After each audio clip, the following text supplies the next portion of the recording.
knows no mercy.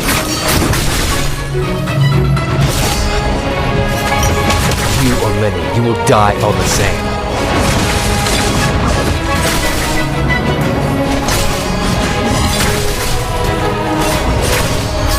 Tired of living? Leave it to me.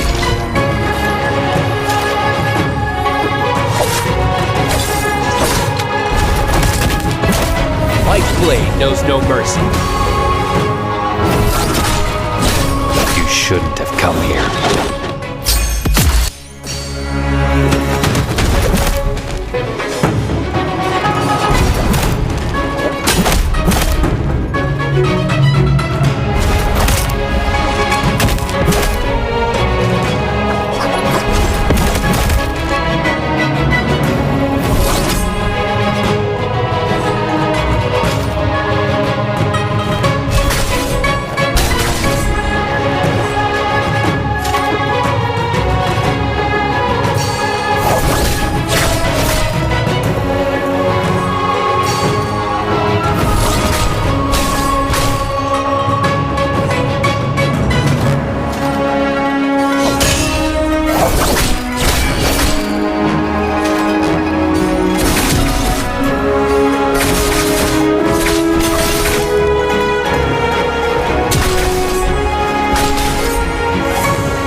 conquered.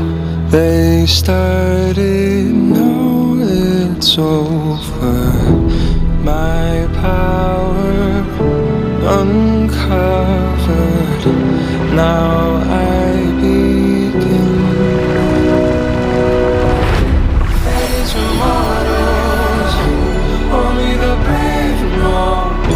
Fighting the unknown, siding with bravery. I will prevail. I cannot fail.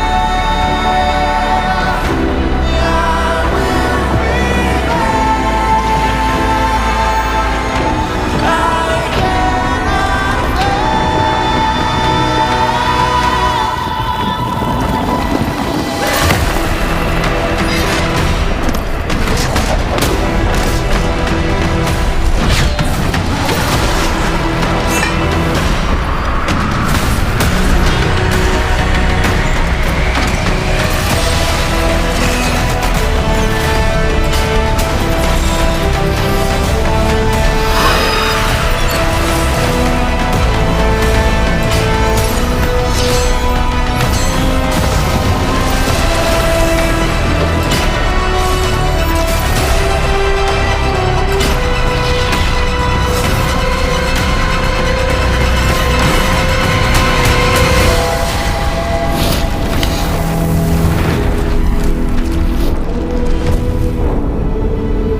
Yo, what's going on, ladies and gentlemen? Welcome back to the NARAKA BLADEPOINT Pro League 2024. I am your host and caster, Nbpl, alongside Sir Vario, as we're about to get ready to lock in for our game number 1 out of 6 for our solos. But some real surprising changes that has been happening to the game itself, and alongside the weapons and the heroes and everything else. A little bit of something I'm excited for. Balda got a little bit of a buff here, which I'm really, really surprised by, which I'll be able to talk about that pretty soon here. On top of that, a lot of surprising nerfs from both players and weapons. But before we get into that, make sure that you're watching and making sure that your NARAKA is linked to your Twitch, so that way you can get all of the juicy drops that we get during our dailies, and then obviously during our bi-weekly finals. Make sure you're also watching then, so that way you get even more loot, our champion bubble choice gifts, our range of hills, and a lot more on top of that. So always, like I said, make sure that it's always going to be rewarded as well. And make sure you're also watching as well, because throughout the games, we'll be giving away wins as well. So there's still a lot of stuff to be given alongside of that as well. And don't worry about it. We still got a lot more to do here as we're about to get ready to lock this in. But back to the starting point here. Yeah. Got a little bit of some fun stuff here. That's really good though. Justed water bombs coming in from Valda. The adjustments to the skill has been added a little bit more to her. So it's gonna be fun to see if anybody picks up Valda. But some people have been some people are gonna have to struggle through that, because some of their picks are well, nerfed a little bit. So Vario, can you talk to us a little bit about that? What happened? Why did everybody get the boot? Yeah, so it's funny because we had an issuation, throw out the S. We're issuation. TT25 having issues with Valda, saying, she's kind of and then Wang Liang was in the interview like, nah, bro, you just haven't played the game long enough. And I was like, oh, listen, you're chilling out, bro. I do remember that. We're chilling out, bro. He said he said you're not like me. That's just the difference. Yeah, you're not me. I'm sorry. It's unfortunate.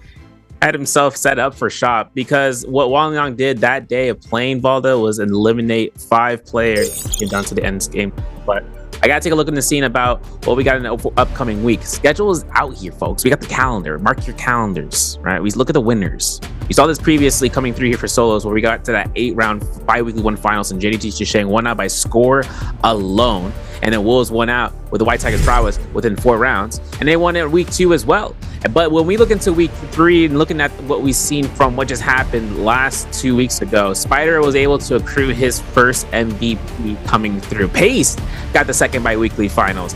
Spider came back here for round 3, and he earned himself that MVP for bi-weekly finals 3. Bauda, finally, I've been waiting for Bauda to get their victory, and they earned themselves one for trios. But this is going to be this weekend, and I know you guys might be asking about this drop, and I know we were talking about Twitch drops earlier, but I want to make sure you guys know Dragon's Grave is coming up this weekend. Please do not forget. Tell your homies, tell all your friends, anyone who's playing NARAKA, to come through and sit in the live stream, bind your account, and make sure you do it. Moxie, tell them in the chat, because I know you're in there, and just make sure everyone binds these accounts, because this is strictly, purely limited time. That's for Friday, that's for Saturday. You guys got to make sure you can watch in here, because then we're going to go into the qualifiers. And then when we have on the 9th and 10th of November, that's going to be the finals for Summer Challenge. And then after that, mainland qualifiers. Players who haven't been able to qualify throughout going to China are going to be going ahead for J-Cup and qualifying then. And this is going to be the map rotation we got here, Dobby. Nighttime first map, always an exciting round when it comes down towards Midoriya, because it's obviously going to be Firefly Haven. And I think if Raven made a statement about it, he said it's the highest Firefly rate spawn out of all 3 maps. Oh yeah, they did that purposefully. They definitely did that purposefully, because they knew, sometimes it's really tough on that first game here to really get that action-packed amount of fighting going here, as we're looking at the groups in terms of who's going to be locking it in for our first sets of games here, all of our participating players. And you guys know a lot of these names. You've seen Mike, you've seen Spider, you've seen T225. You know a lot of these faces, but we have seen some new faces that have been making some names for themselves. A little bit of action coming in from Pace and Arano. Another set of players here, as we're going to look into the standings here. And currently, Pace, one of the players we were talking about earlier, not doing so hot. 13 points so far here in 15th place. Unfortunately, coming through here, as we're looking at the bottom 6, and Action rounding that out with 14 points here. So a lot of points to really make up if they have the chance here to get a little bit under that qualifying. And that's for the overall standings. Obviously, that's just coming in from the start of it. But we still have some more coming up from the top section. T225, 7th position, 27.5. He's put in a little bit of some work. He's been getting a little bit of effort. He's had some really surprising, some dubs. He's had some good looks. So he's got some work to do, but he's not that incredibly far. But as we talked, and we rounded out for our top 6 here. Bang up top at 60 points. Now, as we were talking about before, when it came to the last set of games here, you know, some of our top players here, they couldn't play. They had to sit and watch. Meanwhile, Fung, which has had a chance to have some fun. And as he got a chance to see, 20 points, absolutely lethal for his day number 2. But Wolves WL, somebody that we've known for a minute here in that 43.6 place, he's down almost 20 points. So he's still got a little bit of work to do if he's going to see himself in that top position. But currently, you don't got to worry too much. Yeah, I think he's pretty good right now. Wang Liang keeping himself nice and steady. I think the biggest thing now is who's going to be able to pass Wu Fang. Wu Fang is the gatekeeper by a good margin, and that margin is going to have to be surpassed by enough players to reach top 12. For right now, Day 2 gamers are reaching into their second day playing, and coming out to the gates for this round, we saw into yesterday for Day 2, and we saw a lot of the changes that allowed for players to see what was going to work out. And a lot of players even decided to use into Hadi. Obviously, he's going to be a definite pick coming through here before we enter into the next patch update. But of course, taking into this scenario where we see Hadi's taking endgame circles by the brim, no Yankee, all rounds, and looking for the V2 strikes, there might looking be for the a brim in burns. there, okay? Don't just not a brim at all. There's got to be some brim. Something. There's got to be a little bit. The thing is that Valda out-sustains, out-packs him, and the mulches would be enough of a nuisance for Hades, but when a Valda is there to just chunk away all the damage potentially that comes out from Hadi, that's where Valda kind of shines out. And especially with the changes coming through, I know times we saw in the Day 2 where Spider tried to attempt using F1 Valda, didn't have as much success. Taking it out to the F2 would have been his best case scenario that round, considering that what happens is when you enter Realm of Yang, you're gonna get caught by a combo by a touch of death. There is nothing that's gonna set you up for failure unless it's up against Verse, and Verse is that main antagonist into the scenario. Obviously, he takes a lot of forces with himself, using a TOD with Liam, unlike most players can even fathom and trying to capture. But what thing he sets up is that consistency effort. He had a 34-point game day, and that's something that makes a lot of the other players kind of worried about whether or not they can try to outpace him when it comes towards that score value, because some players don't even earn that much in a single, week or even to a season. But the fact is this: if this is the final bi-weekly, if you haven't gotten some bi-weeklies, you're looking to focus onto last chance qualifiers. I know Mike has been having some sort of rough outings here. First week had a little bit of a good chance, but second week was a tough bi-weekly finals. And then even to the bi-weekly 3, we're taking a look at seeing about where he is going to go ahead for this game, because right now this is on chopping block duty. A lot of chopping block. And speaking of that, Star and Pace is going to be starting it off here for our first round selection. So they will be the ones that's going to be putting other players in the chopping block here, as we're going to be heading to Padoria during midnight. And you know what that means, as we were talking about earlier, those Fireflies, which is going to start the games off really strong. And that's what I was talking about earlier when I said, I think the reason why they put midnight as first is because most of our games from, let's say, last season, they kind of did those a little bit more towards the end, and we had really exciting games. So to really switch it up, let's get some of those games just as exciting in the very beginning of the game. And look at the man's already starting off. And it looks like great minds think alike for both sets of first and second round selections. Yeah, I think there's going to be a double lockdown, double ban. That's a series. That's what's going to be here, especially coming out from, for the first and second round. But the third round is what I'm curious. And it's going to be a double hottie. Usually we saw even to the second day, we saw hotties even sprinkled into round 5. But Akos's have been tried to be sprinkled into round 3. Mike, option selection for the zipping. We've seen it once. We've seen it twice before. We've seen even other players even try to use zipping for their benefit. But Mike has been the one who's been able to succeed the most in terms of that kiting, disengaging, and re-engaging with just enough sustain. Matari going to be picked out here for Frostibus as the second, and the third now being picked up by GG Shaw. Obviously, Battles Exit and AIS, maybe looking to try to use an Akos Atemi something. A Valda's surprise pick. No surprise here, as AS is able to kind of look into locking her down, and Justina from Exen forcing into the hands of the demeanor of just using that V1. If he's using V2, this is just a pure and simple, I'm sending you up for a TOD, no matter the cost. Obviously still able to hold that down though, as strong as they can though. But obviously this first set of games is going to be pretty good here. So let's see what happens here. Like I said, we're going to be starting off right on it. They're not going to wait. They're going to give it its time. They're going to make everybody work for it here. As we're about to get ready to lock it in for our first game of the night. Game number 1 on Padoria, ladies and gentlemen. We are headed to that midnight map. As always here, like I said, the picks still going to be pretty substantial overall here. Let's see what happens here. Even with these nerfs here, curious to see if these players are still going to make some of these top picks very, very powerful regardless. But we do get our first pick of Valda. It's going to be from the JL. As it looks like he's going to go in and test the theory and see how strong this buff really is for the woman with all the waves in the water. Yeah. You know, it's funny because CT25, he's like on paper, it seems like she would be good. But in essence, I would say, like, bare terms, it's just a 3-second increase to her V2. But that 3 seconds can make all the difference for her V2 spear. And they made another change too, right? Where you're able to kind of work off of using the V2 spear and them being immune to the grapple stagger, meaning that if you were able to kind of capture something off of that, you could. But the other thing about it is, if you're going to be using Valda with that extra 3 seconds, that's extra 3 seconds that ends out into the endgame circle. You know how much of a threat Keelans can be when they have 4 seconds of not taking any damage. That's the same imaginary scale of what happens when Valda has her ultimate active, and that's going to be the case we're going to see here. No ultimates other than seen about for the V1, because obviously that's for a team-wide mode. But then again, V2 still even use the team modes. Now, looking at Exen, V2 F2 is a full sender insurance policy build. He's only got a little bit of points to be earned with Justina into this game, so I'm kind of curious to see what about his Exen's got. We've always praised him on. We always seen about how his performance leads out. I'm just wanted to see him pop off. I'm gonna be 100% honest. You know, no losers here. We just want to see winners. Nothing but winners, but definitely is going to be some people who's going to take the L. We're going to see some people lock in a little bit towards the backside of Imperium. Meanwhile, everybody else is most likely going to be sitting straight in center. We got at least 3 people headed towards Ascension's 4, and we got 2 people to the right of Imperium camp. A little bit more to the left of Twilight Pass. Not necessarily the route past the long arc of where the surfing section is, but at least where Rockfall Trail is. We're going to see some players as well. We see Paste. We see another player as well towards them. It looks like we got one headed towards the straight section of the Gates of Heaven in the very front of Imperium here. So definitely has some room in terms of where everyone is here, but we are going to see some immediately fights happen in our first game out of 6.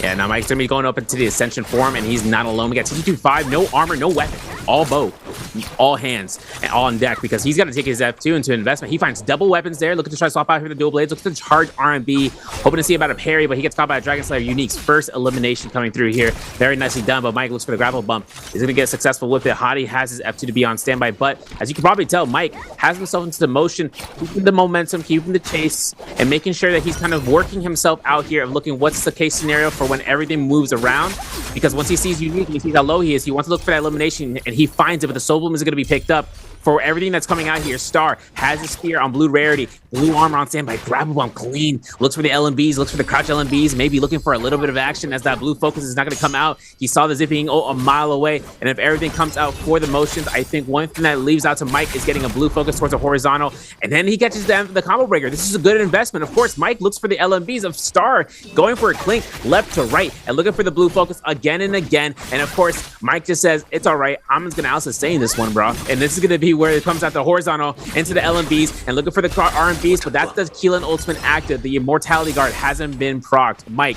having to look towards his loot, seeing if he can find an armor that could be swapped out. He isn't going to be successful with it. Has to burn out this ultimate. This is 25 seconds on Mike's hands of just trying to look for the immunity dodges, and he's not going to be able to get anything for it because of right now, if Star isn't going to back off here, Mike is going to definitely look for this chase. Gonna take the chase seriously here. Star is going to continue to keep that same energy right towards him here. Oh, but Mike is able to steal it away and actually snatch the rest of his shield away from him just in the nick of time here. Obviously, definitely having that being dangerously low in that second here, but still able to push it all the way towards the top here. Zarano, another decent situation here. Blue focus trying to see if he can time it a little bit better, but not enough here. Zarano was able to time for it. Almost was able to catch him with the parry, but sadly was looking the other direction. Meanwhile, able to take the steal all the way here. Goes inside of the bell here for a little bit of protection. Actually, that's kind of smart. I didn't even know you could do that. A little bit of a peekaboo here. Both of them timing it with the blue strikes. Oh, both of them missing, actually. Oh, but the parry coming through from Morano here. Beautiful switch up right on the GG Shaw. He's able to catch him under the juggle. Question is he going to be able to complete it? Yes, he does. Even ends it with the pistol elimination. AWG starts off strong. Ends up feeding through it with one elimination at least, but he's trailing behind OUG's Mike that's leading it on top of Spider here with 2. Seems like both of them are deciding they definitely don't want to end up like how they usually have these last few weeks. You know, Spider and Mike has really been struggling these past couple of weeks here. So it'd be interesting to see if they actually pull through and do what they usually do. Yeah, pop off, right? Yeah, that's the thing. Because I know that we saw that mic interview where he's like, I'm just trying to look to try to adjust to the skill versus the sword. Because he's a very, very technical gamer when it comes down to fighting. Frostivus, though, getting his kill stolen here from this point. I think Verse is going to be that instigator here. There's going to be F2 to try to negate that teleportation from Frostivus from that V2. Now, Verse has himself 20 percentage points left until his ultimate's ready. Goes for a little bit of pot shots here as Frostivus goes ahead, gets a full heal off, gets a nice Hexa Harmony Spear strike off of this. But the dual Howers could do a lot of damage here, given towards Frostivus' advantage. And the F2 is going to be up here again for Verse. Now, if Verse can look towards holding that horizontal in the face of danger, he could find his chance, and there's going to be the neutral. There's going to be the downhill crouch LMB, jump LMB for the extension. Has ultimate in case anything comes out, but he has F2, and all he needs is one LMB Verse. A menace. 2 eliminations so far in this game. He is second place overall in the standings, and now Mike up against Spider over to the ascension for him is now going to be looking it up head to toe with the fist blades in action against Liam. Even with that here too, Mike still trying not to get caught up here as we see the rematch that we love to see between both players. Spider getting caught with the parry coming in from Mike. Mike actually getting decimated though. Oh, beautiful return though, but it almost ends up actually being the worst fate for Mike here as the third party actually comes in and almost scours away onto Mike's chances on getting elimination from Spider here. And now Arano decides he wants to get in on some of this action as well. He put his $5 in, got it. Meanwhile, Ronald's going to take that time here with the combo. Ronald holds strong here. Just in the nick of time, but sadly not able to do too much here. He wants to steal this elimination away. Can he do it, though? It looks like he's going to be able to catch the heel, but no! Spider was able to block him just in the nick of time here. And just like that, Spider gets elimination on Mike, and Arano finishes Spider off with his elimination as well. Arano getting 2 eliminations, but Spider at least leading out of there with another pick and 3 eliminations to his name inside of this game here. Arano still taking his time here. It really could have been bad for him here if he stayed a little bit longer, but doesn't look like the nerf coming in from those hand blades is that insane. Looks like it's still very, very dangerous tool. Yeah, fist blades still have their motion. I know that everyone's kind of wondering if this is the very, very current patch. Not the case, folks. It's going to be the 24th of September patch coming through here, which is the previous patch towards this one. Now, for the fist blades, they still have their actions to be held across the board. Purple rarity fist blades just hurt a lot. And now, taking into consideration that Arano exits those kills with 28k, made his way to the shop just to make sure he can assure something into the sightlines. Because Romy Yang's going to be coming up here. Now, Mike resetting all the way out to into the zone, toward the mandate courtyard, or the statue workshop, I should say. He's going to be going ahead and trying to go for a full reset. And he can. He's affording himself able to do it. He has the sustain of Zippy Ying. Meanwhile, in the Imperial camp, this is where Spider decided to resignate himself into trying to find a reset. For the Realm Yang, though, fights are going to be held out here as the Realm Yang pass has to be accrued. Arano is holding the fort down towards the Gate of Heaven. For Arano, taking a Tuna into play is massive. He also has Juggernaut level 2. Double or triple purple weapons on standby for the melee, but a ballista shot in the background. I'm not sure who's going to be the instigator for that one, but GG Shaw is over to that instance. 30 seconds until Realm Yang pass is allowed for entry, and now AS looking to try to get some pokers off. You can see Exon, he's going to be looking for the engagement here. Hoping to see whether or not you're going to see some pistol shots connect there as they're using the terrain to their advantage, the pillars, the little bell tower, and the lampage points. And I think this is going to be where AIS is going to really try to contest this one out. He's going to try to. The question is, can he succeed here? Meanwhile, he still has a lot of those waves here. It looks like he's waiting for it here. His action just trying to... Oh, he does end up catching him here. Pistol shot, sadly, not going to be able to do its insane amount of damage. How's the opportunity for another throw here? Was unsuccessful in that one here. He's able to catch it just long enough here. It looks like he's going to go into the realm of Yang, but actually ends up getting stuck, at least from what I can tell. I don't know what the theory is there in terms of what he was trying to do here, but here we go. First realm of Yang of the night. Paste and T225 fighting this out inside. Let's see what happens as Boltzmann's going to be waiting it out up top, going airborne. Sadly, was unable to miss on both blue focuses on each side here. Ace trying to see if he can time this a little bit, but sadly not able to as T225 gets a little faster, backs up and hits him straight in the shoulder. Oh, beautiful parry to connect it onto Pace as T225 is able to at least try to carry it somewhat, forces the ulti to come out from Pace here, and now it's not looking good here as that ulti is doing an insane amount of damage, ruining so much of the shield here, almost catching him on the second hump, but not able to do a lot of damage for that though. And now T225 goes airborne. Pace still keeping it up here, not giving him too much of an opportunity for him to heal. It looks like now he's finally going to be able to come down here. And here comes the problem with why Hadi is so good in those moments. He's able to escape and is able to go back and re-engage and fight it, confusing the player and almost catching him just outside of the win. Yeah, I felt like Pace was going to be looking for a slash before the grapple, but he went vice versa. But the 1-2-3 uppercut is confirmed. AS is doing work against Verse, but Verse finds the F2 investment from the Valda. This is big. This is going to be a chance here to try to sustain out because we don't have a Valda on standby for AS. This is going to be a chance of just going back and forth for neutral or just chip damage. Now, we know that there's a musket on hand for Verse. He's going to have to really space out if he's going to try to go for confirmation hits.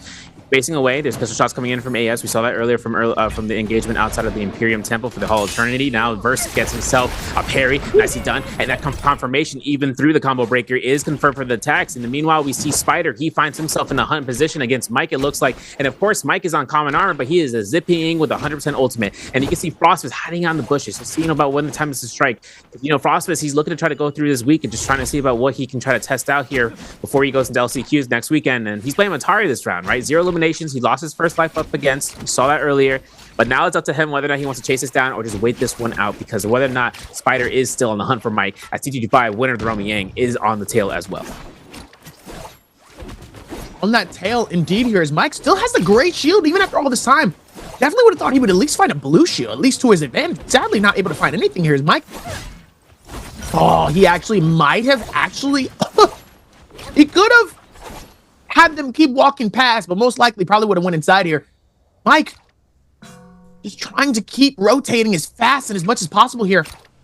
Ends up rotating to find Pace in one section here. Meanwhile, Verse still trying to continue on with the chase as well. Pace using this opportunity to go a little bit airborne, trying to see if he can get some bow shots on the T225. Only able to get a little bit of burn take on him. Able to get an incredible amount of damage as Mike finds a free moment here. Go for the reshield as GG Shaw ends up putting a nice little slash in between Mike here, but able to also disengage as well outside of this one.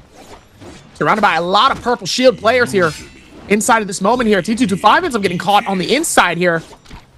T225 getting a little naughty with Arano. He's got to be careful here. GG Shaw trying to see if he can find a little bit of some aerial, just to see if he can find a moment. Oh, but he ends up fighting T225 from inside of the bush. A little bit of luck, a little bit of skill.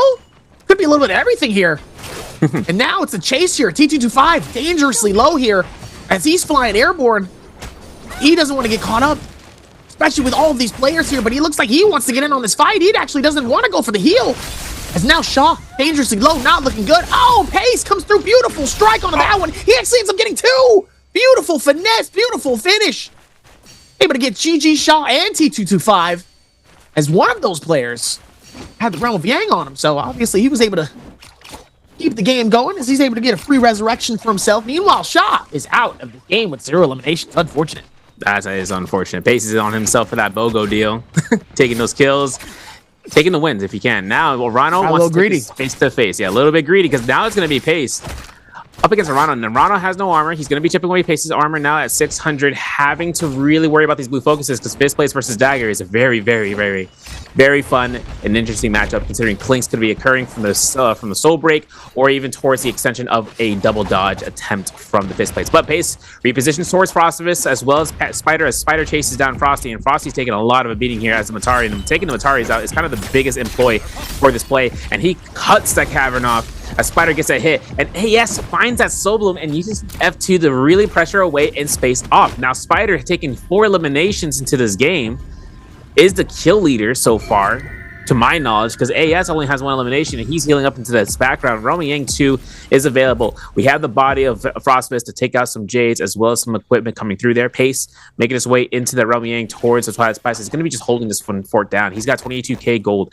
on standby. He's going to buy supplies as it's normally supposed to be going through. He needs Jades too, but he's going to be prioritizing those supplies first, and I'm okay with that, you know, because sometimes you need grapples to get to the sky and armor patterns to reset, because once you get into a Romy Yang fight, either that fight ends in 30 seconds or you can go for the full durations for a minute and a half. A lot of time to be able to make some magic happen, though. Definitely get real hasty, especially in these. And just like how we say before, in terms of this game, anything can change. As we're going to look back at the replays here and show you exactly what the definition of that is here. As GG Shaw, middle of that fight here, inside of the Realm of Yang with Arano from earlier. Both of them blue focuses trying to see if they can connect on which one's going to hit more. Meanwhile, Arano ends up actually popping the ulti here currently. Shaw ends up getting caught within the juggle. Doesn't looking good for him there. And Arano able to fully switch that up. Just like that, that advantage becomes his in the nick of time. Meanwhile, Arano trying to fight off JL AIS. AIS ends up getting the choice. Whoa! And some guys are inside of that one here. He says, "Oh, you thought you had the chance? No, not today, buddy. You're gonna get caught inside of the whirlwind." That 3-point conversion. Scored. What happens when you get caught in that? You just drown a little bit. Yo, someone in YouTube chat said that. They typed it out. They said, whoa, whoa, whoa. And I was like, what? Listen. I made the mistake, okay? The one thing I always said, and that's the reason why a lot of people talk about it, I said I want Volda to ult on me. Oh, that's right. That's right. That is stuck with chat ever since. So now that she's buffed, I'm excited. Not in that way. Pause. Oh, yo, pause. Taking everything into consideration, I think AS takes his parry to the home plate, and he takes that weapon, the purple weapon that Pace has been holding on for so dear life. You know, it's crazy too, though. He finds himself to get parried, and Pace takes the weapon off of his hand. So now it's an equal lump sum game, and AS has F2 still. He's been holding on for it. Looks to try to look for a horizontal, scare rushing in and out, and maybe hopefully looking for a scare rush and another R&B. He's taking a lot of damage here. He has a force ult. This is 18 seconds that comes out here, and Pace is going to use the ultimate in response. B2 spinning around, going for the 10-7-20 backspin. Of course, there's going to be the slash confirmation 1. Looks for level 2. Mitigating through this point is going to be Pace holding out for dear life. He hits strike number 2, but he is, I think he just hit Immortality Guard. We're going to have to triple check that one because his HP is now at that point. He's no longer safe, but he still finds pressure against AS, and AS is troublesome standards right then and there. Is the Volda ultimate early investment against a Keelan is kind of a tough output because when you're using it defensively in that scenario, nothing's going to set you up more than the Keelan looking for a hold check dash, and that's going to be what happened right then and there. AS is going to take his loss here for Rummy Yang depletion, and the Rummy Yang on the other side, TT25 finds a kill against Verse, and Verse is going to be getting eliminated by a cannon. I'm pretty sure we see a replay. It's going to be a cannon shot on the pillar, and that's what the Rummy Yangs are all about, taking those proximity shots and making sure those things work out, because taking the cannon to Rummy Yang is that biggest grievance for your opponent, especially when they're trying to look for a reset. With that reset here, still going to be very helpful for some of these players. We're going to look in on T225 here. So far, he's having a decent game. Going back towards the rotation here. Looks like he's going to try to see if he can get some stuff on him. Go a little chopping. He does have 21 bands on him, so he's got a little bit of some money to work with. Get some extra stuff. Make sure that he's set up. Meanwhile, the clock is ticking on Verse. 4.5 minutes. All he has to do is get himself a soul blade. He doesn't need soul gem. He doesn't even have to necessarily get elimination. He just needs to steal one away. That way he can keep the game alive for himself here. It looks like he's finding his first one, which is Pace. Unfortunate though, is he doesn't have that gold shield on him. And a massive broom here. Don't get Swift or Wet Jet in the middle of all this. Because he isn't finding the nice combos here from the blue focus with the dagger. Almost misses down on the musket shot. Pace is trying to find it. Meanwhile, Spider is real close by. Gotta be careful. Don't want to get caught in the web. But even if he does miss out on the elimination, all he needs to do is get the soul gem. All he needs. As Verse does end up getting juggled here. Unfortunate for him there. Trying to see if they can time it on both sides here. Waiting for it. Oh, nice dodge coming in from Verse. Waiting for the timing. Does it again. Ole! What it looks like so far here. Oh, no. Both of them getting caught, though. Not looking good. Dangerously low on both sides here. Is Verse going to try to see if maybe he can complete the finish here onto Verse. Oh, it's not looking good as Spider ends up stealing the elimination away. Not even giving him the opportunity here. But AIS. He yoinks. He yoinks it. Does exactly what he needs to. Exactly. Yeah, he planned that out accordingly. It's crazy, too, considering that all the pressure that was coming from all sides, AS found a sneaky way in. Post Keelan slash allowed for that soul boom pickup. Now he's good, but TT25 finds his fight against Toronto. This is two targets I actually wanted to see about the contesting fights against, because it's Liam versus Hadi, and this is going to be a gold pulse versus Fan. For TT5, converting that pulse sword, that great sword, into a pulse sword, meaning this is a secondary gold weapon. He's going to be going ahead and chasing this into the Ascension form. For Pace, he is chasing this one down as well. Now, for TT25, 2 eliminations, has White Tiger's powers. That's not a problem, right? That's a sustain, that's 25 heal tick over time each second. And now it's up to TT25 just to look towards Chase. Even if he takes a little bit of chip damage here and there, he's still going to have enough time to try to look for a fight, even if he takes like a range shot from somewhere else. And there's still plentiful amount of targets for him to look around. It's just whether or not someone's going to be looking into this direction. We know a lot of players have themselves an eyes to be kept around this area, especially coming off of those eliminations, especially coming off of AIS, now approaching to the scene, and Spider off of the sightlines, and Unique heating in there. This is the fight I wanted to see. for the cannon shot. TT25 puts himself into that Romy Yang up against Verse, and we saw how the fight went in TT25's favor, but it's kind of crazy seeing how it's turning out here. TT25 takes a heal to the sky, avoiding all of the Matari teleport into the horizontal releases with that dagger. Verse is very stacked here at this point. A gold dagger with the Matari, it's like nothing could set him up more for success. But TT25's kiting right now is most immaculate. He's looking for every single dodge behind the pillar and keeping himself sustained, because once it comes down towards it, he has enough sustain to mitigate that one musket shot. Look at try to stone form out, looks for the RMBs, looking for the crouch LMBs, looking for the charge. That's going to be the mitigation for the assassin's lunge as it comes out for the hold horizontal, backs away, kites away, re-engages, scare rushes in and makes sure that F2 gets burned, and that's going to be the case where he can have full frontal where no free neutral comes out, and this is going to be where Verse needs to look to kite himself. But look, cannon shot to LMB to RMB, and then one last cannon shot. We know how this ends. Bop. Oh, bop. There it is. And that's going to be where TT5 got that victory. It's unfortunate. Not necessarily the best part here when you're dangerously low and you're trying to keep your distance. Meanwhile, they got something that can be able to close in that distance. And the cannon is one of those things that can close in that distance. Yeah. Another thing, too. He's got Mortal Defiance, Dragon War, has himself a Thunder Call, Rupture Gale Orb, Juggernaut, and a Tuna. And a Tuna, bro. As a hottie, a Tuna? Like, this man's set. Can he do that while in the air? No. If he can do that in the air, it's over. I'm about to say, he can't pray in the air. Like, it's great to have it, but I'm like, he won't be able to do it airborne. That'd be tough. That would be tough. I think imagine this one he's right like sitting there and he could pray while in the air, floating. He's ascended. Really? Like, actually, though. Like Like divine intervention spell on standby. It's crazy. It's giving God tendencies. I don't want to do that, but you know, it's giving like, you know, above all, you know. That's all I gotta say. Anyway, back to it here is we're gonna look at Mike here. Try to see what else he can get from this. He's gonna take his time. Well, with all of the other players here, Unique AIS ends up getting hit by a far pistol shot coming in from Unique though. 8225 nearby here is now. It's time for the loot. Come on, get your loot. Get your good loot. Let's go, baby.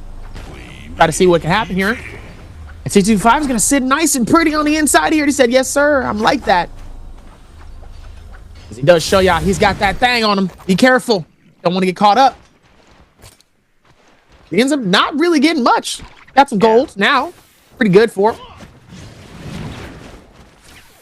Just like that, that confidence is growing on T225. Now it looks like he wants in on the action. Now look at him.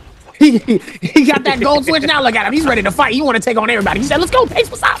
You got gold, I got gold. What's good? Nice little grapple to capture him here on the inside here. Oh, ends up catching a nice little slide here towards this yet again.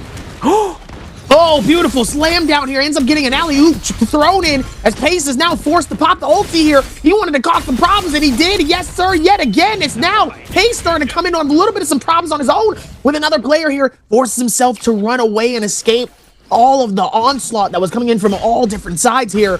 He got lucky, but T225 wants more of that fight here. He said, no. Where you going, big boy? Come here. You ain't going nowhere. Hold on. Let me talk to you. As pistols come through here, and Pace and Mike ends up actually getting elimination onto Pace here. Unfortunate, though, wasn't able to complete it all the way, but still, he said, you know what? You thought you had it. Now it's my time, buddy. Yeah, it's just going through his time. I think Mike right now taking his third elimination in this game as a Zipping. Hopefully to see, because Spider is now going to be the one target here that T25 is going to focus on. The Rupture Gale Burn is doing work here. Spider has no more armor to his stead. He's going to be looking for a swap. Oh my goodness. I would take off my headset. That's everything that comes out to you. That everything that you fear and come forth is when you're locked into a building and Moonbane is on you. And now forcing everybody out of the Ascension form inside hall. So now everyone's like, no, we gotta get out of here. We're not taking any fights off of this end. T25, you're fighting around here. Exxon's gonna be looking to the corner. He's got Mystic Might. We know that Justina is still in the game. This is F2. Right, 2 dashes, guaranteed dash through gold focus, guaranteed dash through blue focus. This is where it comes down towards if he can burn that ultimate, he can make work against her, especially with him having flight form to be active. And TG5 looks towards the loot here. He's got a stacked build. There's nothing else that he can kind of work off of. He's got a common pair of nunchucks just for the pressure of Dragon War alone, and that's all he really needs when it comes down to it, because his Pulse War game has been on fleek here so far, Dobby. Been good as well here. Meanwhile, Action trying to see if he can not get caught up by the Bane's Breath alongside all of the players that's right next to him as well. Beautiful parry from Action to be able to connect it on the T225. T225 pauses the Q and says, I got to get out of here as well towards this. The timing couldn't have been any better. Action forces the ulti here Arctic Wraith could be dangerous for anybody. Somebody's gonna be feeling the brrr. And it just started to hit October. Going into November, it's about to get real cold for somebody. It looks like it's gonna be T225. Catches a little bit of that ice on him as well. Looks like he's gonna be able to push towards it. Oh, but it's not gonna be enough. As AIS absolutely shreds him with the pole blade as well. Then see you later. And just like that, now T225 is trying to escape here, but it's not looking good for him as he has to force to pop the ulti here. As he's gonna go airborne, gets himself a little bit of some heals, keeps the game alive for himself here, but I just have to reset here. Nice, decent escape here is Unique and Mike nearby, both of them fighting it out. T225 said, hey, y'all do it over there. No, not here. Whoa, it's getting never mind. He ends up getting pushed on the outskirts here towards the circle tick. Circle tick is gonna slowly close in little by little here. Not looking good for him here. T225 forces to back off here. We're down to our final 5. Forces to use the shield swap here from this. He comes to Suna as it gives him a little bit of some. I lay my feet down. I clasp my hands and I look above. That's T225 when it comes down to, because this man wants an MVP. I want an MVP, my boy. But listen, Mike with the Dreadful Whale. Not a tough thing to kind of diminish, because there's going to be that Dragon War. Common rarity. But that pistol reset for that stand is going to give T225 a free R&B blue focus. Unfortunate for Mike, because now he has to kite. He's got to take every single opportunity here. F1 is still invested. The V1 is still available if he needs to really use that to mitigate a focus onslaught of action. XDD option selection right now. Because you can see right now with the Assassin's London he's got, it's enough pressure. But he's also got himself into, hopefully he doesn't grief himself, but he also has Switch Dazzle. So if he's going to be using that, you know, unintentionally, the moment of reckoning is coming through with that crossbow he has in the secondary slot. We'll have to see. Otherwise, Unique takes his pressure onto T225 as it goes to the sky level. We're gonna see you try to look for the high ground here. Now, of course, you know, Unique has that one elimination that we saw earlier into the games. Of course, T225 makes sure he can look for a cannon shot. That Rupture Gale is so important when it comes down to these end game circles. 2.5 minutes left on the clock, and you can probably tell right now the T225 as well as Unique, both hotties into the field of play, needed to make sure they can try to keep themselves down, but then T225 smacks him right in the face. Like, no. We're not facing the allegations. There's going to be a huge play coming out between both of these guys. As it comes out to T225, he makes sure that AS is holding himself down and making sure that Unique can then take the pressure onto that Valda, because taking that Valda out is going to be important when it comes to this end game circle. And if you can burn her ult before then, that's all you need to make sure this game goes without an issue. Beating the allegations is crazy in the middle of this game, knowing you still got 5 people left in the middle of the circle slowly closing in like an absolute hot tamale here. Meanwhile, AIS is going to be able to capture him on the corner here with the parry. Gonna be able to go for the nice reset with him as well here towards this, as AIS is gonna go right up top, get some nice dagger hits on the Star. All of them absolutely moving in all different directions. Nobody can be still in this final circle, but I take it back here as AIS is gonna be forced to stand still as he ends up getting parried mid-air. And now he's caught within a tough situation here. Oh, T225 and T, both of them get caught up in a tough situation here. He's blue, he's on the outskirts of the circle. It's not looking good for him here. Almost gets caught with another section from the ulti here, as he tries to hold strong just a little bit more longer here. And now, even with that here, trying to take his time here, he ends up catching himself inside of the circle. Oh, it's not looking good for him, though, as he forces the ulti. He's got to be able to come up with that ulti here. Not looking good. Gonna go airborne, seeing if maybe he can catch somebody within the strike. It looks like he's able to... Oh, it almost catches one. Sadly, wasn't able to here. And the cannon shots gonna connect onto a few of these players here. Let's see if he's able to catch somebody. No, not able to. Oh, nice hit on the Star here. Both of them gonna be able to tie it up. So many cannon hits from everywhere. AS is trying to hold strong long enough, but it's not gonna be enough. The Star tries to see if he can do the exact same thing. He's dangerously low here. Already popped his ulti. Now he has none left. Nowhere to shield swap. Nowhere to go. He's gonna let the circle tick actually steal him away, but sadly Mike was able to hit the last shots. So the elimination is gonna go to him. 3 eliminations down. Mike actually catches that one. That's going to be his 4th. And now, down to the final 3. Mike holding strong here, but it's not going to be the best as he ends up getting parried. Oh, the double parry coming in from Unique. And Unique able to time it just well enough to do exactly what he needs to. And now, the final stun, the final backup on each side. Unique going to be able to take that away as both of them, both hotties. It's crazy to see both hotties at the very end here. It's an airborne fight here, ladies and gentlemen. Who's going to end up on top? Both of them raging with all of the flames of all of them on each side here. And Unique gets caught with the combo, not able to do enough as T225 ends up stealing it towards the end and gets the first elimination for game number 1. Got a shout out to Smirk King out here smiling like Mel Gibson from Think Like a Woman. Listen, this man is on his game. You saw Unique. I got flashbacks. From last season, or from J-Cup. I saw everything lined up in Morris Isle, except now in Pedoria, except this time T225 took that cakewalk, and he himself took the elimination against Unique there. Now, of course, Mike was closing in, He got that elimination against Star, the last hit crossbow bolt, and puts himself into the spot for everything that it's worth. All the little small tick damages. This is little points that Mike needs though, right? We need to make sure we understand that this is just to make sure we get the qualifications coming through. Because once it comes down towards into game 2, to game 3, and then up until game 6, we need to make top 12, and that's what Mike's going to be working towards. His zipping aim is nothing to scoff at. We saw him get common armor, and he worked with it. He got chased by like 3 or 4 players, and then into that instances of finding armor swaps left and right, that's what we see from Mike, and of course, having chances of picking up soul blooms is what we see the Romanian depletionists end up going through these fights. And, you know, and before we go into the question, because I know the question's going to show up here in just a second, we got a shout out to Verse. Man, I mean, got like, what, 4 eliminations when it came down towards that match? It felt like it, because he was closing in. Pace, he and Pace fighting up against each other. All of that anticipation of looking towards a blue focus, the beta for neutral, just going chip by chip damage with the dagger up against a heavy sword weapon and putting in work, or the spear, I should say, where Pace was just really trying to lock in. But we got a question for you guys, Twitch chatters. I know you guys are in there. I know you guys are in the Twitch chat. I've been paying attention. I know you guys going through. I know, you know, I got a guy asking in the YouTube chat, what's your favorite map? You know, that's a question for y'all to answer into Twitch chat, because who won game 1 today? That's my question for you guys. Is it A, JL's AS, B's Battles X's, C, OUG Mike, or D, KLATT25? I swear on everything. If y'all ain't paying attention, either you ain't watching the stream or you gotta mute it. Yeah, and my favorite is Padoria. Shout out to XYZ for that one. Mine is definitely Padoria. The new map. I think how well it looks too. The lighting, almost like it looks like a luminescence somewhere. I just can't put my finger on it, but it just gives such a nice glow that it's really hypnotizing to watch. I really do love it, honestly. Yeah, you gotta shout out Twilight. Gotta shout out. Anyway, you know what's crazy? There's a map. There's the temple called the Eventide Temple, and then they got the time mode called Eventide. You know, I'm losing track. But I really, really love Padoria for what it is, man. I'll be honest. I take a good chance of seeing about whether or not Padoria actually ends up being evolving over the course of time. Because if it does, then that'll be sick. But we got a scoreboard coming through here. TT25 taking out that multiplier, taking 10.2 points. A nice double-digit game with that multiplier of decimal points. Might take in the second place just to kills alone, because 5.5 is what he earned. And Spider actually had 5 eliminations. I know that man was upsetty spaghetti when that Moonbane dropped, but that's what the case scenario might be, where it led down to his downfall. 5.5 for himself as well. Unique taking 4 points. 3.5 for Pace. That's also for Rano versus taking 3 for AS. Star taking 1.5, 1 for Exon. Frostivus and Shaw not taking any eliminations. We saw how the gameplay kind of worked out against them in their favor.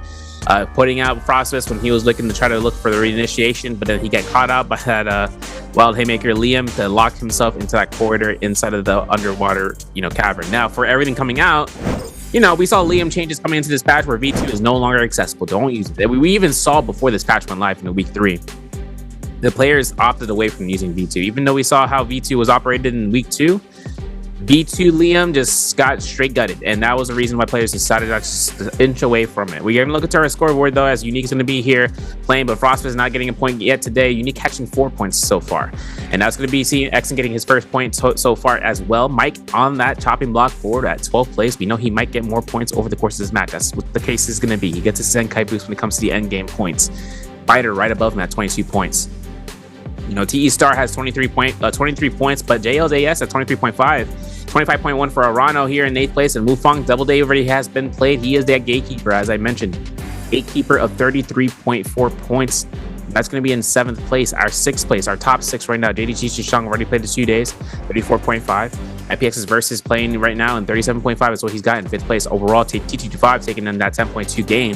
Skyrockets his position right now, 37.7 in the overall grand scheme of things. ASE's XY already been played for 41.5, but Wolves' Wang Long already been played, 43.6. And so as for DRG Fong, still taking that threshold, 60 points. This is going to be... We're just catching as many proposed points. We saw last week where the proposed points was so low that we actually had a match point of 28 point threshold. But take a look at the scene about these highlights. Brought to you by Thunder Robot. Born for Gaming. Gamers United. Dobby, take it away.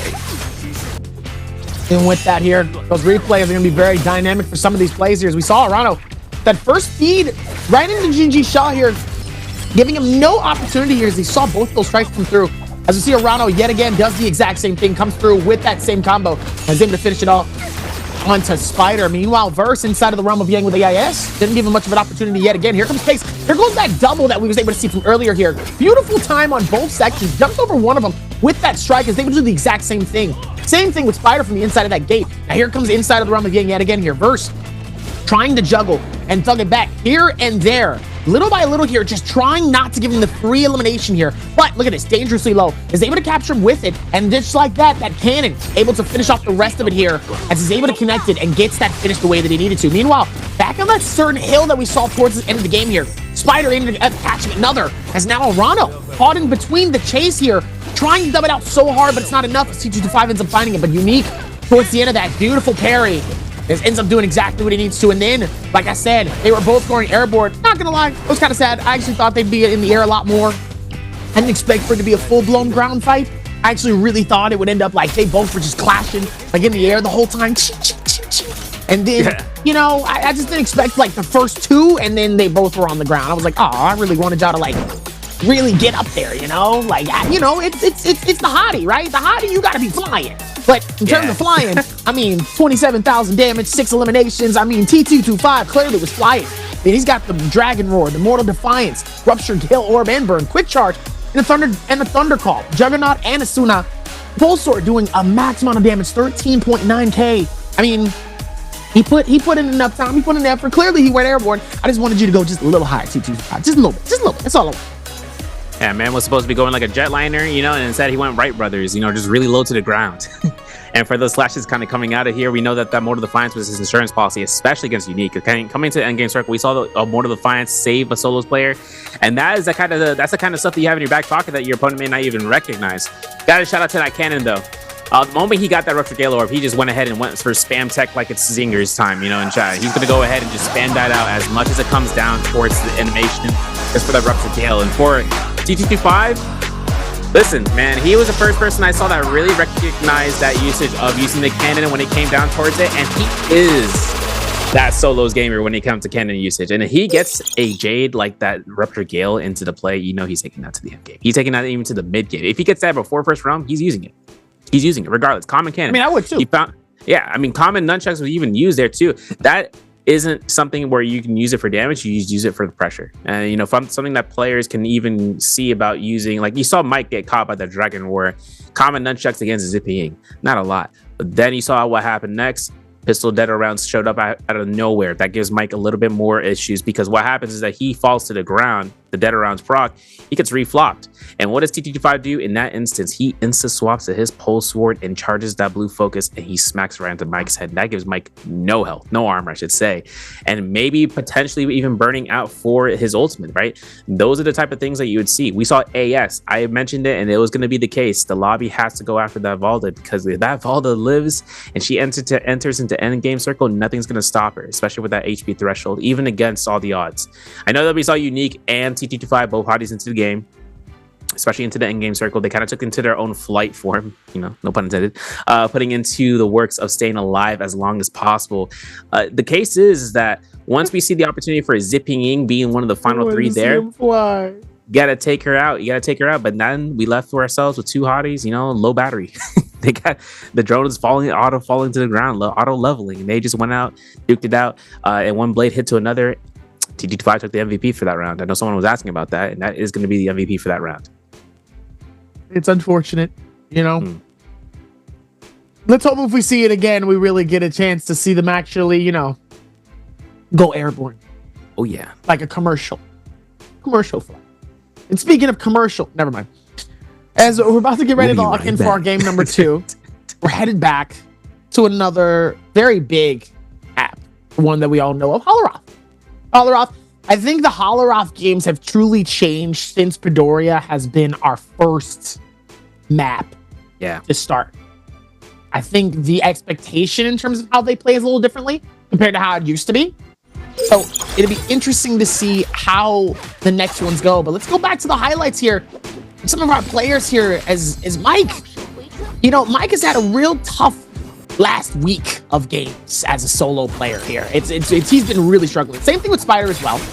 But Mike, he's been feeling it. Obviously, this first game, a very strong start for him. So you usually don't get a chance to see it too often here, but look at this. Look at the amount of dodging that Mike was able to see on each side. Now, obviously, he wasn't able to catch it on that time, but if you saw all the other ones, right, that timing was phenomenal in terms of feeding it, understanding the moment to strike, and being able to move and dodge as much as possible. And obviously, he still gets caught up, though, by some of those movements, but he wasn't able to fully do it. I mean, look at the amount of dodging. Like, he usually goes right back in front. He goes for the dive. He goes for the back and forth. He ends up getting caught by one. Listen, Mike can get caught by it once. He won't get caught by it twice. You see what I'm saying? Yeah. It's like a shooting He's star. like- You know, you see it once, you ain't gonna see it again. You might get lucky. If not, you're not gonna be able to do that. And just like that, even with that amount of feeding, look at this. The Knight's turnaround to get that shutter, absolutely insane. The amount of shutter step, the backup, oh, weave. Still gets caught up. Weave. And Mike was able to feel it. So clearly, something happened. After he had a pretty decent, not that great performance, the type of performances that I know Mike is used to having, he decided to come back a little bit strong. And obviously, those dodges were phenomenal for him in this game, number one. Let's see if he's going to keep that same energy for the rest of the 5 games that we have left for our solos here during our groups A through C. But currently, so far though, he's feeling it out though. 13,000 average damage, 2.7 average points. Yeah, better be careful. Might be waking up again. Oh yeah. You know, it's crazy too, because keeping in mind that about this metas that we've rarely seen things coming out, especially coming from the start of the season. So for her to kind of show up and then in Mike's stand at the top of his point threshold, it's kind of mind-boggling, right? Where the other players could take the opportunity, but it's all comes down to comfortability. Now, taken into consideration, right? We see Phosphorus here. I know my boy is kind of working through here. His main focus is LCQs. His chance of just shining out here may happen once or twice. We saw an MVP yesterday for day 1 or day 2 total, where he was able to catch an MVP. It really comes down towards just making sure where he can study across the board for any of the competitors here today that ends up either A, being going up against him in LCQs, or B, where he's going to end up standing in grand finals. And this is going to be also where he has to set up for pre-finals as well if it comes down towards that. But we'll cross that bridge when we get there. And for everything coming out, Verse, my man's built like a monocle and a pocket watch, you know, because you know why? Because he's got class and he's got finesse. I think Verse has it in him. Yeah, you saw that, right? I think Verse has it in him to kind of work through. He has Hemi in his back pocket, right? Same board as we saw from XY from ASC, where if he pops out with a Temi, it's either going to be happening in this round, potentially, if he's risking it for the biscuit, or he's going to be bringing it out to round 5. Either or, I'm excited to see this pick selection because we have Akuses still to be standard on point, especially those F2 Akuses that have been making their rounds, where they love to shoot those the roar blast through the walls and catch targets without them even realizing it. And before then, free range shots for the homies, baby. Am I rubbing off on you? A little bit. A little bit. I feel the confidence is there, buddy. On top of that, here I'm seeing you get these jokes and able to put a little bit of some spin on them. I'm like, okay, he's finding his style. I like it, and I'm here for it. I'm absolutely here for it. I didn't even know that. I saw that. I was like, yo, that sounds like something I'd say. Hold on. Wait a minute. But I like it. Nah, I appreciate it. So, even with that here, I mean, we still got some of the picks obviously expected for our first and second round selections. Not surprised, even coming in from the players that still are going to be able to come through with this one here. What do you think needs to improve so far after seeing game number 1? I think players just need to put more in terms of disengagement, finding just the right time to engage, because you can only take so much time to disengage and trying to lose track of your target, but to reposition back to fight in, only certain players have mastered that.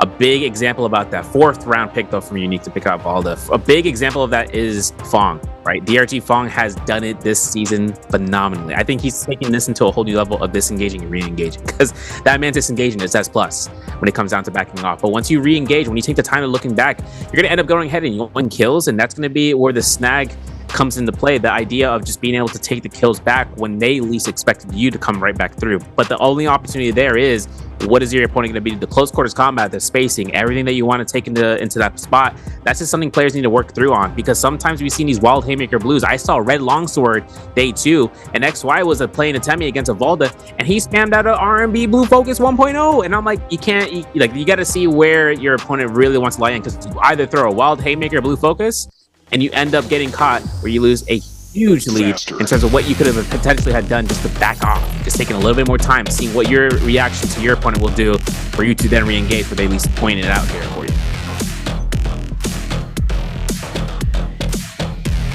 See if they can pick it up and keep that same type of momentum going here. Now we're about to get ready to lock this in for our game number 2. Headed to Halaroth, where everything wants to kill you. where everything wants to eliminate you before the players do. About to get ready to lock this in. Is everybody has some pretty decent picks so far in terms of our first set, though. Still a lot rounded towards it, but love to see it overall. Even with it here, still has some V1s, a lot of V1s, a few V2s, a few. But still nice and split for some of them. Unique ends up becoming getting that Valda pick in there. 2 of a little bit of everybody. Gotta get a little bit of a pick of something here. C225 and Star picking somewhat similar to our game number 2, so it's still gonna be very well rounded here. But alongside that, we still have always the forecast for how the rest of this starts and where it goes. Love to see it overall here. So we're going to look into what players are going to be landing inside of Halaroth. I have a feeling that we're not really going to get a lot of people in Plumbed. I feel like Yushan and Nbpl is going to be an actual nice little bit. Oh, okay. So I was half right and half wrong. Not a lot of people landing in Plum Castle. It was a good start, but actually it was the opposite. Matab and City of Tang is going to be some very favorited places for these players to land and start getting some juicy loot. And hopefully get started off with some good fighting sequences as well. It seems like nobody's heading towards the Nbpl village. Nobody in the Icelands, really, of Yushan ruins. Meanwhile, left side, Matab is going to get a fair share of some fighting and landing spots as well from Bauda. EWG, some other teams as well. Meanwhile, 5-2-1 Unique on the right side near Moonfall Pass, actually. It's going to be at least close to where City of Tang is, but not fully there. Meanwhile, GG Shaw opting for at least in between Plumbed and Salvation. You have 2 heading right towards the very center of Ember Hall. So it's very interesting to see where everybody's landing here. So it definitely looks like it's going to be seeing some more fights yet again. Some more juicy, immediate fighting, hopefully. And for some of the other ones, it might be a little bit more of a relaxing, a little sprawling through the fields, you know, smelling of the roses. Oh, never mind, I took that back. As OUG is going to get caught in an infight at the side of this fight with side of Mike. Did Mike just get slapped, though? Twice. It looked like he just straight threw his hand back and said, "Get out of my face." Like, yo, a little disrespectful, I ain't gonna lie. Meanwhile, Hayes trying to see if he can find it again here with this elimination, but sadly he was able to actually. Wait, what? The defensive clan was able to do just enough. Mike trying to keep it alive here, but not long enough. As Ice actually steals that elimination, and now just like that, he might end up catching a 2-fer.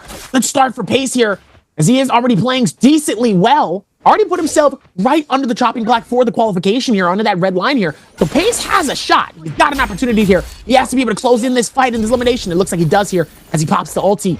And because of the popping, I'm surprised. Yeah. The ulti, just him, like, what? Just him doing that actually was able to successfully get him the elimination. I've never seen that happen before.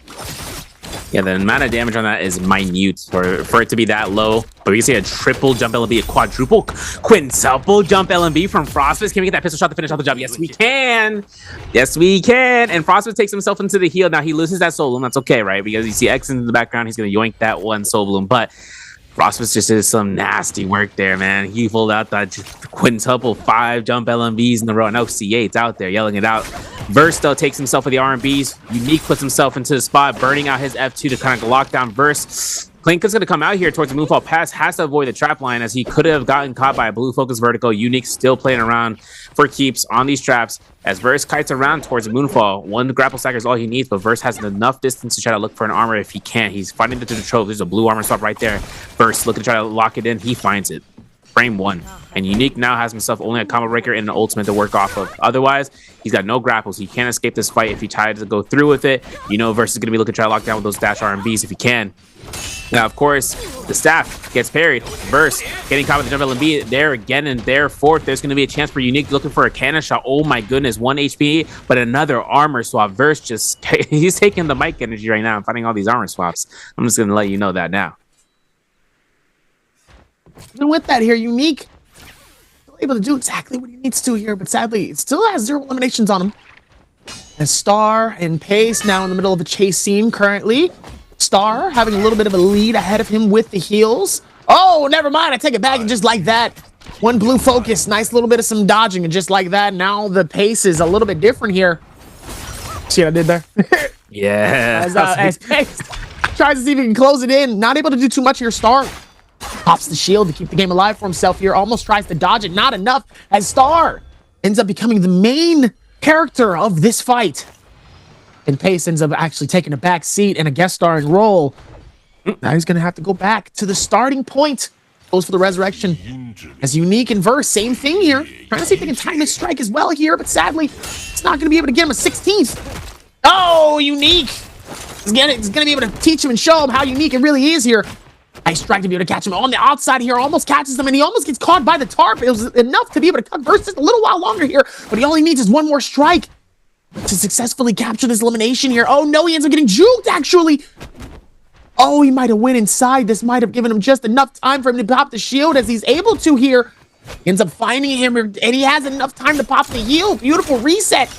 Oh, that could have been so amazing for Unique here to capture the elimination, but now he has to start back basically from square one. Does it again with the juggle. Nice hits, nice strikes. Oh, but he's not going to miss out on the opportunity again as he keeps the combo going. Gets a nice kick, kicks him on the outside and said, yeah.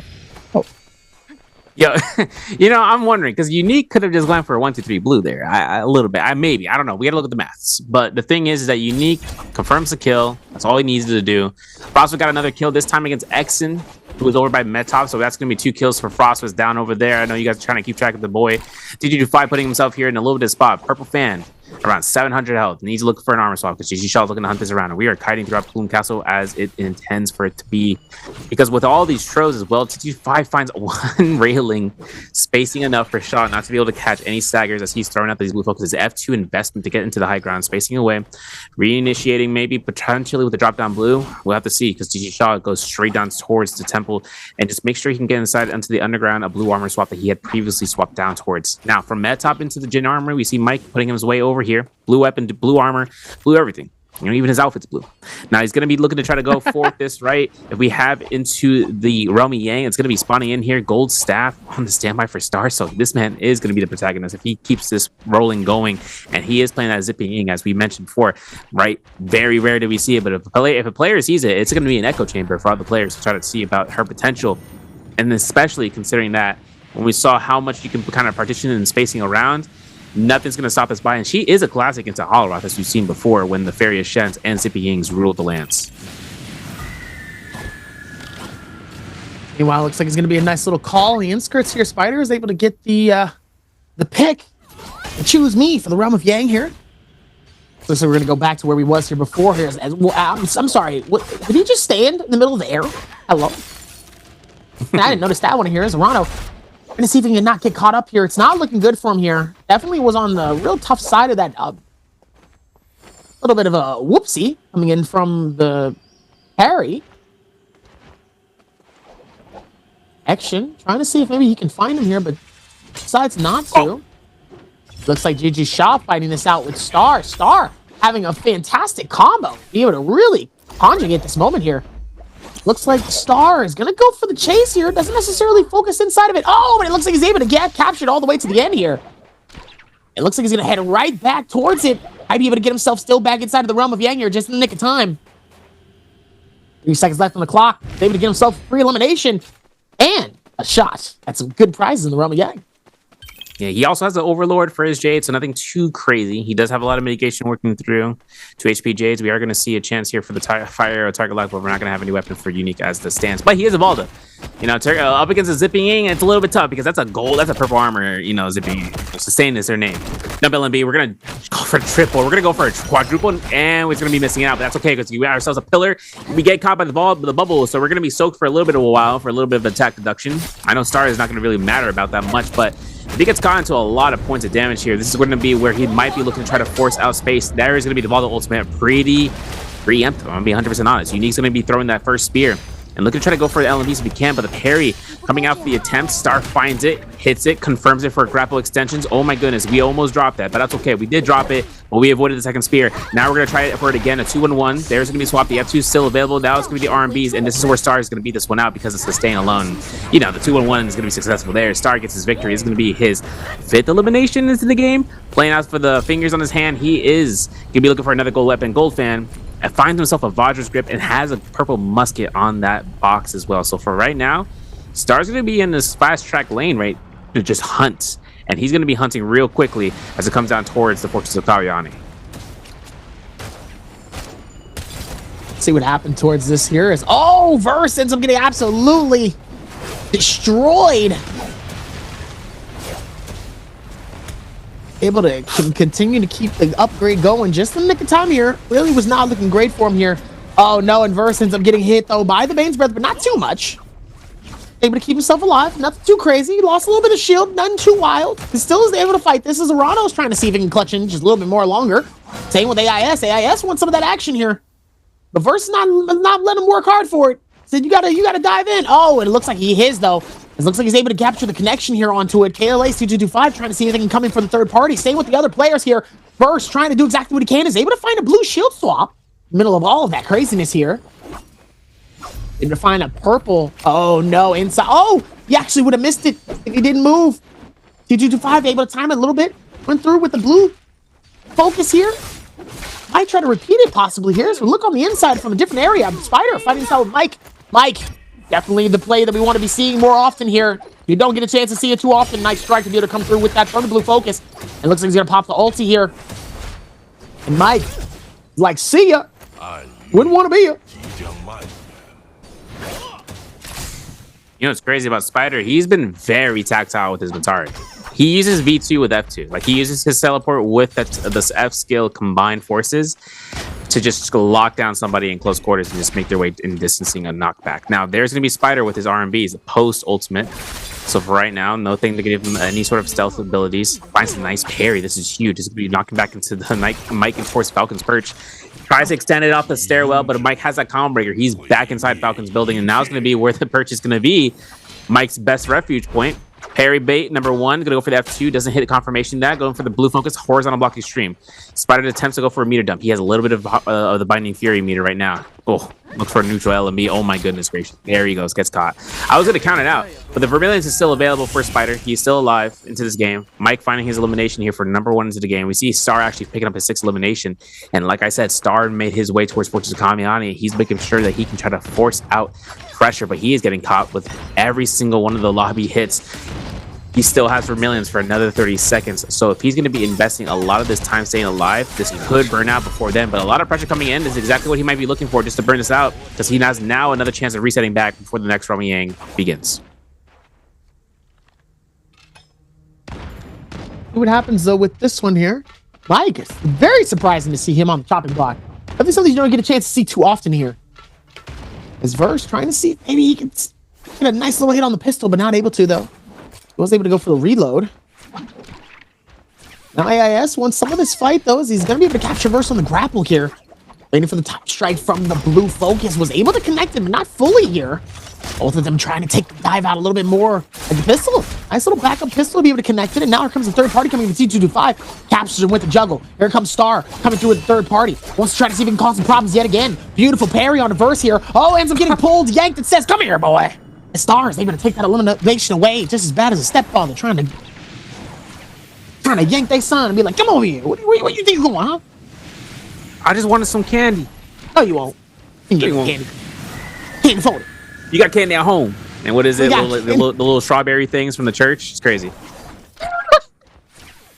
It's caramel that your grandma used to give you? Yep.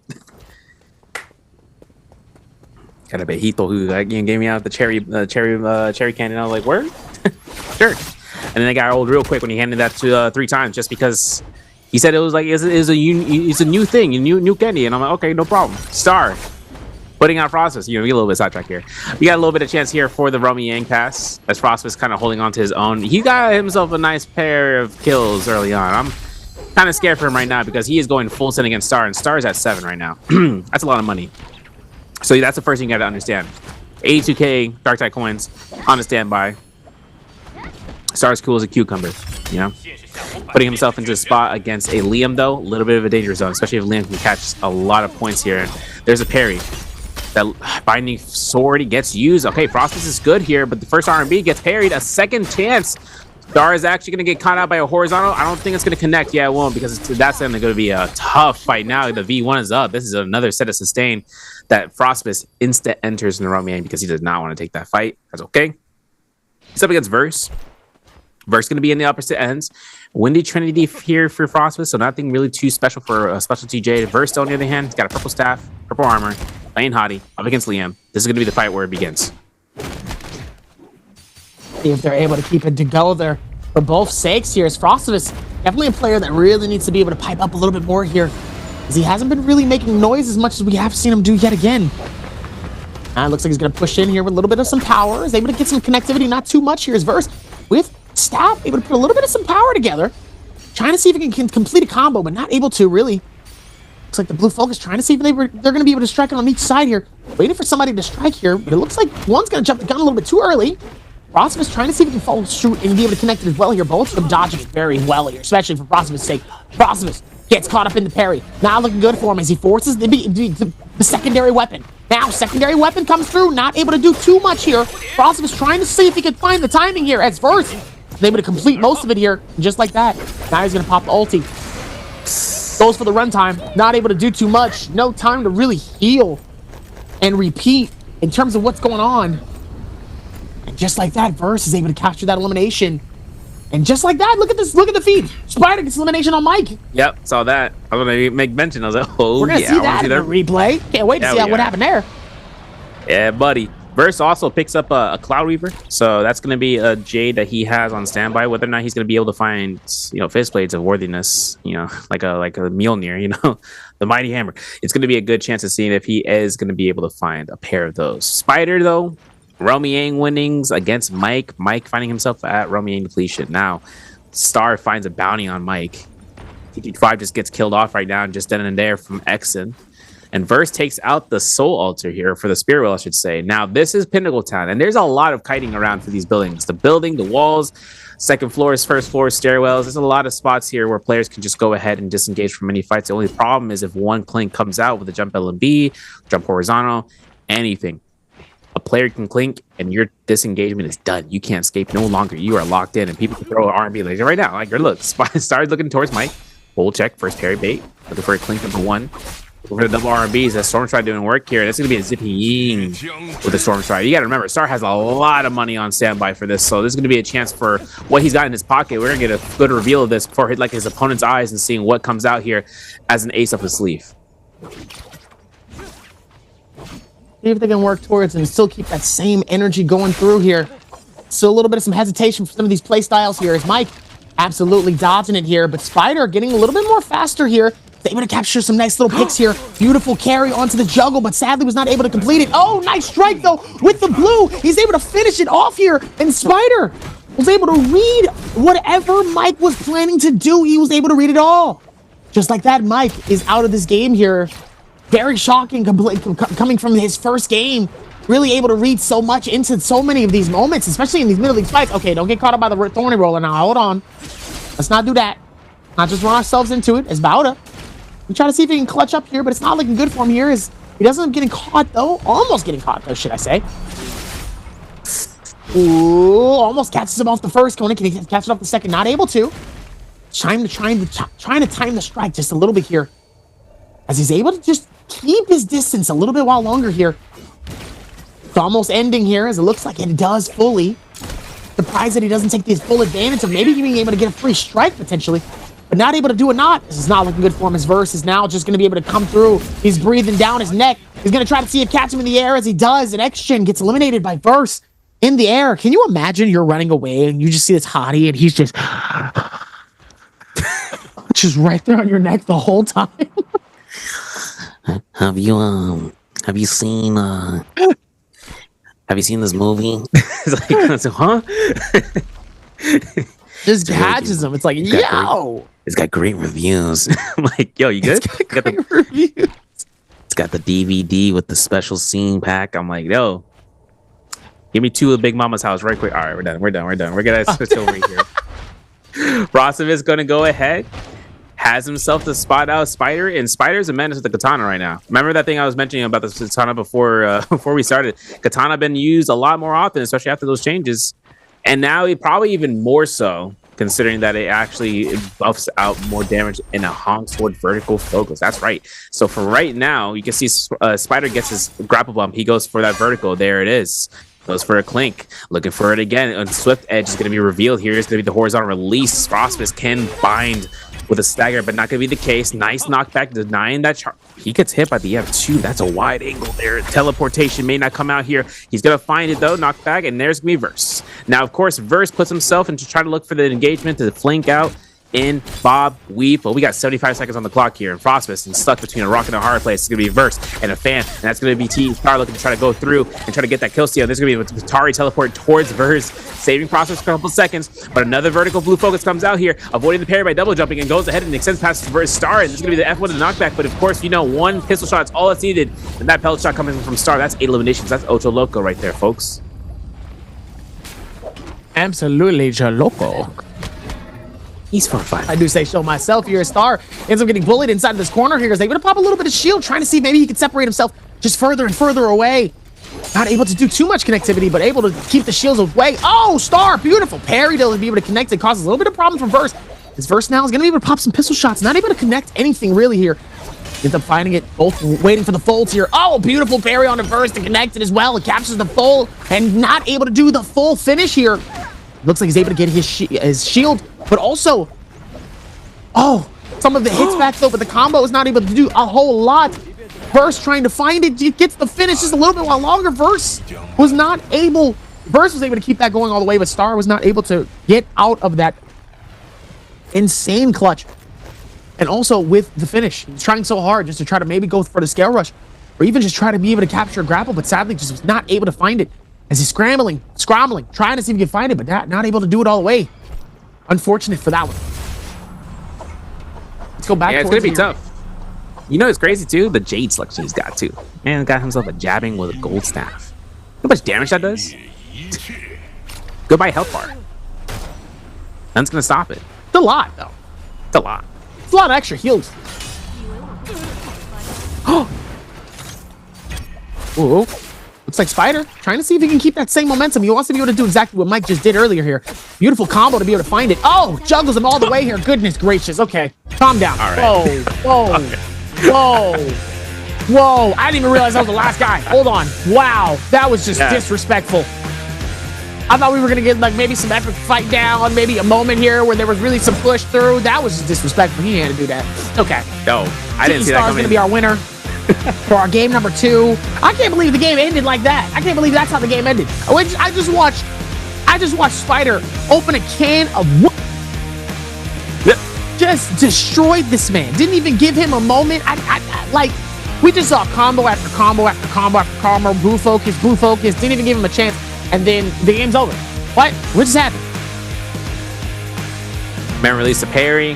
He said, yo, you're gonna catch these hands. E for everyone. Every single one of the jump LMBs came out. For what it came through though, Star came out with 8 eliminations. When I saw that it was top 3 and he got eliminated, it was top 2. So, oh, this man got it. He got the MVP. We're walking out here. Represent TE for the solos games. And this is gonna be an 8-kill game. I was really hoping for my boy to get that multiplier, but things lead out to the next. Gets caught by the RMBs from the staff, and that's going to be a gold staff, right? Getting caught by a wall, getting caught by the slope, and taken into play with the stanchion in the reveal. That's going to be a tough point where, you know, Zippy can't really do anything, even to the point where his Mortal Defiance procs, and we still saw that pressure coming out. For Verse, though, taking into the consideration, it was a very nice, very clean sweep up coming from as a hottie, you know. But this is going to be where the hottie games kind of slowly, you know, start given to the other players. The other players are going to have their chances because of that phase pick system. For everyone coming work through, they have to answer this question, because the question is, Twitch chat, which player used Keelan Zhang in game 2? Is it A, EWG Arano, B, Bowda's Exon, C, TE Star, or D, KLA TT25? I hope you guys keeping eyes on the board, attention span. Hopefully it's good. And you got a person, you got Caden out here, so that's how you do with KLA. in the YouTube chat. But for you guys in YouTube chat, just letting you guys know it's in Twitch chat. You guys got to answer in Twitch chat. So make sure you guys have a chance of looking through there and messaging, so that way you can potentially win out the strat, the spam tech. Even with that though, too, I mean, I still got to get it right though. Yeah. But while we're talking about that, let's go back to the scoreboard here. Let's see what was the difference maker here. Star with 8 eliminations. I mean, that probably was the difference maker. 9.5, 1.5 ranking points here. Wasn't able to get the dub, but Spider with that 7.8 ends up taking the lead and wins the game with 4 eliminations. Those 3 ranking points able to put him up a little closer. That 7.8, not a lot, but just enough to keep him just a little bit behind it. I think if we would have got maybe 2 more points, this would have been a different first place finish. But nobody else really was able to get past the threshold of those 5 to 6 point mark besides Star. Really led it very, very strongly here. As we're going to look at the standings, I can't wait to see the replays though. Looking at it from the overall, currently Unique, Frost, and Pace kind of struggling here. Especially for Pace too. We really saw Pace with some really strong starts. Very interesting fights here. Had some pretty decent things happening overall, but sadly just wasn't able to really flush it out towards the end of some of these games, and he ends up getting eliminated even earlier. And I think game number 2, unfortunately. We got some of these other players here. Spider climbing up the ranks a little bit, 13.3, playing pretty strong overall. Mike still in that 12th place position, just above qualifying, 20.5. Meanwhile, Verse still keeping his lead in terms of the overall group with the 43.5. And T25 closing that in a little bit more, pulling him to the side with that 12.7.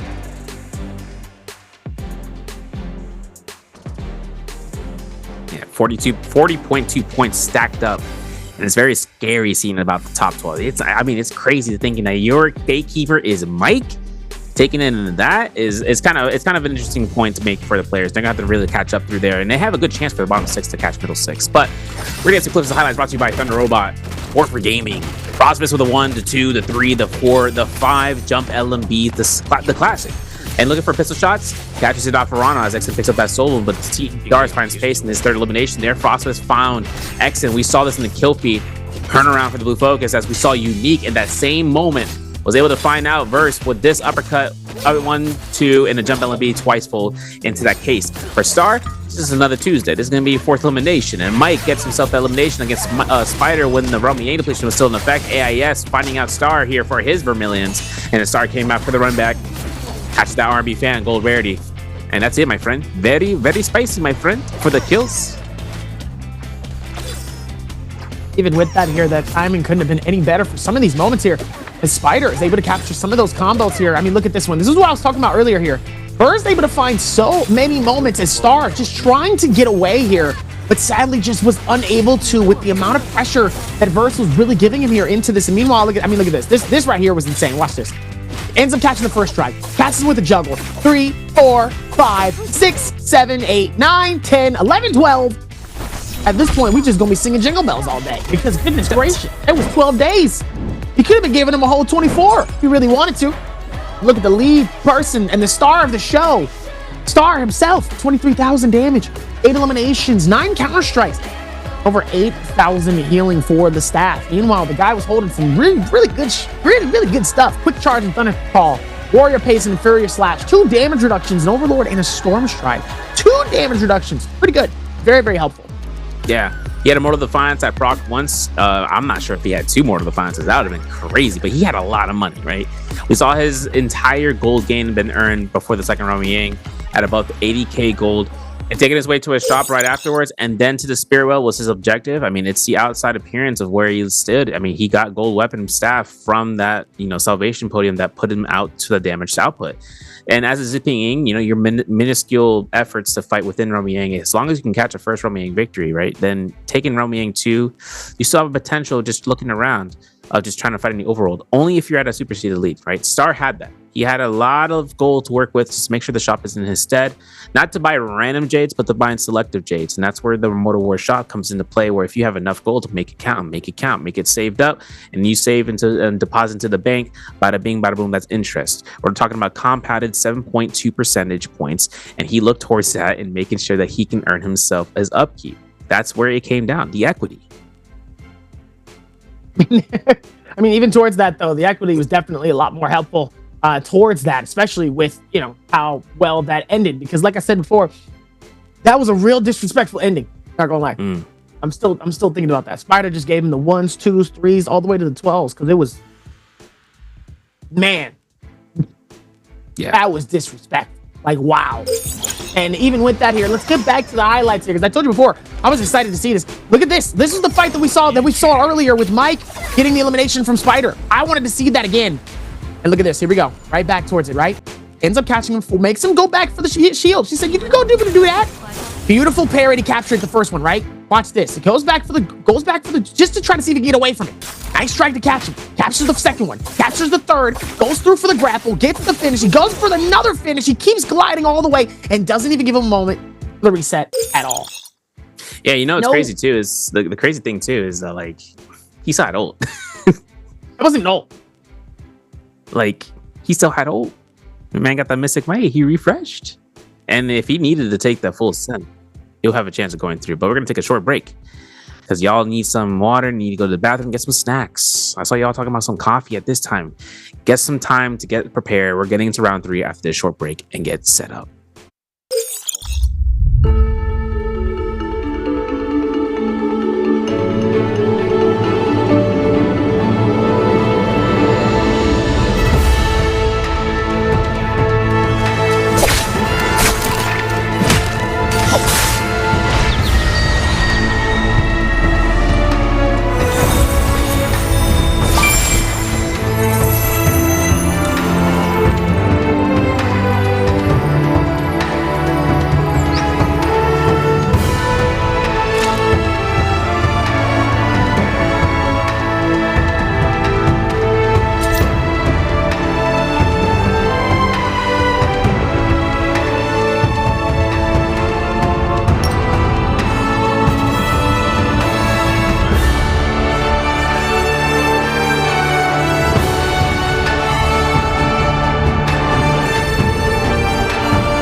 Man, I hope y'all got that exclusive experience of a break because it was short, but it was sweet. And we're back, folks, for round 3, getting ourselves set up for the Morris Isle match. The highlight of the day. You know how it goes.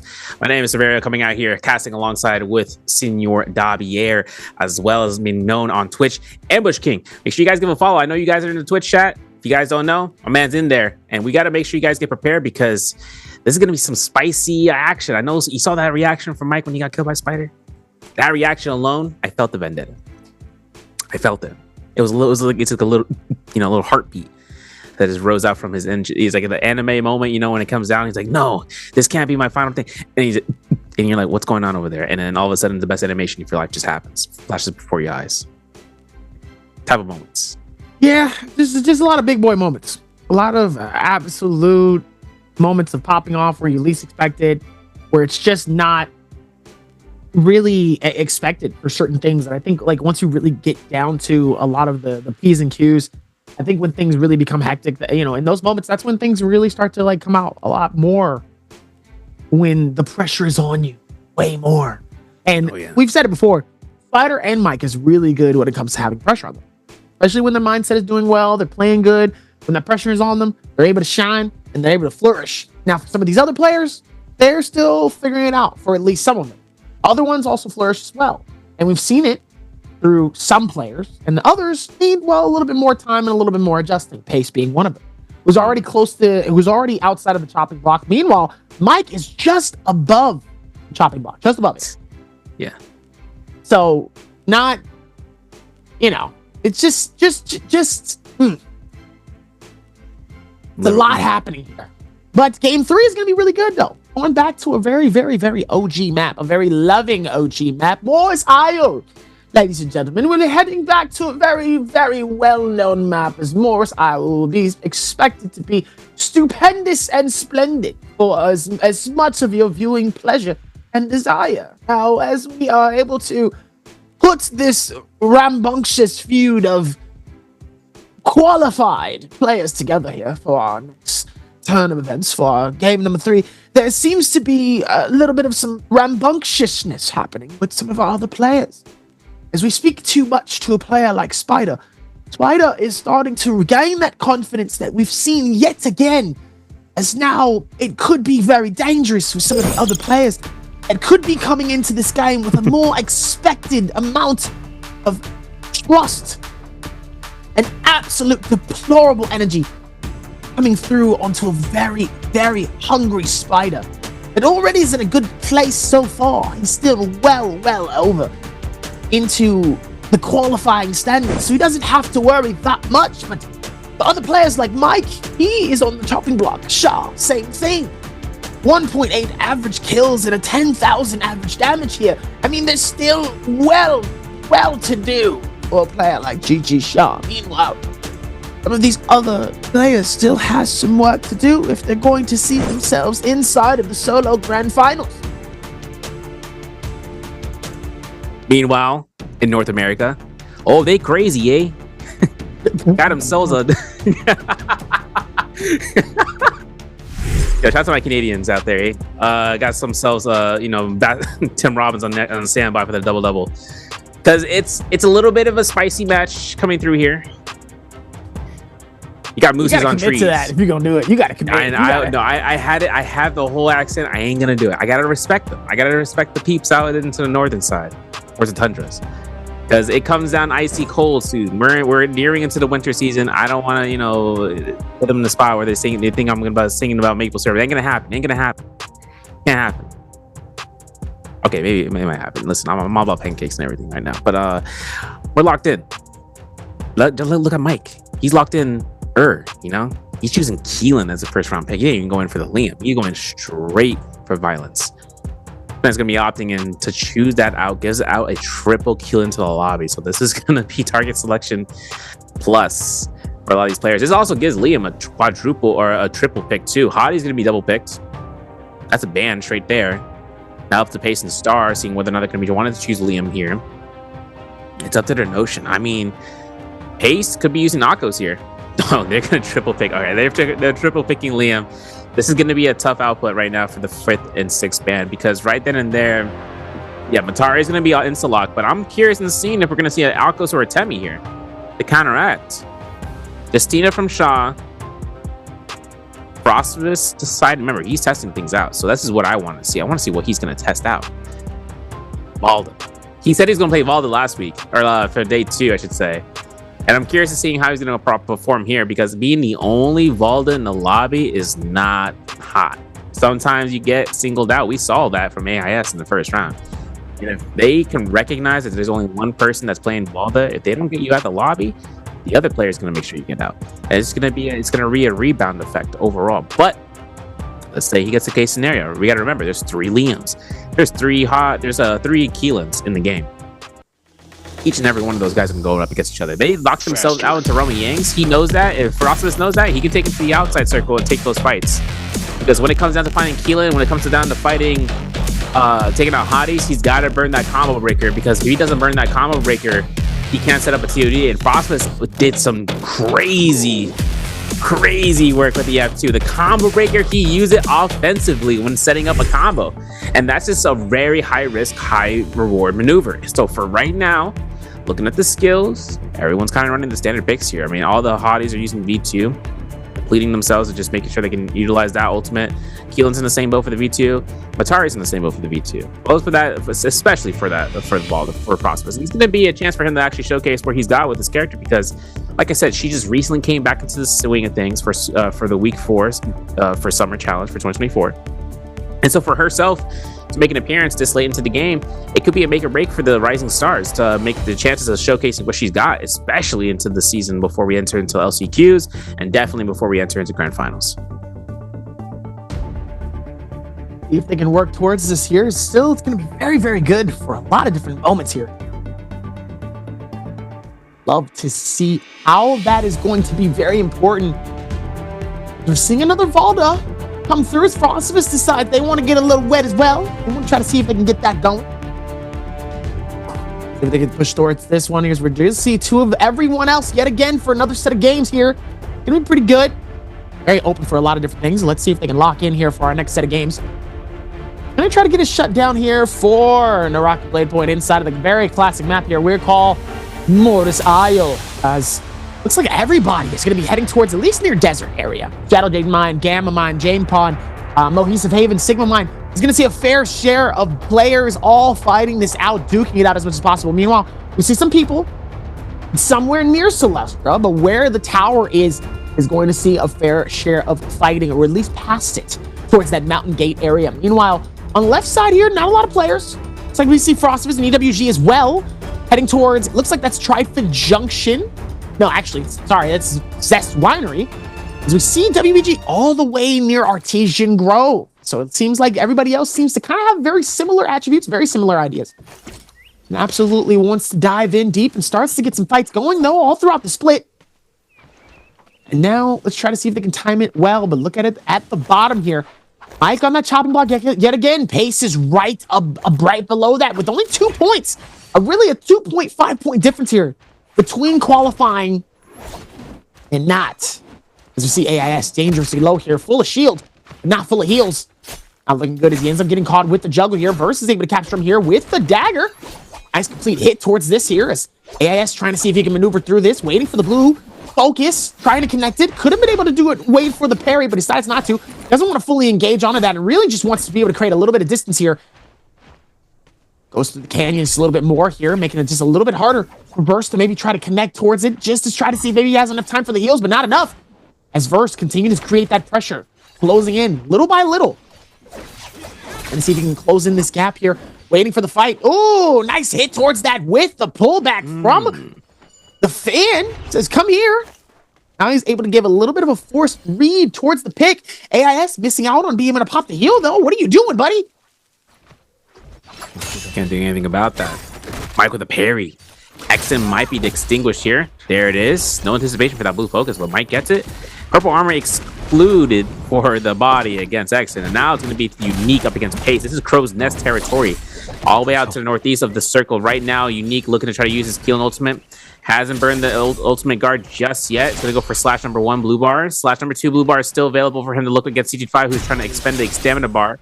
There's going to be the expansion for that bar. There's going to be the free slashes back and forth, and he's going to knock CG5 right into the zone now. HP is a little bit wishy-washy right now. We're going straight into the zone, and we are looking for try to strike our enemies. But that's a spear, my friend. That's going to be a single 1.0 release in the vertical. That's all he needs. Pace has a Liam ultimate ready to go. Uses F1 combo breaker preemptive. Still hasn't proc goal here. Here's going to be the chances here, locking down CG5. He finds the binding. He's going to go for the knockback. He's going to go for the LMB post of it, and that's going to be the Keelan immortality guard that Pace has been looking to try to burn out. Now it's going to be a chance for him to kind of look around here as CG5 keeps hippity-hopping around. Catches that binding, does not, in fact, is going to be a chance for that bow shot. Clean with it. First elimination so far. And Pace and Mike are now tied for both eliminations. And there's still equal terms between each other because now Mike, over by Jade Pond, he's fighting his fights. Still looking for aggression up against Verse this time around. Double RMBs coming out. 1, 2, 3s from Verse. Very risky. Go for the metered up for a little bit of expenditure of the F1, and it's going to be half instance for Verse, where he's going to be looking for another 1, 2, no 3, please. Because now Mike is going to be anticipating this. Keeping his motion. Horizontal gets released. No jump parry, no nothing. Just going for the jump LMBs. Gets a knockback straight down towards the pond. We're fine dirty out here. That's the parry. That's what Verse needs. Now there's no armor for Mike, so he's going to proc ultimate here. We know that Verse still has an ultimate readily available for when the time comes. Once this blue bar HP is expended, Mike could be caught out because his combo breaker is down for another 10 seconds. He finds finds an armor swap though, this changes the whole entire fight. And now Verse has to use his ultimate in the defensive manner. In this fashion though, Mike goes for these immortality slashes as it goes into an infinite spam, but Verse tries to hide this one out as the fear of the onslaught from Keelan is now down with the ultimate being expended at. Nice little bit of dodging here. That doesn't necessarily have to force a whole lot of expendable power here towards this here, as he's able to kind of read it for a lot of different moments here. Like we said, we've seen Mike in a lot of moments here where he's able to dodge so many different amounts of strikes here and just being able to time things so beautifully well. Similar here. Oh, but Mike wasn't able to dodge that one as well here, as now he gets absolutely juggled and carried from outside of where this moment here is. Now, Mike is trying to see if maybe he can time it just a little bit while longer here, waiting to try to see if he can find a shield swap, but sadly, that same shield swap that he just saw from earlier has nothing left in it. He's gonna have to pop for the shield here. He's waiting for the time to see if maybe he can strike it down potentially. Oh, he ends up fighting it. Both of them both know that they're low. If one ends up getting caught by the combo here and they end up getting juggled, it's over. They know it on both sides. Oh, dangerously low on both. And Mike was the last to capture the hit. Hits the elimination on Verse. It says, good luck, buddy. I'll see you on the next one. Gonna return paste. Diabolical from X right there. I mean, he needed to pistol shot, but a little bit of damage coming out here for the first elimination as Exon is able to pick that one up. Expended his ultimate for that kill. It's always going to be the case right before the first Ramyang though, where we know we're going to get an ultimate back up. Going to be a little more difficult though for Exon, considering that he doesn't have an ultimate to escape any pursuer like Arano right now. But Arano is next to him, knowing that the Ramyangs are between both the Servants' Grounds or towards the Artisan's Grove in the northwest, towards Daily Meadow, and towards southwest of the Servants' Grounds. Gonna be the decision to be made here. R&B released. F2 invested for Spider. Oh my goodness, GG Shaw could get a free freeze here. There it is. First life for Spider. GG Shaw's first elimination. A lot of players are picking up a lot of their first in terms of kills this round, and it's gonna be worthwhile because while Pace is able to get cornered off here as he has no armor, he's gonna have to use his ultimate in a defensive manner to try and go for a kill, but no one in the lobby is gonna allow that one. Even with that here, let's see if they can keep this Stain and Train going here as Pace. He's going to keep maneuvering as much as possible here. Meanwhile, Ronald was able to get the elimination on 2x Jin. Pace able to find a shield swap here, and just like that, he is out of here. T225 is going to be able to keep it going here, ladies and gentlemen. We got to chase. We love to see it. So many grapples being used here towards this, just trying to finalize it and just trying to forward it together. Oh, ends up actually catching him with the grapple here. He's able to slow down a little bit of his movement here. Oh no, actually misses out on the grapple. Could have actually been real bad for him here. His Pace would have been able to get a little bit more of a lead away from T225 here. But was able to close it in just a little bit while longer here. Surprised he doesn't go for that gold here. Could have potentially had something decent in it, but he decides no, I'll end up coming back for it later. Probably put a pin in it mentally, as they're both just trying to dodge it out little by little here. It's like T225 doesn't have enough grapples to be able to continue this chase, and he decides, I'm gonna disengage. A huge disengagement. Mike, though, Sunwing shot on standby for his Jade. He doesn't have a musty yet, but he is going to be working to Ramyang. Double R&B release. Star's at no HP, but he has his ultimate proc. Doesn't even need to use it. And he's up against Spike here. This is a good revenge match, you know what I'm saying? This is going to be a jabbing, though, for what Star has in his inventories, but he doesn't have a staff. It's like, we got all the J's that we can work with, but we don't got the weapons to work with it. And now Mike is having himself a bow off, if he can, against Star. Nice bomb dash coming from Star to drop right down. Fading out, parry pick up the nunnies, goes for the R&B. No F1 investment just yet from Mike, and Grapple Stagger is going to be denied with that horizontal. Now Mike looking for the F1 knockback, it occurs. Star needs to be careful here because Dabi, if he does not have a chance, there's going to be an ultimate cast coming right back into his face. Even with that, still gonna have to be very careful here. I mean, we do know that it's coming from an absolutely grueling Mike here, who Mike has something to prove here towards this. As like I said before, he's in a dangerous moment of the chopping block here. Definitely one of the places he definitely doesn't want to be in. This might be the first time that he might not necessarily qualify. And this would be an absolute shocker coming in from Mike, who we've seen have to the point where he's had weeks and weeks of being #1 at the top of the leaderboard here. So to see him not qualify would be an absolute shocking turn of events here. Star just trying to keep up with the massive onslaught coming in from Mike here. But Mike able to keep that same pressure onto him here. 50 seconds left on the clock here. Trying to go airborne, just trying to keep it away from just as much of the striking as possible here. Both of the blue focus is waiting. Oh, and Tia Star able to read it so well, loses out. Now both of them have nunchucks here. Could be absolutely lethal for both combos here. Any combo could be as much as possible. And Mike actually foils over, and Star ends up taking it away from Mike. Big upset coming out there. Gold My goodness. Katana. Gold Katana gonna be picked up too? And he's a Liam, bro. Oh my. All right, listen. There's gonna be setup of the Sentry. He also got a soothing boon, so that's gonna be an extra benefit when it comes down towards stacking that. That's just supplies sustain that to the utmost fullest. And having nearly 15k gold is where he's gonna be going to a shot frame one. Mike though, on the hunt. Man's looking for targets here. He's at Council Courtyard north of it, straight towards nearest Celestra, but he's going straight into the direction of the Trifid Junction. So whether or not he's looking for anybody outside of Romy Yang's, Zest Winery is up his alley right now, and Frostfist is over there right now. Winner of the Romy Yang, getting himself his first elimination there too. And he's playing that ball of the game. Got a new skin, One-Chain Chronicles, I think, if I'm not mistaken, coming in from the draw. And now Frostfist is going to be working into using this build. Now he's going to have Nunny's pistol, and he actually just finds himself another purple armor. That's a swap for him in the future. Mike, though, actually might be chased down as AIS is also on the chopping block for that Romy Yang depletion. And knowing that both of these targets are knowing that he and his target are in this position of just needing to fight each other, try to look for a parry check. I'm not sure if AIS wants to take this fight. It's going to be the case. They both need to take these fights regardless here, Dom. Even with that, still able to put it together here for everybody as well here. As Mike able to find all of the foil over for so many different things here, is able to dive back just a little bit harder here. Trying to see if they can keep the same momentum going here as AIS is able to find something as well here towards this. Oh, beautiful strike to be able to capture it. It's Mike. Now he's on the chopping block here, but he still has so much more to go. Just like that, ladies and gentlemen, he's able to get his elimination, and he's back in the game. Just like that. Didn't take him long at all. Didn't have to find one. Didn't have to really fight for it for too long. And he's able to get back to being at the top of the order just like that. Big chances here. Frostfist looking for the sneaky up, looking for the musket shots, seeing that TG5 is going to go for the killing ultimates. He's got gold fist plays from that Romy Yang victory. That was his hidden weapon under his sleeve. A lot of DPS from a single R&B blue focus. So if he gets a vertical one slap, that's going to be TG5's whole health bar. So TG5 has to be careful about this. I'm not sure if he's going to be looking to try to burn his killing guard for the slash spam, but he's going to be aware. He's going to be looking for it right now. As soon as the hottie goes for the ultimate status, Frostfist looking for a jump LB stacker if he can. But once that hottie goes through, he's going to be looking for this yoink, and that's going to be the burn. That's going to be the kill elimination. Oh my gosh. Frostfist gets the elimination with a kick to the face. That's the second elimination. The hottie is still just going to disengage completely, escaping from this realm. Absolutely insane towards this one as well here. Now we're going to be able to keep the same momentum going here as Arano to find his next step. Oh, Arano was able to time it. Just a beautiful amount of movement here. Able to get that nice blue parry time strike here for the LMB. Just like that, GG Shaw is going to try to see if he can find it as well in this. Oh, trying to take the strike down from the LMB, but not able to do too much towards it. Not a lot of damage. Be able to really suffice it is Shaw. I'm trying to see if he can keep the same movement going, but sadly not able to do too much as Frostfist now is able to go back for the strike. Oh, and just like that, here comes the ulti from the parry.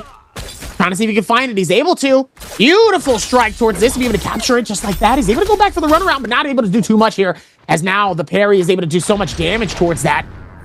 And now he's going to try to see if he can catch him again. Oh, unfortunate. Little too late on the pull. So now he depletes himself from it. Now Frostfist is trying to see if he can find it here as Pal, as Pace is not going to give him the time or the opportunity here to really connect towards it. Now here comes the next realm of Yang for him here. Meanwhile, everybody else still. By the way, are we still here? Oh my goodness, Spider getting absolutely decimated, duked, and finished.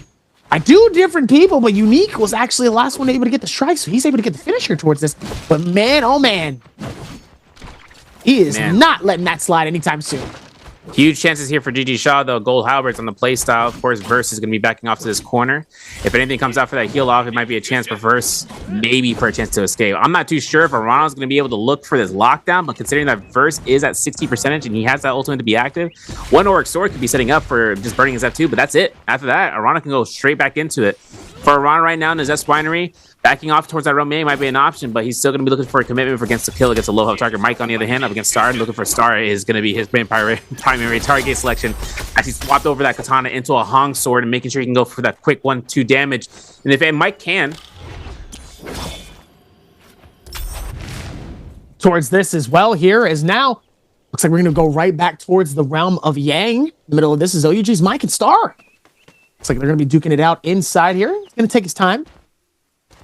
Like now we're going to be able to run towards this. 5 seconds left on the clock here. Both of them going airborne. Let's see what happens here. Looks like there's going to be a rematch as well here because we saw Star fighting this out in our game number 1, if you guys remember. And it looks like the last time Star actually no, it was Mike. Mike ended up becoming a little victorious here in that first game. So this is a nice little rematch for him inside of the realm of Yang here. Nobody to worry about the third parties. Nobody to worry about any type of problems for anybody. And it looks like it's just going to be straight skill and timing for both play styles. So now it looks like the LMB is going to be able to come in through a little bit. V able to find through just a little bit here with the FP, especially with a nice drag. LMB all the way towards that staff. Able to do a lot of damage here towards this. And now with no shield. Oh, here comes the ulti here. Now looking good though. Because now that ulti is able to give him a little bit more speed, a little bit more power, a little bit more of an essence. You're going to keep that same momentum going. A Star trying to see if he can final it out just a little bit while longer. Almost ends up actually missing us out on that ulti timing here. Could have been a little better for him here. A nice little bit of defensive clang on both sides here. Oh, look at Mike yet again. Here we go. Both of them just trying to see and reading on both sides here. Never giving him the opportunity here. Nice strike from the back. Oh, almost catches him with the parry, but enough time here for it to be a little bit while longer. And now just like that, Star is now rotating this out, not trying to get caught up by the parry. Ends up almost missing out. Could have been real bad for him here. Here comes the combo coming in from Mike here. Oh, beautiful parry. Finds it. The time strike, and Star's like, God damn it. You saw my man shaking his head. No. No. Had a whole different view in the world. And now Mike taking gold armor. Man, what a turnaround. Star now going to be in the position of just trying to hunt down, and Shaw's on the same boat. This is kind of funny because this is exactly where we saw AIS actually spawn right next to where Mike was, and Shaw actually staying in his bush. I saw Shaw like hanging out on the map onto this region. He likes that bush very much so. He's kind of hanging out over there, taking into consideration. But Mike has 30 plus grapples right now. This man is looking. And now it looks like Star found Shaw as parry and activating the F1. But of course, if Shaw wants to look into the Trifid Junction to kite around here, it's going to work in his favor. Look, he's got a fan on standby. He's going back and forth, zigzag formation. Making sure he can look for a stagger here is what Shaw's looking for, to stop the chase or the disengagement. There it is, R&Bs. Oh my goodness, all his armor, half his armor, I should say. And looking for Shaw here. Whether or not Mike decides to show up and roll up. Nice parry, this time burning out. Oh, could have gotten an R&B for the stagger. Gets himself console parry for 2.0 release, and now Mike is here to clean us off here, Dobby, and I think he might be looking for a twofer. Definitely going to be a tough situation for him here, as he is going to try to see if he can get the twofer, but GG Shaw is going to make sure that they work for it here, as he does pop that ulti here, able to escape a little bit while longer here. Oh, gets caught by the combo here of Mike. Just like that, Shaw is able to use a little bit of his power, though, from that, but now he has no more in sight, as he's going to try to see if he can grapple and get out of here as far away as possible. But Mike wants this fight. He wants his elimination here, and you can tell all the grappling, just trying to see if he can time it in just a little bit while longer here. Ends up going back inside of the building here. Now he's going to try to see if he can time it just a little bit better. Ends up catching him inside. Oh, is unable to. He actually misses out on it, though. And just like that, finds the gray shield swap. Mike going absolutely crazy here. The speed and the momentum coming through from Mike here. You can tell he's been feeding it. I don't know what pair he's been eating, but clearly it is the pair of the gods. As now he's going to try to see if he can time it just a little bit while longer. Oh, taking the time to try to see if he can grasp in it. Almost groves right through it here, waiting for the parry, but not able to do too much here. Expecting for him to maybe fight back towards this Serrano. Able to come through with the third party. Let's see if he's going to take his time. Star goes through the window. GG shines. I'm getting caught by a nice sliver from the inside here. Beautiful parry to be able to capture it onto Star here. No, he ends up getting absolutely doused mid-air. And now he's going to try to see if he can get out of harm's way. He's got to be careful here. He's going to try to see if he can scale rush it, but it's not going to be enough as Mike ends up catching elimination on the outskirts of the building here. He's able to find himself a nice little bit of some heals. It's a reset. Runs back. You know, what's crazy too is that Mike Byrne is killing the immortality guard for that kill, so he just went straight into slash spam. He had all the armor in the world though, and the only thing that would have stopped him would have been a burn jade coming out from either Rupture Gale or anything of the nature. Soothing Moon built out here though, still no staff so far for Star. He's not opting in for that. He does have a repair roll though.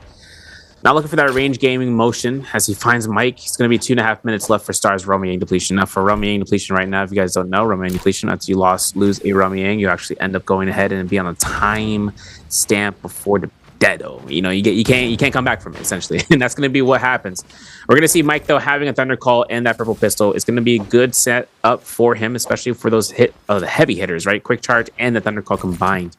Allow for a start though, finding out the shops, make sure he doesn't then poke out the bear because he knows that person is stacked. He knows the gold armor. He's going for the bow shot though. He's going for the poke. He needs to take his bite. 2 minutes, gets caught by the parry. F1 investment in the opposite direction, takes one strike off of that, looks for himself. Another R&B gets caught by pistol shots back and forth from the back line. You're going to see this coming up from Arano. Arano making sure that there's enough poke between both of these guys to look to insinuate a fight, and Star just looks to disengage completely, cancels the ultimate, has around 90 plus seconds before it turns out, or 100 seconds right now before he has to make sure he can get a solo, whether it's from a kill or from his own, from his own, kill and his own efforts, I should say. See if they can keep rummaging through this one as well. Here's TE's Black Star and Mike able to come through with another fight here as the parry comes through. Not able to do too much as the Ronald captures some damage with the cannons. Able to do the same thing on the Star here as he loses the rest of his shield here. Now here comes that rotation here as he ends up catching him on the outskirts here. Oh, almost gets caught though by that pull sword. Is able to dip back out just a little bit faster. Doesn't want to get himself too caught up here inside of this momentum. Able to do exactly what he needs to. As now we're on the outskirts of the circle. Circle tick isn't too bad so far, so he still has a little bit of time to keep the game alive for himself. Doesn't have to force it, but TE Star definitely does not want to get caught up in a bad situation. Yeah, especially considering that he has ult, right? He can set up a combo, but he takes the big, the big decision. Gonna lose it out here, make sure he doesn't give any kills to the points. I mean, right now he's top 6. My man's cooking right now in terms of the scoreboard, but for everyone else, he doesn't want to give an opportunity, right? He doesn't want to give any opportunity for anyone else to get any more points. That's more proposed points by the average of it. So just making sure that 0.1 difference does not create any sort of discourse for when those fights happen down finals week, finals days, I should say. And then now, looking at this, we got 5 players left. Frostbus is still in the game. Gold armor, gold halberds, Mortal Defiance has himself a nice chance of picking out a Dead rounds. Has a Sap Jade on standby. Now, I'm seeing he has a Tai Chi fan. I'm not sure he's going to be able to use that one. But at the same time, he does have that Velocity Untold maxed out, which means he has Trigger unlocked. If he's using Blue Nunnies because he feels the necessity of using Nunchucks is because that whole check Velocity and Trigger is also an opportunity to block off range shots. So whether or not Frostbus wants to use that to his advantage, considering how much can come out from the range, the position of other players, especially pistols, this would be a great way for him to deny this one here, Dobby. Oh my goodness, he just did it. Denied both hits of the range shots with the velocity, and he's gonna do it over and over. Man, this man's he's a legend. He's doing it again and again. He's getting her sustain out here, but he's really working into the spear wheel, and I don't know if he's gonna be wanting to set up the shop here. Even with that, let's see if they're going to keep that same momentum rocking towards a lot of different areas here. Because now we're taking the time to be able to really bush out through so many different amounts of momentum here. As all of them are going to be right next to each other here. They're not going to give himself too much time here. They're going to really focus on so many different things here. As Frostbus is going to try to see if maybe he can capture one on the outskirts. Not able to do a lot of damage here. It looks like he wasn't able to really capitalize on one. And it looks like he was almost able to with the grapple. Able to cancel that out here as Unique ends up getting caught by somebody's fire tick. And is burning a little bit midway through all of this fighting here. Oh my goodness, Frost ends up catching 2 and sadly was not able to capitalize on it because Mike ends up stalling them just a little while longer. Keep the game alive. Meanwhile, pistol shot, trying to see if he can connect onto Unique. Unique with the ulti here is able to capture 1 on the outskirts. Oh, ends up sending a Rano out like Brady with a football. Meanwhile, all the way towards that there, Unique just trying to see if he can capture his ground. Keeps the footwork going. Keeps himself alive. Is paced. And he wants to keep that pressure here. Doesn't necessarily force himself to. Now he's able to go back for the reshield here, but Pace wants to catch him on the outskirts here. Able to go all the way around. Oh, ends up catching him on the juggle. Oh, misses out on the next strike here coming in from the RMB. Sadly, was not able to capitalize on it. Frostbus just barely missing out on the Bane's Breath here. Just barely misses out on the next one just like that. So dangerously close.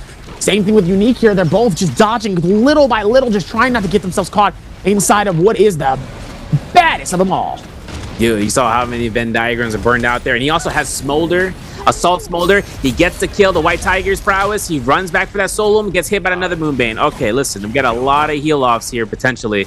If no one saw what just occurred, which is Rano's position, but Mike is hiding out. Mike is just like sneaky into the distance. We got ourselves 6 armor powders though left. Frostbus going to repair that pistol as it comes out.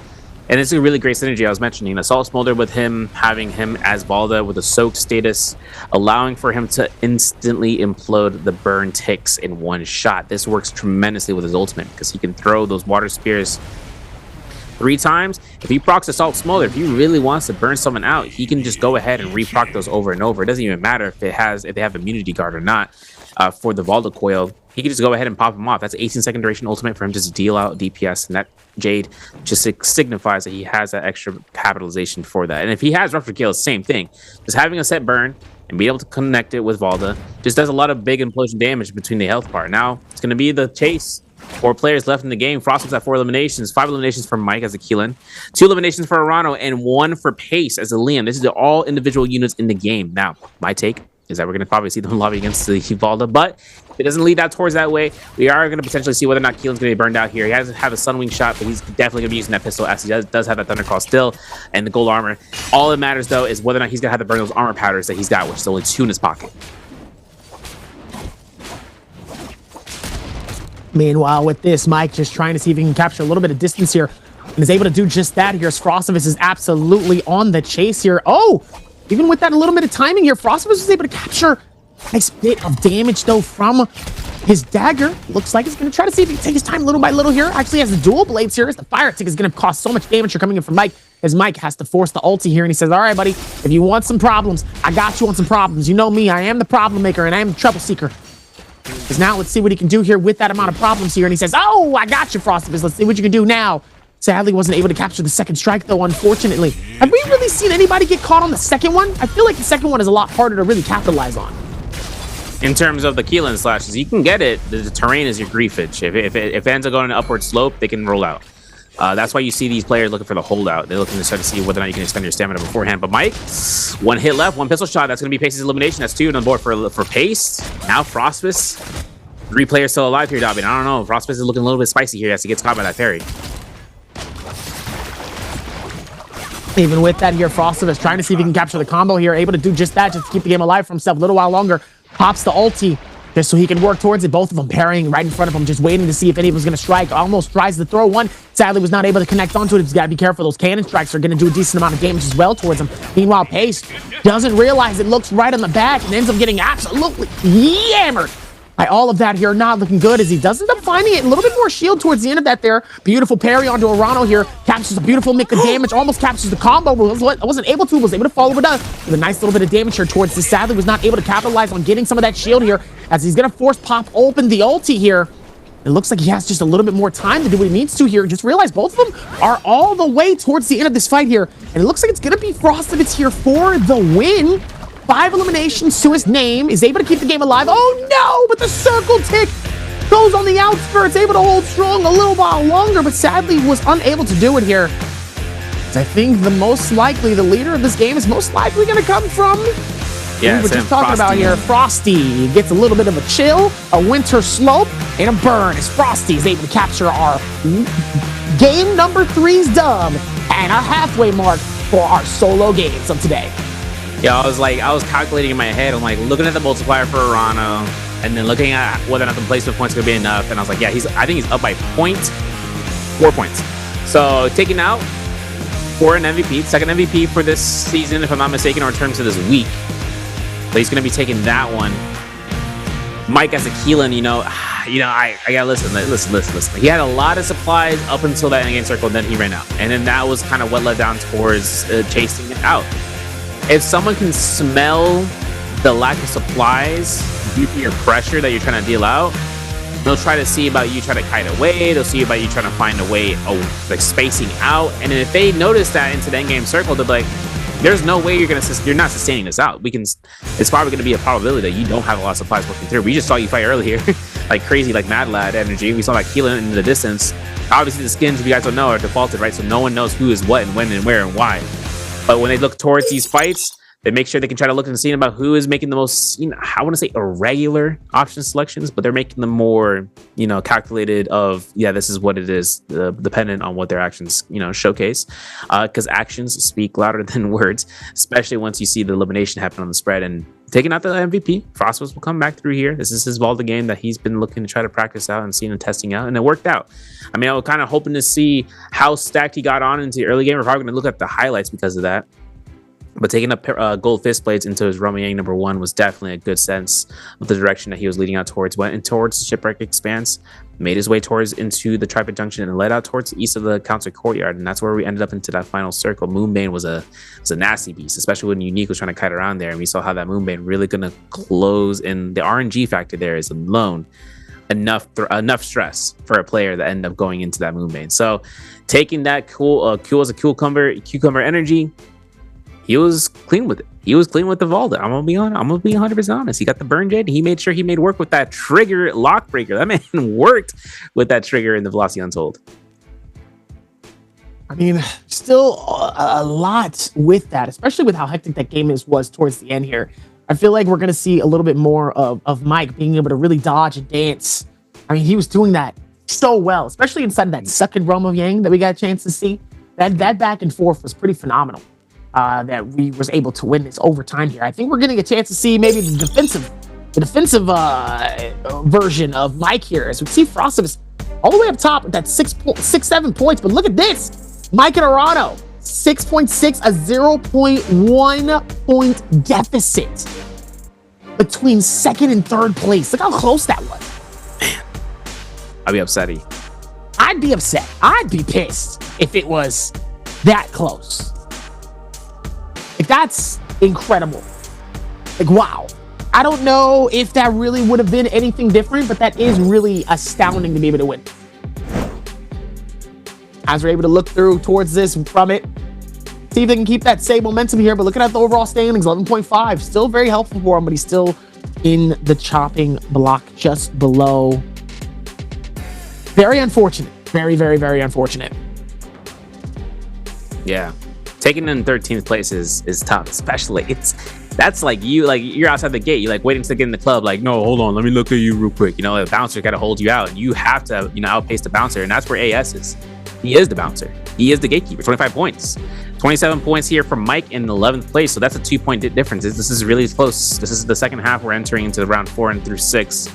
Spider here into the 10th place spot, but the top 6 has Shishang, who has already, he's already played his 2 games. Let's look at the players who are playing right now. TT25, 41.2 so far. He didn't get a really good chance of seeing him actually that game, but 45 points for Verse, and he's in second overall. 34.5 game, no joke, but he's at 10.5 after 3 games. Catching up is going to be a little bit more of the case, but like we said, proposed points is what we're looking at here, and taking around that 13 percentage point, just taking 13% of your points into finals. And we're going to look at the highlights brought to you by Thunder Robot, Born for Gaming. We're going to go through and see about these plays, because Mike was the first ones here to find the eliminations against Exon and throws out that wild Hitmaker Blue, knocking out the park. And Shaw finding a parry against Spider here. When the F2 was invested, Shaw knew exactly what to do. He's going to proc ult and go straight for the R&Bs after that freeze. Even with that, there is able to come even run through towards this with TE Star and Mike. Trying to see if they can take their time on both sides here. Really, it can be very, very hectic with certain interest here. He's able to run through it with a majority of different things. He's able to see the face of Mike here. Mike is like, come on, man. Meanwhile, look at Mike yet again, is able to put so much of a devastating problem on some of these play styles here. The amount of finish with the combos coming in from AIS, absolutely insane. Now look at this. Now check out back at this. Nice strike here to be able to do it yet again, and the frustration coming in from GG Shaw. We saw him trying to see if he can get an escape route here, but just wasn't able to here, as he sadly ends up getting fed towards this. Frosted with a almost double parry though. Ends up catching the feed towards this one on Arano. He's able to try to see if he can time it well, but Frosty ends up getting thrown on the outskirts here, but Frosty actually ends up dying from outside of the circle. Definitely not what you expect towards this hill, but it's okay though. He might have walked away not getting that dub, but he walked away getting the win. That's all that matters though inside this one. It's like gonna be our first Valda in I don't know how long. We haven't seen a Valda catch a dub in a good minute. You love to see it with the F2 and the V2. Detonating rounds, assault, merciless havoc, velocity untold, and trigger sap, soul jade, and damage reduction. 16,000 damage, 5 eliminations. Man, it's good to see Valda back. I love this buff so much. Yeah, when I saw Wang Yang, I was like, it's been a hot minute, for better and for worse. So in certain instances of where Valda shows back up, does phenomenal. It's a little bit too good, and then she fades away, right? The shore, the high tide is now down to low tide, and we don't see her as often. But now we're back into the, it's the morning. We're going back through the evening, I should say. We're having the players to kind of work into washing out the competition. let's not stop. We got a lot of chances to see Valda make her appearance over the echo chamber, though. Like I mentioned, the echo chamber of players where they see the predominant success of a certain character and they want to roll with it. That happened with Star. He ran Zipping Ying and Holoroth and got 8 kills. The chances of him getting 8 kills is one thing, right? Him using Zipping Ying, was it the factor? Was it the de facto for them to see the success of Star? Just like how we saw Mike with Holoroth into Pladoria into round 1, right? He didn't get MVP, but he did get high enough placement where he was able to stay out with 4 eliminations and stay on top in the top 3.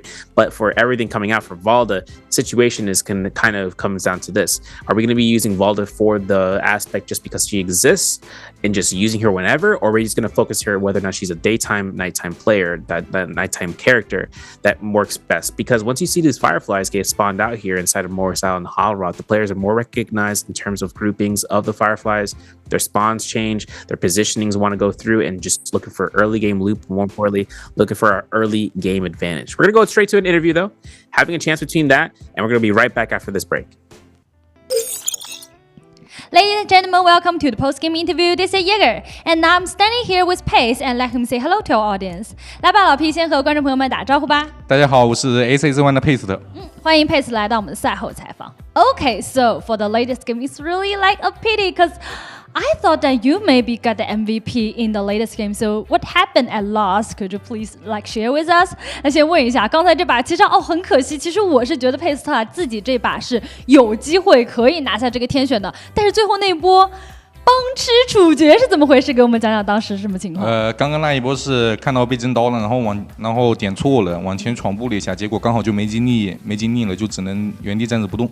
真的是有一点惨哦，那一波真的是一个小小的失误，哎呀，这跟自己的这个一个天选失之交臂了。Okay, so really, I think I have some error like in the latest game at the last because I saw the throw just parry the weapon, but I choose to shift, and after that I just like undertake all the damage from the 4 Zivas, and just really a pity. Okay, let's move on to next part. Answer for treasure. Okay, so we can see the question, and let's see this turn. The question is, how many kills did SS1 Pace get in Game 3? 这道题目呢是刚才这把比赛当中，佩斯特最后拿下了多少击败积分？那在公布正确答案之前，我们先来聊一下。又说的回刚才这把比赛，其实自己本来是算好这波比赛是有可能拿天选的。那原本自己对于决赛圈的一个处理是怎么去考量？特别是那一波，哎，怎么拿一个远程武器就把麦克的人头给拿下了呢？就刚刚好啊，就随手一发，就刚好他就死了。是运气还是实力？自己决定一下。肯定是运气啊，运气成分。但是自己还是在决赛圈当中那个处理有什么思路？当时是怎么想的呢？就先把三娘把哈迪不对，把张起灵给点了嘛，然后再反手把三娘给背刺了，然后因为三娘决赛圈基本活在梅花桩就必吃了嘛，所以说然后把三娘给背刺了，然后打哈迪就行了。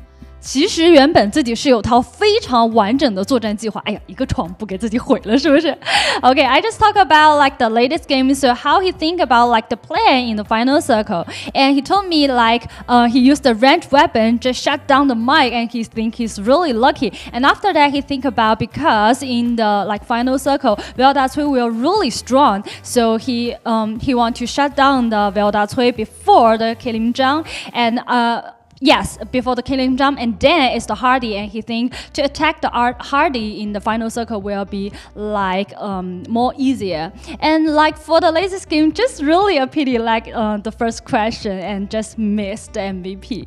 It's okay, it's okay. 那我们也说到刚才比赛其实有点小可惜，但是没有关系。那我觉得应该已经准备就绪，我们就准备给我们的观众朋友们进入倒计时 ，OK 吗 ？OK. Okay, I think our players prepare and let's start counting. 来，准备进入倒计时。3, 2, 1. Screenshot. Okay, let's find out the correct answer. 佩斯特给我们公布一下正确答案到底是哪个？B. Yes, the correct answer is B. Okay, we know that for this season we have a curse for the bi-weekly, qualify for the bi-weekly, you know. It's like who get the championship of the last bi-weekly and not qualify. And like Pace, for you, you already like have this journey. And for this bi-weekly, I would like to know, so your ambition right now. 那我们也讲到，其实这个赛季很有意思的一点啊，单排真的就像个魔咒一样。上次已经是没有进入到这个周决，那这一次对于这个周决有没有信心？自己的目标是什么？进个周决嘛，然后进周决就是属于是我就可以发挥的比较好嘛。哦，自己的实力是为什么到周决才能发挥好？你先给我解释一下。因为我不需要打复活赛，但他们第4双周有的人需要打好第4双周，所以说他们有压力，我没压力，所以说他们打不过我。所以现在是在保存实力的一个阶段，是不是 ？Okay, so for this biweekly, I would like to qualify for the biweekly, and for me, like the regular game, just so because I don't have any pressure to enter to the rapid change, and for them, they will have. So I just wanna qualify for the biweekly and then have a good score in the biweekly final. 那我们这边就要祝你好运了。虽然说周决啊，我发现老 P 心态真的非常好，在周决啊随便打打，反正我到了周决再好好发挥就行了，对不对？但是既然是一个练习的机会，我们也就好好的认真对待比赛，期待接下来你的表现。Okay, and we still have the rest of the game, and we would like to say good luck to Pace, and thank you for today's interview, and we will take a break and be right back later.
And we are back for another set of games as we've had 3 games in, 3 more left. We're about to come right back to a very beautiful and nighttime map, which is Padoria. I was about to get ready to lock in for our game number 4. My name is Javier, your host and caster for today, alongside Sir Vario. And it's a big yo with that as well. Hey, yo, first of all. Oh, hey, yo. Hey, yo. As we're about to get ready to lock this in here for another set of games so far. The games have been pretty stellar for a lot of different players here. Mike is starting to wake up as we still got so much more to do. But before that, we need to make sure that you remember your Twitch drops, okay? So with those Twitch drops, like I said before, you got to make sure that you have your NARAKA and your Twitch linked together so that way you get all of the goodies, all of the good stuff while you are working towards this, much more towards this. And obviously, be able to make it a little bit better. Yeah, with you know, one thing drops too. Same thing. Yo, we can't forget about the final stuff. The finals goodies. Oh yeah, it ain't it ain't the bubble, guys. We already got that last week. That was last week. It's the Dragon's Grave. Spoiler alert. And if you guys were looking for the Dragon's Grave, I know everybody's spamming out messages. Part 2, Alleged Boogaloo. They've been spamming me about the Dragon's Grave. It is on the finals days for week 4, i.e. this weekend. That's Saturday and Sunday. And that's when you guys are able to kind of watch it. You guys got to make sure you bind your account. I don't want to have any sort of issues again where players like, I didn't buy my account. Guess what? You got to do it. You got to do it as soon as you can. Because lesser things to be known is that this thing is limited time. And if you don't got the limited time goodies, your FOMO mentality is about to go down the drain because you're gonna miss out on the Dragon's Grave, which is a very, very, very specific color palette, just like how we saw in the spring season with the white and gold. Oh, the pearlescent. Oh. That thing is god tier. And now you're gonna have another one to kind of work off of your color palette. So keep that in mind. Get yourself prepared. Just like how we're about to get ourselves prepared for rounds 4 through 6. And like Dabi just said, Padoria is going to enter in through. And we see that Padoria will be coming through for some player picks. I haven't seen a Temi yet. I haven't seen a Knuckles yet. Are we just holding out for NARAKA 2 for those picks? Because I've been waiting to see about a setup, an existential setup with a longsword. The only person I've seen that set up an existential setup was XY. You know, from ASC. This man was clean with it. He had 2.75 inches of leverage under the staircase just to go for a carousel. How you get away with that? How you get away with that? How's that allowable? This man, he just went ahead and got away with it and was able to secure the kill. And I was like, oh my goodness, he's the guy. Spy Kids 3. Crazy. It's a crazy man, you know. He's like, I wish crazy. I was crazy once. They put me in a room. I was room crazy. Full of rats. Rats made me crazy. Crazy? I was crazy once. They put me in a room full of rats. The rats made me crazy. Crazy? I was crazy once. I mean, flashbacks with that one, man. Just crazy. Like Down black. Prosperous is crazy. MVP number 2. Man took that into the Valda game. Don't get But caught I'm up still again. Like his technical work, he go crazy. But like we go back to that interview with Mike, the meta isn't as much as the sword as it is now the skill. By skills, he doesn't mean like the skill of the player. He means the skills of the characters. Because Keelan Zhang, that's just character skills outright. There ain't no setup of combo. There ain't no flashiness. It's just slash, slash, slash. That's it. That's all you got. And you got an immortality. Did I mention that one too? So this is kind of where the shift of the playstyle comes out. And it doesn't even help that the shifting of the playstyle is tied in alongside with the updates towards the scoring. Right, Dabi? Because that 1.2 multiplier only given the first, not only makes it such a more detriment to catch a kill elimination, it's so much more worth compared to where you're able to kind of snowball the effect for like 2nd or 3rd place. True. It's definitely a difference though. But at the same time, like, you know, we've said it before, it doesn't necessarily harbor into the entirety of you working and kind of making those type of moments happen, right? It could be very crazy. It could be very, very hectic, but sometimes you really got to be able to watch into all the other stuff that's happening here too, because you just never know. Never know. Don't get caught up by that, you know? Mm-hmm. You know, because if you ain't choosing the right person at the right time, it's over for you. Because now we're going to enter into first round selection, unique in TT5. Now, TT5 Still has himself into round selection since just 5 and 6, but for round 4, first round selection, he's been sniffling. He said, "I'm sorry for my foes. I'm about to tear you down with my woes." And here's a list of my yo. Hey yo, listen, he's got it down, locked down, and unique as well. They got the first round dibs. Leon's gonna be locking through here for Mike verse. Man with the plan. What we got handed out here on that clipboard? What we thinking out here, verse? Because you look at that journal and you start picking out some wild outhouse picks. The last time we saw an outhouse pick was a round 2 Akko's pick. That was a wild pick. We're gonna go for the double Liam. We're gonna lock that house down. Of course, front door locked, double bolts. Get that ring camera out there, not sponsored. Obviously, we're going to see Hottie here for GG Shaw, as well as for Frostmas, taking out the Hotties. I think this is Frostmas' second Hottie game. So we're going to have to see how he's going to perform off of this end. Exit in AS, though. I was about to say, I was expecting a Valda, and there's the Temi. There it is, Classico. But AS is going to be rocking the Temi. And we still have round 5 and 6. Now, this is going to be Matari's, it's going to be Justina's. Ace is going to be opting for the Matarias alongside with Star as the round 5 selection process goes through. I know this is going to be where Arano and Spider make men's meet. There's going to be the one Justina. There might be a double Justina, to be honest, because Arano works off with a Tessa instead. I like to see it. I like seeing Tessas in Midoriya. I'll be 100% honest. Seeing Tessas out here, it feels a good moment. Considering that we see success with Tessa, and somehow some players don't use her as often as they would like to. They just use any other character, it feels like, and Tessa then shows up, surprises the outshowing. But Arano's really good, has a really good Tessa. On par, probably even to the same level towards DRG Fong. Just making sure that he can kind of capture any sort of instigation. And then surviving until endgame is a very, very strong strategy that has to be honed in. And I think Arano's got that for this round. Rocking into taking that test. I'm gonna knock on my table as it's made out of wood because I want to make sure this man succeeds on the test because I want to see Teslas out here. You want to see the work? You want to see him work a little harder, don't you? I want to see him like utilize the skill set because it's gonna be a combo breaker usage. I think right then and there we're gonna see not a double pick for Frostmas, but he is gonna have a chance to just use Misati for this first time around, and he's gonna be able to go through. This is versus second Liam game though, right? And it's gonna be where he's gonna be locking that one down. A unique second, Keelan John game, a TTG5 second Keelan John game. That's gonna be where we're looking at.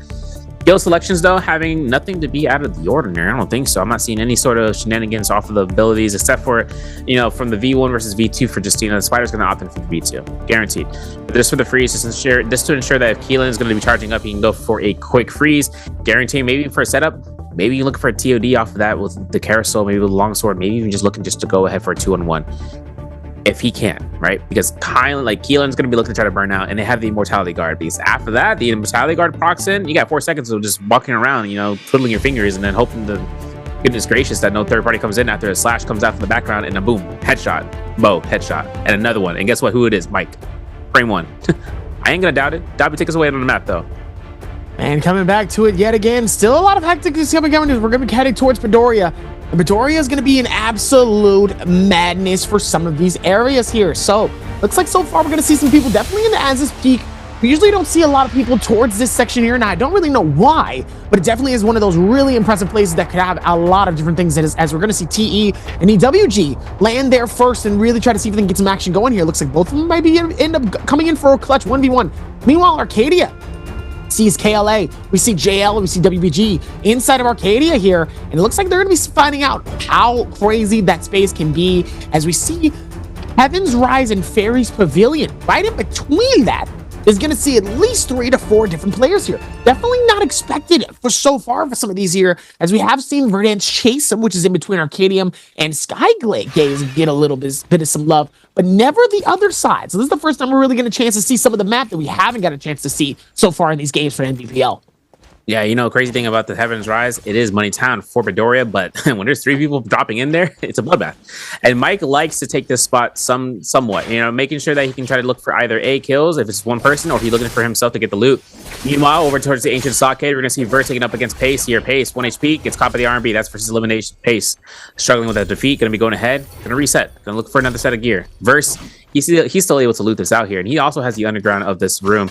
Back in towards the Heaven's Rise, though, we're going to see Mike getting caught by the R&Bs, and this is dual halberd zombie that could make some works to make ends meet for DPS.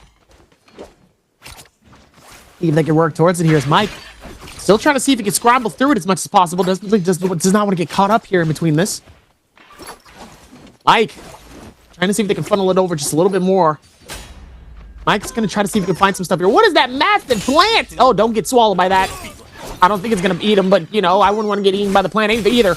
As Shaw ends up getting caught though by Mike's parry here. Beautiful finish towards this. Oh no, but here comes the parry to be able to go through with the reset here. And it looks like he didn't actually get it for Mike. He got it for the person behind him. Which that could have been real bad for Mike though if he did end up getting parried by that, but that combo would have been lethal. And not enough is now Shaw just trying to see if he can maneuver through, just not getting caught up by so many different people. Ends up finding the shield swap, and sadly it's gonna be a gray. Not able to do a whole lot. The combos come through dangerously on both sides here. Third party comes through on the other side. The question is he going to be able to complete the finish onto one of the players here? No, ends up catching another one towards the end of that as one of them ends up absolutely scouring away. But it's not going to be enough. It's Frostibus able to steal the elimination away and gets a pistol elimination onto GG Shaw. Meanwhile, Mike still on the rotation, still not trying to get caught up. Oh, beautiful one trying to see, but it looks like the reset's going to be very helpful for him. Oh, ends up turning around. Beautiful LMB onto it with the daggers, the dual Albergs. You love to see it here as he pops the ulti here. Almost gets caught up, though. And sadly, he wasn't able to here as Action is going to be able to go for the shield and the reset. Same thing with Mike. Yeah, Mike has to look at his chances here because Frostibus is still hanging around, taking the first elimination, and obviously taking into the gear that we saw from GG Shaw. Frostibus having full purple armor and still using that blue pistol on the rescinding end. We're gonna see whether or not Mike has it in him to spam RMBs. There's the first RMB. Looks for it again, maybe potentially for the F1 investment. There it is. Now we saw the combo rig to be available until now. Nexon gets caught by the second RMB. There it is. Mike needed that. First elimination on the board. Has the ultimate back up again. Now Unique is into the stead of just looking to try to hunt down. Frostibus has a blue staff as his weapon of choice for melee. Looking for pistol shots. He's landing every single one of these hits of the pelt shots. And for Mike right then and there, having to look through the invasion policy, look to try to look for the RMB. There's the first one. Forbidden Seal activated just to deny the Keelan ultimate, no matter the cost. There's going to be the F investment. Unique strays himself straight towards Heaven's Rise. And, you know, these plants here, if you guys take a chance of using those plants, that gives you invulnerability to any source outside. Well, let me rephrase that. You do take a little bit of take damage for your health bar, but at the same time, you are invulnerable to anything on the outskirts. So take that as you will. High risk, high reward, potentially. Especially not a definitely reward if you are low on the HP threshold. Like Unique right now, he is at the point of burning his Keelan Immortality Guard and looking to try to slash around here. He catches one strike. The Oryx Sword Fusion is going to connect here as Mike is still going to look towards Unique. Has one last chance before Frostibus gets a pistol shot because I already see it coming in here. But finds out Mike looking to go ahead and try to roll into that solo. Not going to get it. And now it's going to be a 1.0 blue focused Clink. Fade out for the second parry. And that's going to be a 1v1 between Mike and Frostibus. But Frostibus at the HP threshold just for a couple of seconds longer because Mike finds that parry. And now both skills are down here, Dobby. See if he can take it down on both sides here. Now that reset's still going to be very, very helpful for him. Let's see if Mike is going to be able to close this in. Nice little bit of a dodge on Frostibus. Is able to read through it as well. Almost gets caught up by a nice little bit of a slash, but not able to do too much, though. Still able to work towards this a little bit while longer here. Nice little bit of a takedown. Sadly, towards that. Pace was not able to completely and fully be able to grasp that amount of momentum here. Let's see if he can worry towards that as Frostibus is able to find the next one. Oh, and sadly, Pace was able to come through with the third party. He was able to get the finish the way that he needed to here. Not able to do everything, but sadly, to work towards that is now Pace, keeping the same momentum onto it as Mike. Oh, almost tries to feed through it, but he knows when he's going to read through it. Almost comes through with the combo, not able to do it all the way here. It looks like he's able to keep himself alive with the Soul Jade, able to hold strong just a little bit while longer. It could have been real hasty for him, but Pace is able to capture the strike, hold the LMB, nice little bit of a jab, and is able to read through it just strong enough to capture the finish onto Mike. Yeah, good change up from Pace, especially after that first loss over by the Ancient Stockade. Found his positioning, saw the Forbidden Seal active, made his way straight forth in this area. Now, Arcadia, Vulpine's Essence has already been accrued here. It's going to be given towards Spider, and he also has Assault Smolder as his Jade of option. So whether or not he goes for the burns, he's going to have ultimate in 10 percentage points. Could be looking for a chase here, has 22 grapples. Even Steven supplies here. He has maximum, and I mean maximum melee resistance. So just making sure no damage comes out towards his way for that sustain. Now, Mike jading up here from the bodies of his predecessor as well as his own. He said no target is in the vicinity. Pace has already switched over towards Romyang, and Mike had that purple armor. That was the secondary purple armor, so he was able to get that free low. As much as Pace would want to try to deny it, didn't take the chance to just try to hide it out. Would it be necessary for him at that point, considering he has it his own? Now Spider takes Arcadia by the horns as TG5 is in the vicinity. This is going to be an opponent that can make a little bit of work here against Spider. I'm not sure if TG5 had gotten eliminated already. But he did get one kill. Still sitting at fourth in terms of the standings, and this fist blade action from Spider is something to scoff at, especially if he's going up for the extension.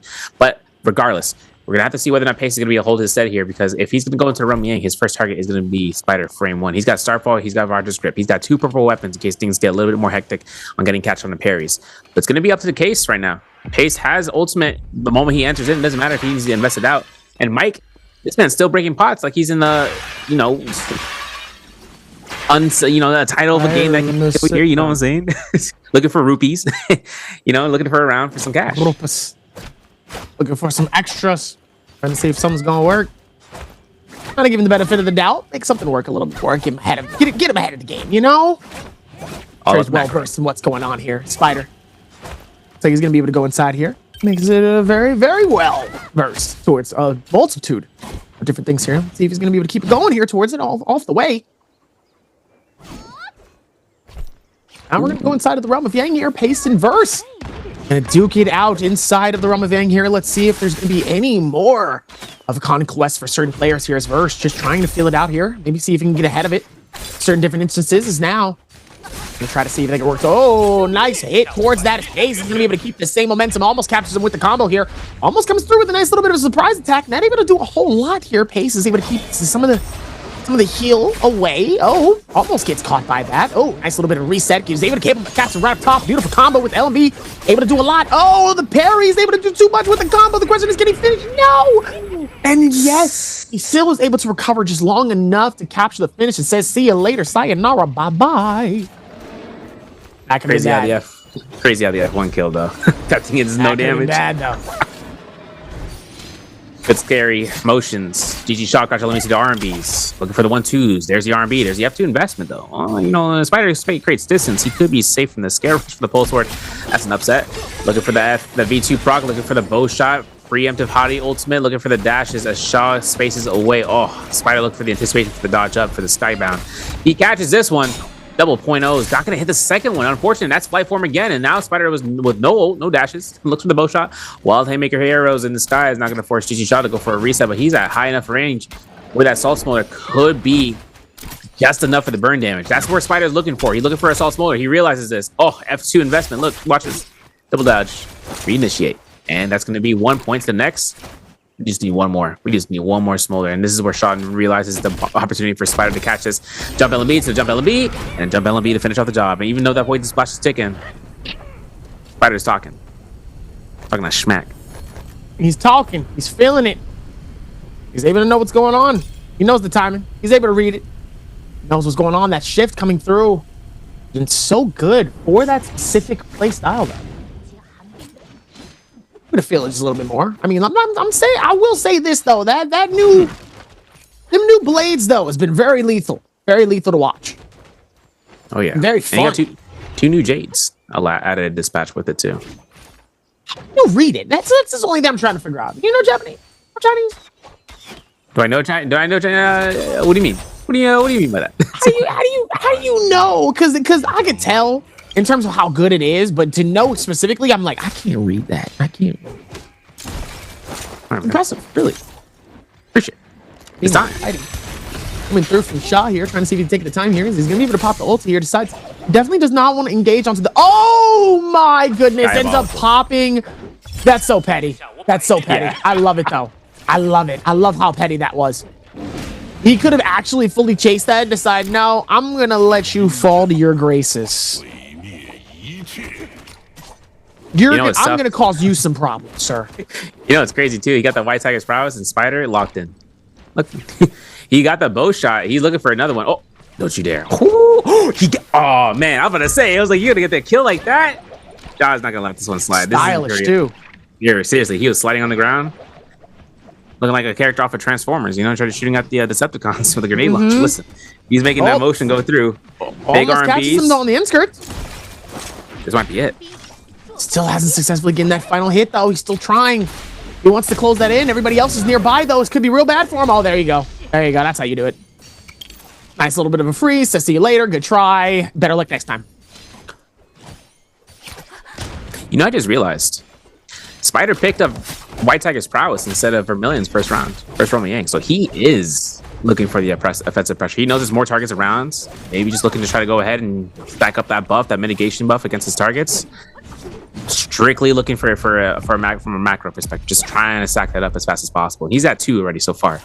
So if he goes for the third stack, that's 6% mitigation on top of the extra mitigation that he's already accruing from his Jades, right? We saw earlier, right? Arcadia, he had 24%. Now he's at what?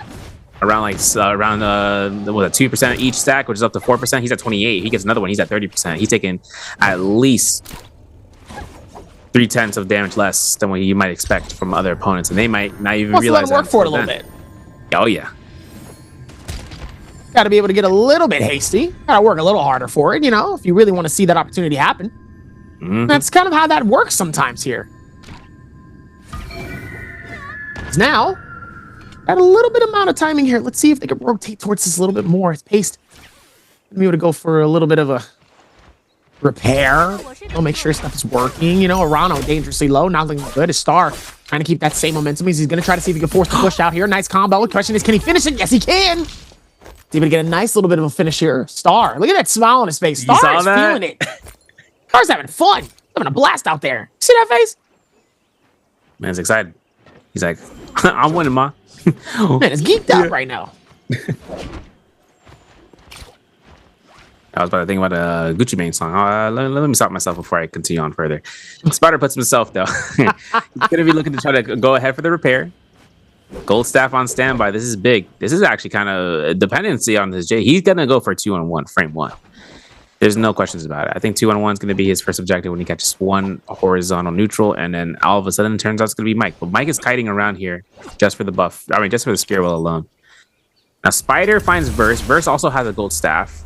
That's a fight I really want to see. I know Mike is at 2 eliminations. He's kind of working himself out here, but Spider, doesn't take the fight against. Okay, you know, we'll see it later on. But we are going to see between Exon, and this is a Valda. This is the only Valda in the game right now. So whether or not Valda can sustain this one out, Dobby, I don't know. It's kind of tough, especially with the scaling that the Spider has going on for him. Yeah, it's looking tough right now.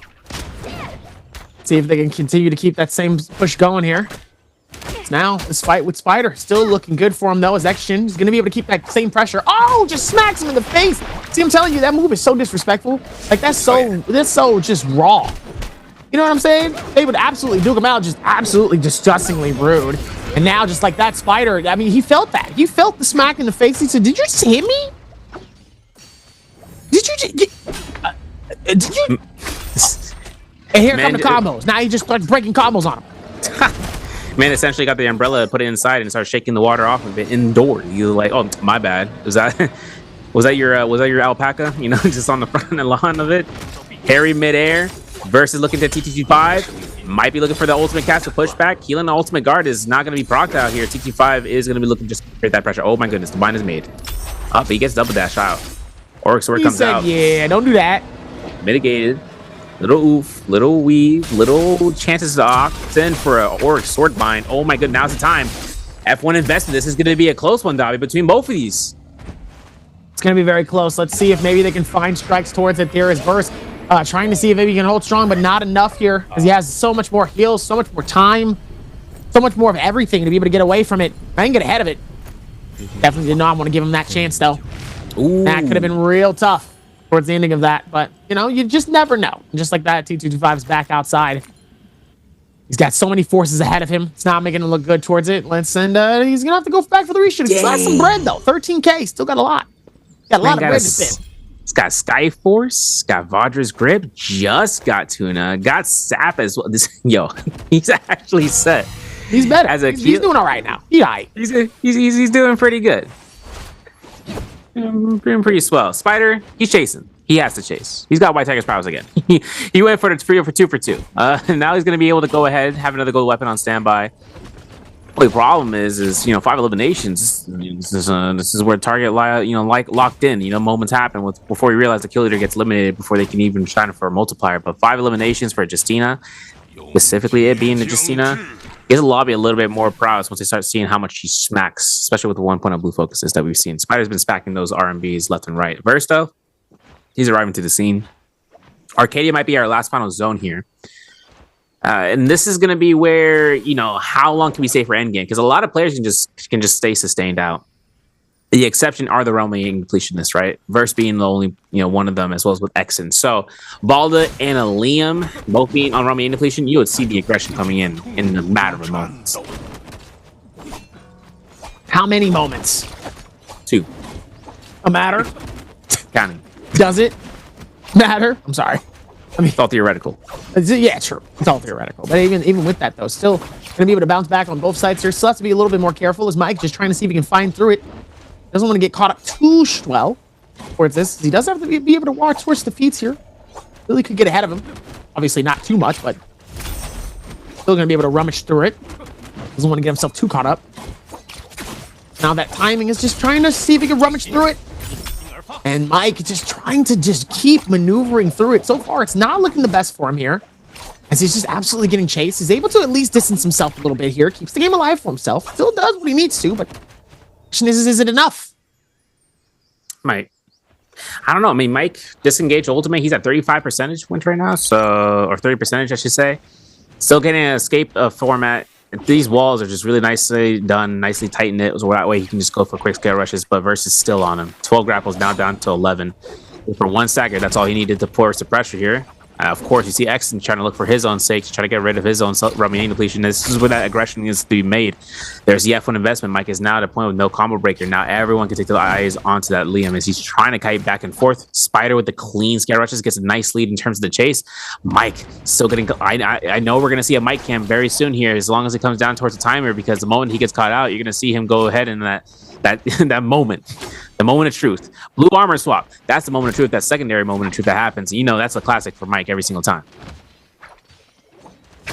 Like I said, he's very good under pressure. He knows exactly what to do when these pressure moments start to happen and how hectic this game can be, especially when you really start to realize how many people are around, especially in these moments here. It can get real tight. It can get very, very hectic. So obviously, you do have to pay attention to everything that really happens, though, and obviously it could go real crazy depending on the amount of momentum that's happening in front of you. Now, as we're able to rummage through this, see if we can keep that same momentum coming through. Now the timing still able to foil it up. First, trying to time it, trying to see if maybe he can find something out of this just to keep the game alive for himself here. Oh, nice strike, though. Let's see if maybe he can come through that as T225 waiting for it at the parry. First, trying to see if maybe somebody's going to try him, but sadly wasn't unable to. Not able to do an insane amount of damage, but just something to keep the game alive. Meanwhile, Verse in the middle of trying to chase Mike yet again. Not able to catch him, though. Mike absolutely just being the maneuvering king here. Definitely making it not easy for him. He said, listen, you got to keep trying. You got to keep going, man. It's not going to work the way that you think it is. Was that line? What's that line? Keep moving forward? Yeah. Keep moving forward. Unfortunately for Exton, though, he's going to have to die out to zone. Not going to give it elimination. That's all right, but we still got a minute for Verse. Make it or break it, dog. Looking for the Auric Sword. Tries to anticipate the dash coming up from T25. Pretty preemptive here. Now Verse is going to be at a spot. Not getting focused here. T25 is, though. That's crazy. Considering that the Immortality Guard is so active, I wouldn't blame them. It's going to be 4 seconds of him spamming out left and rights. And now Verse is at a point, still taking the chase, avoiding that slash. He's now kiting around here for an armor swap as T25 is forcing the pressure in his position. Liam ultimate invested for that Auric Sword, but there's still no ultimate now for the Keelan. Now this is full send territory for the next 24 seconds. Scare rush, no scare rush hits. It's gonna be tough. First looking to try to go ahead with the anticipation, flanking it out. Keep going into the dash R&B. He's looking for the stanchion move, just going ahead and kicking off that staff, but nothing to close this gap. And I think he knows at this point he's not gonna be able to get the elimination. I think at this point, he won't give an elimination to anyone else. So he's gonna go ahead, silent into the night, rage into the dying of the light. But apparently Star says, no, let me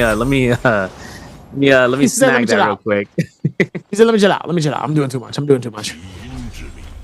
Yeah, sometimes you gotta realize that. Sometimes you might be like, you know what, I'm playing. We're gonna look crazy. Hold on. Let me relax here. Real quick towards that. I don't want all that smoke. Not all that. Relax. Yo. Have to detach? Are you just getting freebies? This man is getting everything, bro. You can't keep getting away with this every time. And he got Mystic Might too, right? Now it's on deck. Now it's on site. Now this man has his Salt Smolder. You know he's going for those burns. Frame one. Full check of Destiny? Oh my gosh, he got the parry. Okay, you know what? Listen. I mean, the parry, that's better, honestly, to be honest with you. Oh, yeah, even with all the stuff, the parry is going to be much better for you, especially with your benefit. Meanwhile, T225 is definitely scrambling, trying to see if he can take the timeout to do something here. As he ends up getting pushed on the outskirts here, definitely making it a little harder. Whoa. Luckily, he didn't get caught by the fire. That could have been real bad, but, was able to deplete himself, was able to keep it alive for himself. Do what he needs to. Exactly. Now let's see if we can conjure up something crazier towards this. Is T25. It's rotating towards this a little bit more. Definitely does not want to get... Oh no, the dodge. Trying to take the time here little by little. Spider just trying to feel it out a little bit. Definitely doesn't want to give in too much. I mean, couldn't be any better though for certain things. Because now T225 is now on the chase, ends up getting kicked back. Both of them are going to get caught right on the underside of this. On both sides here, T225 is getting slashed though by Mike. Mike wants to try to see if he can focus on maybe one of these strikes here, but it's not going to be able to do a lot as the Bane's Breath starts here, ladies and gentlemen. We got to not get caught up here. This could be real bad as we're still inside of it here. And no circle is left unseen here. Oh no, T225! Not looking good for him though. Now he's dangerously low. He still has his ulti though, just to be able to keep this alive. Nice strike to be able to come through. Oh my goodness, that could have been so bad, and it doesn't matter anyway. Yeah, I was going to say, man, it's an unfortunate circumstance regardless of where he stood. Still is unique. Taking slaps into the face and also stuck into that semicircle inside of the Moonbane. Not a fun time. Not a great time. AIS is going to reset right in front of the face of Spider. It's going to be towards the last remaining opponents here. Spider looking for the Scare Rush. Oh, nice clean. Fraudulent B looking for the RMBs. There's going to be the Keelan ultimate. Hopefully, if unique. Okay, you know what? Delete it. Delete him. Delete him out because that Moonbane is going to be the reason for his demise. But of course, still having 9 percentage points until the Rage is set up for ultimate. You might going to take this snag. And now it's going to be a solo pickup for Spider. Now he is able to go ahead and proc ultimate. Oh my goodness, Mike might have been caught. I'm not too sure. Star, though, he's trapped inside of this building with Spider. And that's going to be his cave, his web of lies. That's his elimination. 6 on the board. 3 players. Still remaining in the game. Even toward that, though, it's still could have been a hectic few. Certain things that really could have been, like, well, not in his favor particularly, but it's definitely been a lot better for him, though, with that, as both of them still have those dual halberds. Both of them are slashing each other away, but not able to do an insane amount of damage here. Now they're going to try to see if they can rummage through that, trying to do a little bit better than what they were doing earlier. Now Mike's at it again. We just saw so much of that, like so much of that fighting and that momentum just for nobody to... just for nobody to perish. Yeah, it's kind of a position here for them to just go through. That just lets you know how good these players are, though. You know, what's crazy too is like you know, what's interesting too is the fact that TT25 in an instance, he didn't invest his combo breaker. Instead, he used ultimate first, right? Because he knows that's more valuable. That combo breaker for Keelan is worthwhile. But the fact of the matter is, Moonbane above all else denies you any sort of existence factor. That's going to be at 0. Now for these players, it's all about heal offs. You saw it's crazy too because you saw AIS, you saw Mike. They both separated from each other and decided to heal off. It's like, let's just earn this out for the end game, seeing who can survive the better man. Who's the better man coming through here for the end game? Because when it comes down towards it, whoever can sustain the best is going to be the winner of it all, and that's exactly what Mike can excel out. Otherwise, if he leaves his who do you think alive, is better man? Who I think is better man? Man with the better jades. You know this story. You know who has Vulpine's essence? I ain't gonna say his name, but I want you to try to remember. I mean, hey, could work out in his favor though. It'll work out. Question is, do you think it will? See, that's the fun question. Do you think it will though? I mean, the thing is combo breakers might be used if listen, Spider has Vulpine's essence. Spoiler alert. The thing that comes out, if Mike can confirm his combo breaker first, we won't have an issue. You know, we might have it. Okay, we will have an issue because you got to remember, Vulpine's essence is a knockback. It's explosive armor. It's mortal defiance for 1,000 health, and you get 40% mitigation for 5 seconds. Is he gonna die within the threshold? No, but it's gonna have to come out from AIS, the instigator. You know, he could instigate. He could throw a whisk throw, and he could just spam pistol shots, burn off the HP. Don't want to get caught up in that though, for sure. Yeah, layer by layer. 2 minutes on the clock. The worst fear in my mind though is Spider being in the zone, burning Vulpines with that weakness escalation and getting no heal back, just essentially working with 100 HP. That's his worst case scenario. That's his nightmare fuel. What do you call it? That's his sleep paralysis demon. If he sees the zone, you know, he's gonna be sticking to that. Well, you definitely don't want to get caught by that though. That's when things get real hectic, you know? I don't know if you really want that. Double jumping. Minute and a half, 100 seconds down on the clock, double fist blades, gold rarity. One smack to another. He's down to show me your moves. I don't think they want that smoke though. Really could be anybody's game towards this. Now we're just trying to see what they can do towards the very end of this. I mean, this is where things really start to like kind of, you know, figure out where their mindset is going to be in their heads though, towards the finality of this. Now, even with that amount of timing, though, it still could be, well, in somebody else's favor. Just kind of depends on who's going to be the one that takes the dive. And then now, even with that here, Spider and JIS just trying to see if they can work towards that as well. They're like, hey, let's talk about it. Look, let's talk about it. They're just like, nah, I don't want to. Let's fight. They're just trying to take their time here. They don't want to force it all the way. Very surprising, though. Usually around this time, like, somebody is usually getting eliminated and finished right here. Usually. Yep. Usually. So, to see that we're still here towards this is kind of like, oh, here we go. One of them is going airborne here. That's Spider. Spider says he wants nothing to do with this. Says, nah, you got it. Mike and AIS down towards the bottom here. Wants nothing to do with this whatsoever. Say, nah, y'all got it. It's all good. Now we're going to take this time here, trying to see if maybe they can find it a little bit more. Ooh. Oh, nice strike here. Spider is going to be able to go and say, I'm not a part of this. Don't involve me in your...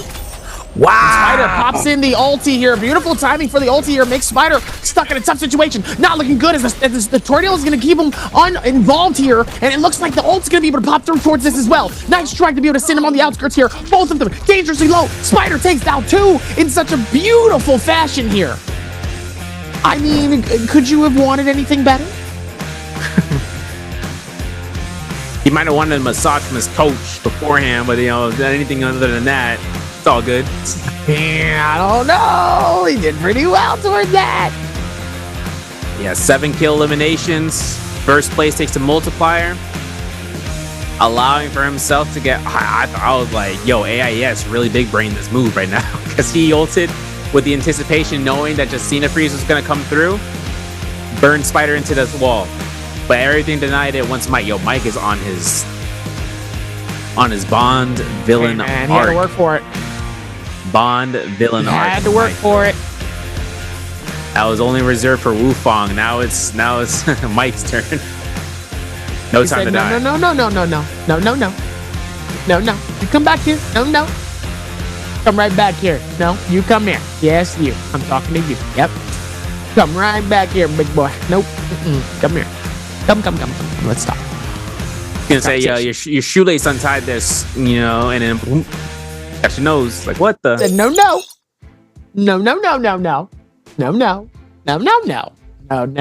It's like, what? You know, and even with that, though, still was able to pull him in just a little bit more. He says, come here. Let's have a good talk. Let's have a conversation. I gotta talk to you for a second. What's going on? You know, I got Vulpine's essence, huh? He's like, the whole time. Yep, you know, that's a scenario when that happens. You know, I got that thing on me, right? You know, I got it. You got that what? You got that question. Right? You got that question, right? Do you have that question? Do you have that question, chat? Do you have that question? Yes. And what was the question? How many players chose Metari in Game 4? Answer your question, chat, for a chance to win a random split summer gift drop. You have to be the one to answer it. Only you can seal your fate right now. Yeah, and I see you guys in YouTube chat. I want to appreciate y'all. I see you guys, but you guys got to answer in Twitch chat. Yeah, it's on Twitch. Twitch chatters, you guys are out here. Some man said in the YouTube chat, Moonbane hate Kylan. I couldn't agree more. Every single time. And that's going to be where we're going to be looking at the scoreboard. 11.4 points. Spider taking into this game. That 7 kill spread with the multiplier. 5 kills or 5 points awarded to AS for Dale. And of course, 4.5 for OUG Mike. SS1 Space can take 3.5, as well as with TE Star. TG5 takes 3. 2.5 for Verse, 1 for Frostivus, as well as Unique. And Valdez Exton takes 0.5, but dude, don't know what's for here for Arano and Shaw. Shaw not having a fun time today, man. It's kind of an upsetting spaghetti moment for me, just being just going through, considering we know where Shaw stands when it comes to down towards the Yoink strategy. But things lead out. Hoping to see what comes out here for the next 2 rounds. We still have round 5 and round 6 to look towards. And I'm pretty sure we're going to see a chance to see about the standings, and then afterwards, you know how it goes, replays into whatnot. We're going to take a look at the scene, though, the overall, because remember, we're on thin ice here. 2 rounds left, and our players are trying to get out of the bottom 6, specifically Frostus and Pace. They're playing today. They are close. Unique is also kind of into that bracket, 21 points, but 24.3 for Frostus, 25.5 for Pace. And, you know, it comes down towards catching a pop-off game. Pop-off game for 1 round, and then some, you know, kills or points for the second round, for the next remaining round, because like I said, 2 rounds left. We got ourselves into the Morris Isle, or to the Hall Rock Dusk next, so that's going to be where our map rotation leads us into. Jail's AS is the gatekeeper though. 30 points. Taking out 30 points in terms of 12th place spot. Mike is in the 31.5. EWG Rano at 31.7. 33.4 for Wufang as he's not playing. Chishang at 34.5. But Star is at 38. He's in the top 7 of the bracket of the middle 6. So it's going to be good and going to go ahead and try to go for as much as he can. I mean, he's doing some good stuff. You know, he's been smiling, enjoying the day, having a good time, especially out there. I remember he got that elimination. He's like, haha. But ASCZ's XY gets 41.5 for his first 2 days of playing. Now we're still under Spider's gaze, 41.7. And the overall scoreboard for the second day of playing, T25 is at 44.2 at third place, catching up to Verse, who's at 47.5 in second. Bonks can't be beaten yet, 60 points. Still a 12.5 difference, technically, if you want to put it by the multiple 12.6 for Verse to supersede the lead and take first place overall before we hit into finals where he takes those points, converts him. And has a good time. You know, it's a whole point. It's the amount of points that comes out from proposed is enough for essentially a single game to be earned now before you hit match point. But we're gonna get some clips and highlights brought to you by Thunder Robot, Born for Gaming. Davi, take it away for what happened here. It's a round 4 Midoriya. I mean, a lot of definite moments here where they really were able to see the amount of timing that could have been so suffice for some of these players here. Spider able to do so much here towards this game. I mean, T225 ends up getting caught by that towards the very end here. Pace really playing some of the games of his life so far here. AIS really finding some of those moments here as he was trying to fight, he was trying to find, he was trying to lurk, he was trying to look. He was finding it all. And I think that's one of the things here that, you know, I really could kind of sum from this is, you know, some of these players really did work as hard as they could here to really find, you know, that middle ground for some of these players here that they just couldn't find for some of the other ones. And I think, you know, we go back to it and we see like how some of these players were able to do it and were able to find it. I mean, they did a really good job of that, but obviously certain ones just really struggled towards the very end of that. And obviously we were able to see that towards this game as Spider, I mean, he was playing so well here. This definitely was the game that gave him a really good boost of confidence that he needed going into our last 2 games here. I mean, he was able to juggle both players, able to do what he needs to here. So that shutdown, that shutout, I mean, there's definitely some confidence coming into that, but we haven't seen Spider up top, at least in terms of a dub, in a minute here. So this has got to feel at least good for him here, knowing that this is his 9th MVP. He's got one more to get to that double digits with the Assault, Hector Detach, Razor Swift. The man's got the Vulpine Essence, damage reduction, and of course the Beneath Descent with that 18k damage and the 7 eliminations. I mean, Spider's back up top. He caught everybody back in his web. He was able to do it again. It's been a minute. Been a minute since he even caught everybody in his web. So I know it feels good to see him back up top. Just a little bit. Just a little bit. Yeah, I mean, the thing that comes out is, even though he had the Jades for the multiple weapons, the Razor Swift was picked up from that last Farewell, so he doesn't really want to use, I mean, he didn't have a spear to kind of work off of that. He had a staff, but he didn't want to convert that. But that had the detach, definitely didn't have the longsword for that, so he just worked with what he got. Those fist blades just came through full motion, full sending it. And of course, having Assault Smolder, chip damage. Always a pleasure of actually seeing that. And I know that when we came out to mention, in terms of the start of the spawns, Midoriya really puts into a motion where we actually see where these players kind of forthright their chase in Arcadia. Just because Arcadia comes with that Vulpine's, that's objective-based gameplay. It's very rare when we see the red longsword in play. We saw that only from Arano, and we saw that from XY. Those are only 2 people so far in solos that has earned the red longsword mantle of being able to accrue it. And that's in the season alone. And now taking into, you know, when it comes down towards target selection, that's also another thing, right? Like red longsword, it puts a target on your back. The moment someone can see your health bar, they can see the symbol on it. They know you have a weapon that comes with a lifesteal innate for each damage dealt that you're doing, whether parries, whether normal attacks, whether blue focuses. And with that instead, it's going to be a gold roll focus rarity weapon as well. So if you see the 3 eliminations be done, if you see the portals open, that's the biggest, you know, that's the biggest notification to the lobby saying that the Emperor's portal has been open. Everyone will notice, oh, there's stuff happening down here inside of Imperium. Let me go ahead to the Hall of Eternity real quick and see what's up. Because then everyone can take that chance of locking through. But the Vulpine's Essence, that could be sneaky, you know, sneaky linked. The only time you're going to know the Vulpine's Essence has already been used or in the hands of somebody is if you go to the statue yourself underneath the soul altar, look at the stone and see it be cracked open. You know, like, yeah, who's been here? You know, like, who's crazy out there? Who really trying to see what's up? You know, who's really about that? Huh? What it do? You ain't about that. What it do, baby boo? I built this brick by brick. Hey, big brick by brick. Be careful that you don't Yeah, want we gotta be very to careful tear there, down yeah. what's been brought up brick by brick. You know, and some, especially here in NARAKA BLADEPOINT, you know, everybody's waiting for that to be torn down brick by brick. You know what I'm saying? Layer by layer, frame by frame, frame perfect neutral. Layer by layer. Ogres have layers. Onions have layers. Onions have layers. But he said it both though. Got a good chance though. I think it's gonna be a good game today though. For this one, I'm excited, Abby, because Hollow Dusk, you know how the face look is gonna go. This is gonna go into immaculate energy from these players, especially coming out from the ones who've been doing really well, like Spider. And look at this, his coach about to give him a massage. I already see it coming here, Dobby. Oh yeah, for sure. Maybe they got rotate and get that one going here towards this. It's 2.9. Average eliminations, 12,000 damage. How do you think he feels after getting back into that? You think he feels good? He's ready for the next sets of different types of vibes and everything else that's coming forward. I don't know. See if he can figure it out. Obviously, with that still comes more and more. Dusting towards this is now we're gonna be able to peek through just a little bit more here. We love a little bit of peekage. To this next one. Towards that could be very hectic though. 2.7 for the average eliminations, average damage 13,000. So he's got a little bit of work to do. Not gonna lie, he has to scour away all of the momentum to see if he has what it takes to capture the dub and do what he needs. Question is can he? I don't know. That's the tough part. That's the thing we got to find out for ourselves. It's now Star 1.6 average damage, 8,000 average damage coming in from Star, man. He's getting up there towards those double digits. I know he wants to get to the double digits. I want him to get to the double digits. See if he can make it all the way up there. I want him to get to the double digits. You know that for a fact.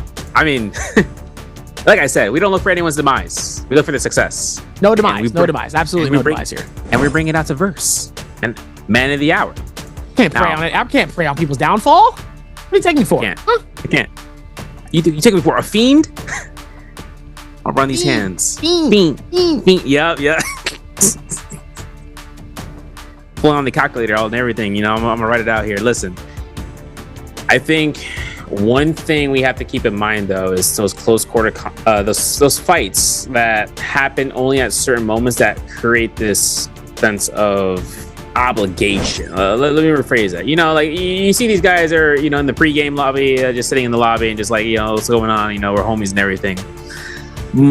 But then you look into the floor and you see those camera reactions when they kill one of the players that they know very well, and they look in their general direction. And the other player does not look happy. They're like, you know, can't believe it. That's how I felt like when it came down towards last season, or it turns to 2023 when we saw Wang Liang and what happened towards him, especially up against Mike. Mike won that season, regardless. But I think the person that's been most consistent, that makes it happen with no obligations of like, you know, dang, you know, is definitely Rano. He is first in terms of the bi-weekly scoring, by the way, folks. So he has the highest ranking points between all players. And we'll see if he keeps that title. He's still holding down towards first in terms of the first place position. And then we enter the finals this weekend. And then we're going to see whether or not he's going to be able to hold it down, that part as well, because he's been getting firsts and seconds and thirds that are like, you know, just catching as many points as he can just to try to be at the top of the leaderboard. And he's been doing really phenomenal with that end. And that just goes with his changeup. I think he is on par with how strong disengagement comes out from Fong, but how strong his re-engagement kind of corners him into where he's at right now, which is, you know, a leader of the pack when it comes to the overall scoring system. But he's picking out Keelan. He's going offensive with this one. And like I said, Hollow Dust is going to be where we're going to end up going through. And he might be smacking left and right, you know, depending on whether or not he's going to go straight to the Fireflies off of the drop for a double hit and then straight until using ultimates. But regardless, I'm excited to see whether or not we're going to see some out of pocket picks. So I'm waiting for an Akos. I haven't seen an Akos all day today, bro. I haven't seen it either. Let's see what happens though. They still got some more work to do here, so let's see if they can keep that going. Still got so much more to do here. Is obviously it's gonna be little bit more hectic, but you love to see it though. Let's see if they can keep that same momentum going though. I'm looking at Frostfist, man. He could double pick somebody right now, but I don't know. Matari, okay, I'll take it. I'll take it. I'll take the Matari. I mean, it's a lot of taking, but can you give? I'm sorry. Yeah. My bad. Got a little chance here. See, Obviously, figure that out though.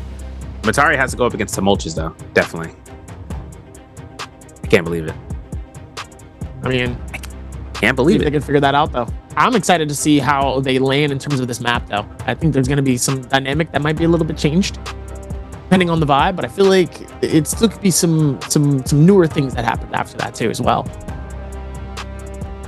Now that we're finally going to be able to see what's next after that though. Yeah. I think that's kind of the point though.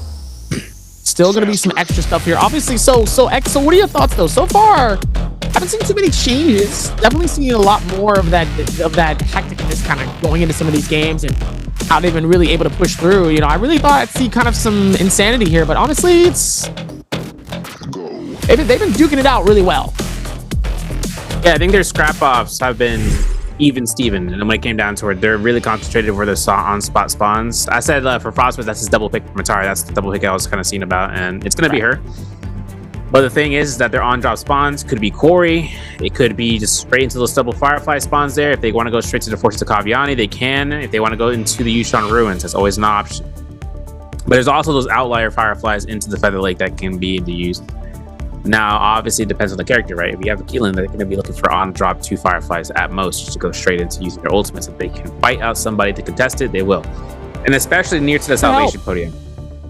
But it also depends on how the circle of the spawn is. If we don't see anyone spawning into the northeast, that's because the zone is all in the southwest. And no one can make their way unless they're going to be making their way. The zone is a lot smaller than Mortal War for everyone who doesn't know. Where in the solos matchmaking, it is a tremendously smaller zone to spawn into. So whatever is selective is made only to the RNG of what the game's setting up for. And that's exactly what we might see in the map selection here, Dabier. Inside of that map selection here, still going to be very, very packed with certain areas here that I think is going to be kind of favored to certain people here. So it looks like 1 or 2 people, at least 2 players, are going to be heading towards the center section of Salvation Podium, towards Plum Castle. Meanwhile, nobody in City of Tang, nobody in the far back of Enfield Village, so nobody in the desert areas. Yushan Ruins, I don't think is going to see anybody. Could be seeing 1 to 2 people, but everybody else still very similar to what we had in our game number 2. Definitely some players landing into Matab, Fortress of Kayani, same with Jin's Armory and the Temple of Light and Shadow. Meanwhile, center section right in the front here, same thing. Emberhawk, Moonfall Pass, and End of Dunes are still going to be finding some players towards that very middle front section. Meanwhile, it looks like we are going to see somebody inside of it. Looks like it's going to be Shard Lake between 2, so looks like it's going to be a dual fight in between there, but somebody is going to end up getting some decent loot from the back there and doesn't really have to worry about duking out with too many people here, as they're probably expected to get some decent stuff and most likely focus on Realm of Yang fighting. It's probably going to be the first step for some of these play styles, so they're not going to give it too much of a hook. Let's see if they can get it going though. Oh yeah, big goings out here. Star finds TG5 eating up a lot of damage, even if he's a zipping in. Still a blue pair of fist blades. 1, 2, 3 confirmation. Crush LMB, and there's the elimination. There's the stolen pickup finally. But Spider looking to try to go ahead for his own set here for the dagger, for the Crush LMBs, and for the soul breaks. Looking for the RMBs. There it is. Jump LMB to confirm a little bit chip. F1 investment from Spider is really good for that point, because now he has ultimate, because he got the Fireflies. Now he can take the engagement of Star, invest in the F2. Doesn't mean he doesn't have ultimate himself. Spider needs to keep that in recognition, considering that he still hasn't burned his killing ultimate guard. He hits 1 slash. Nope, it's been dodged. But he hits the second one. Finding an armor swap here, Star is going to have enough armor to sustain past his slash, even if he deflights for him. And Spider, with nothing to his name, is going to have to look to try to kite out here for one last final hurrah. His cancellation of the ultimate gives him enough opportunity for the dagger to start scare rushing, and for Star to just disengage. He has no grapples. You can't chase this out with the grapple or with the scare rushes alone, so he's going to go ahead and back off completely. Probably better for him to back off completely into that situation here, but obviously still going to be very good for certain other things. But let's see if they can keep that same space going here as Mike. Trying to see if maybe he can wait for him to dodge down just a little bit more here as Unique. Gonna take that time. Oh, nice strike coming in thin from Unique though. Unique gonna give him a little bit more of a run for his money here. Trying to wait for the time strike here, but not able to do it, but ends up actually recovering from that, though, and sending Unique outside of the building, actually. Nice little bit of a time strike here. Both of them waiting for it as the ulti comes through here, trying to see if he can slow down the momentum, but not able to do a lot, as he ends up actually catching him here. Wins inside of the court, the spot. Oh, no, the disrespect from the combo. Hits him with the finish. Oh, my goodness, it's with a little NATO onto that as well, and says, see you later, buddy. You thought you had a chance. I had to put you out of your misery there. And said, backhand. I'm gonna take you out. Now, into the Yushan Ruins. Verse looking towards Arano. Arano in the zone heavy because he took the portal. Now Verse is gonna have possibly a no elimination earning against Arano. Now, unfortunately, finds a solo though, so he's gonna have a little bit of sin. But this weakness escalation is hurting. It is hurting. And his zone is only so far in that if Verse has to invest his V1 Justina ultimate, he's going to use it to dash out. He should be safe for the time.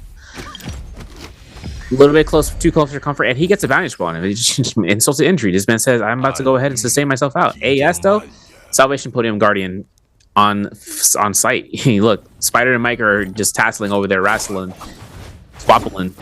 Very nicely done here for Spider. Picks up that purple weapon. Now it's up to Mike going for a horizontal. F1 investment from Spider. Looks for the horizontal, releases it. Looks for a clink number 1. Gets an R&B number 2. Looking for the crouch LMB to the R&Bs. Goes for the scoop, and there's going to be the ultimate. There's going to be a slash. Oh, unfortunate for Spider. Big unfortunate status. We don't have a combo breaker here in AS. Then coming for the slaps, so he's going to go for the pulse sword. Into this dual blades. 1 HP in a dream. Mike is still alive to this point. And for Spider right now, he's just looking for this elimination as fast as possible.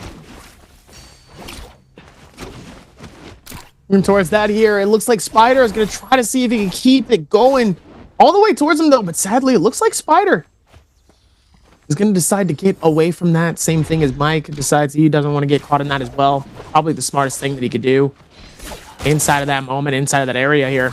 Is now AIS fighting side with Mike right back up towards it here.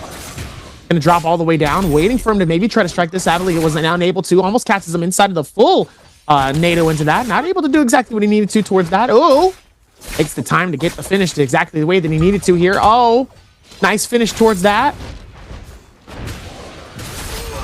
Oh, let's see if he can find strikes. Oh my goodness, AIA. He's gonna duke it out just a little bit more inside of this tornado here. Nice little bit of a duking towards that. And now TE Star caught in a tough situation is Spider. Now wants to push towards this. Keeps that same aggression right onto him. Definitely does not want to make him... Wants to make him work hard for it, though. He says, no, no, no, not today, buddy. You thought. But... No. Absolutely not. You're going to work for this. Not looking good for him, though, towards this final. Definitely has to be a little bit more careful. Oh, almost gets caught up. Oh, don't get hit by the thorny roller. So close. Almost would have been caught out on towards that. And now we're right back out to, off the outskirts of what we were just talking about here. And we both go airborne, trying to take the time out, not to get caught up here. Oh, almost gets hit by it, but doesn't. X-Gen ends up catching him on both sides here, but not able to do too much here. And third party could be the deciding factor of this fight here, but not able to do too much. Ends up catching a swap, though, on one of the weapons here. One of them ends up catching it. Not able to do too much, though, with that massive bow. He decides, no, you got it. You got it. You chill. I gotta be honest. Star's kiting there was absolutely beautiful. Taking every single nook and cranny there, and then avoiding 2 ballistic shots at the very end. You know, flashy finish. Cool guys don't look at explosions, just like that parry Star just got on the AS. He didn't get the katana because of the F1 passive coming out from Liam, but now that it's down, I mean, the next parry that happens, this is why he's switching over to stone form. Gets himself for the investment of the F2. This is going to be huge for AS. Looks for the parry. No, he is caught out. Dang, that's going to be a big Ballistic Scorch. Of course, the V1 proc to go to teleport to the sky. It was free real estate for any of those Ballistic shots. But obviously, there he goes down to AS. Arano finds elimination. He hits Star, but Star finds a solo just in time. Trying to avoid these hits from these Ballistic arrows. They're kind of, you know, kind of hard to adjust when it comes down to range versus speed of your target. X to Y to Z. Shaw, the Romyang. Making sure that whether or not Pace is going to be wanting to try to contest this because he is a Romyang task wielder. He is Liam. This is where Liam really shines out because you can see how well Liam can just survive out here. F2 investment for Shaw, though, for the combo breaker. Fan versus Dagger. You know, culminations of 2 halves. Short weapons. And for Pace right now, he's got his ultimate up. He's going to be proccing it preemptively. He's probably going to space out this Auric Sword to keep as much airtime as possible. It's very interesting, you know, knowing that the Romyang circle doesn't matter your verticality, but your horizontal length, you know, it's by radius. It's not by the height. So there's going to be the 1 knockback, the 2 knockback. So to Romyang, he is a-okay to enter it, and he is up against a DG Shaw. Gonna be having himself a Sunwing shot. Not gonna be having for that, but he does have, what I'm not mistaken, a set of fine skill. I think he has himself a warrior pace. You know, he's not gonna be able to use that one. I mean, maybe, hopefully so. Let's triple check that one because pace is not gonna be going down here for the full send against DG Shaw and Romier. Still going to be helpful, though. Let's see what it does, though, as Shaw so far has not been unsuccessful. Meanwhile, Pace has been a little bit here inside of the realm of Yang. Let's see if he can keep that same momentum there. He has the broom. He's able to catch him inside of this with the blue LMB. He's able to get a decent combo here towards this. Nice little bit of a struggle just to be able to get him outside of it. Here comes the ulti, though. Let's see if Justina's going to be able to switch the fight around a little bit here. He does end up trying to push through just a little bit while longer, waiting for the strike maybe to connect onto it. Almost catches him inside of the inside of it, but not able to do a lot. Oh, almost catches him with the parry though, but not able to do a lot with that. Goes through with the heals, able to keep him alive, switches it around, and I'm a little confused after what just happened because just like that, he's destroyed and he's gone. Yeah, big erudition too. And instead, I didn't even realize that. Prosperous though, looking for that teleport. Looking for the RMBs, maybe. Oof. Pelvic thrust avoided. They're going to look for the double dash RMB. The F2's invested.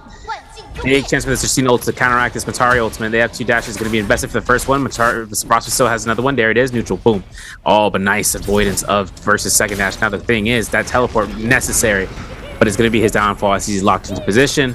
Versus was with that teleport, knowing that's going to happen, to get rushed out and was able to regress upon the. Now he's going to find a ruptured kill orb as his Jade and a gold katana, which is going to be confirmed maybe into a Hong sword. We're going to have to see because he has a Justina, and that's going to be a guaranteed freeze into free blue focus. T-Star though, back towards the salvation podium, looting up whatever recipient of the bodies that were left behind to see whether or not he can get some upgrades. Fresh with only one elimination. I mean, this is going to be the 5th round. He's still going to be looking pretty nice and nice and tidy. But Mike finds a kill against TT25. That's 2 eliminations so far this round. Still locking in.